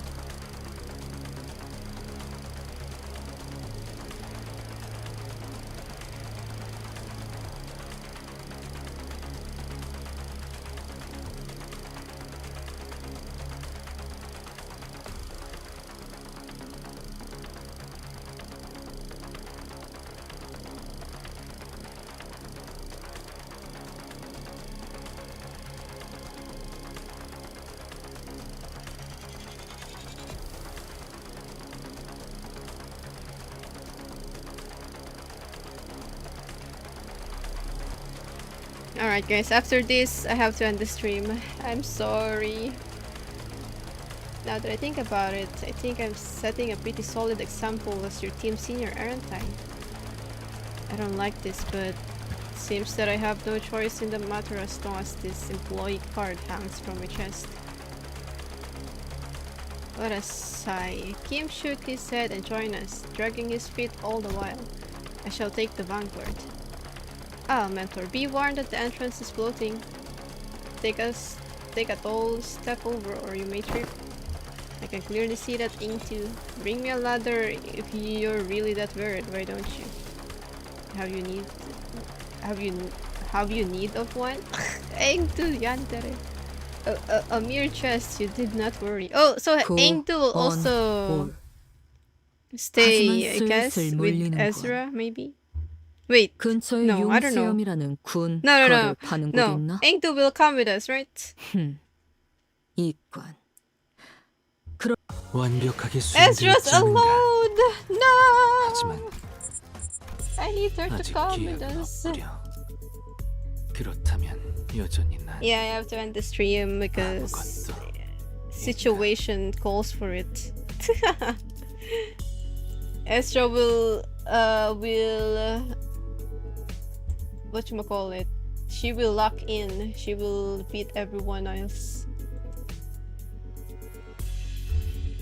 She will lock in. Everyone will die. Oh.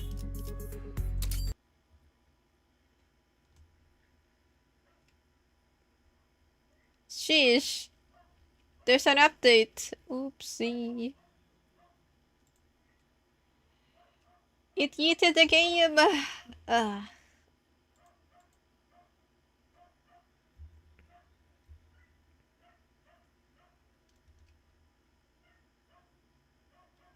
I'm about to go to anyways. Ame. My knees. Ame. 림버스 컴퍼니. She needs aircon. Yeah, I know, right? The game heard me and they just kicked me out. Bruh. Oh I'm gonna get copyrighted from this song. Music.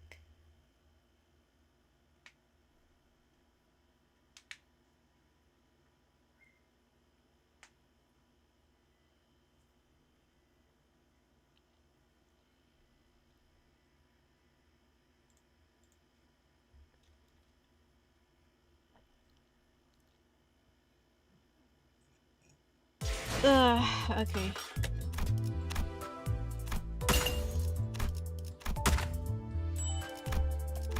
Alright. We'll continue this next week. I'm sorry, guys. I'm sorry. I thought I could finish it. Yeah. I thought they will be home by night, so I stream in the afternoon, but yeah. They were earlier than usual, so I'm sorry.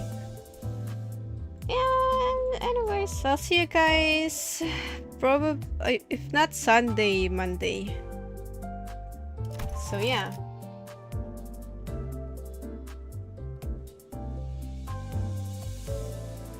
Quenchana, thank you. Thank you everyone for watching. Good morning. Have a nice rest and eat to Asian peeps. Early eat.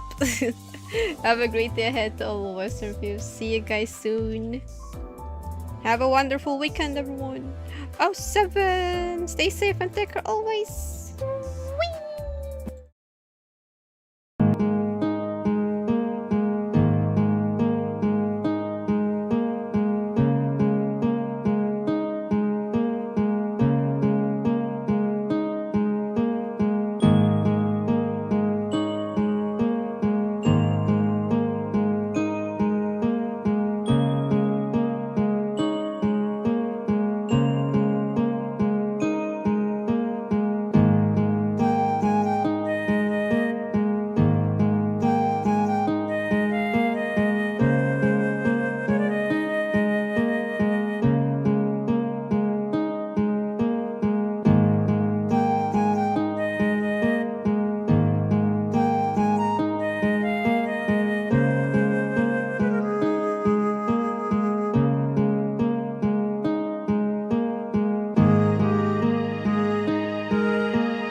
bye.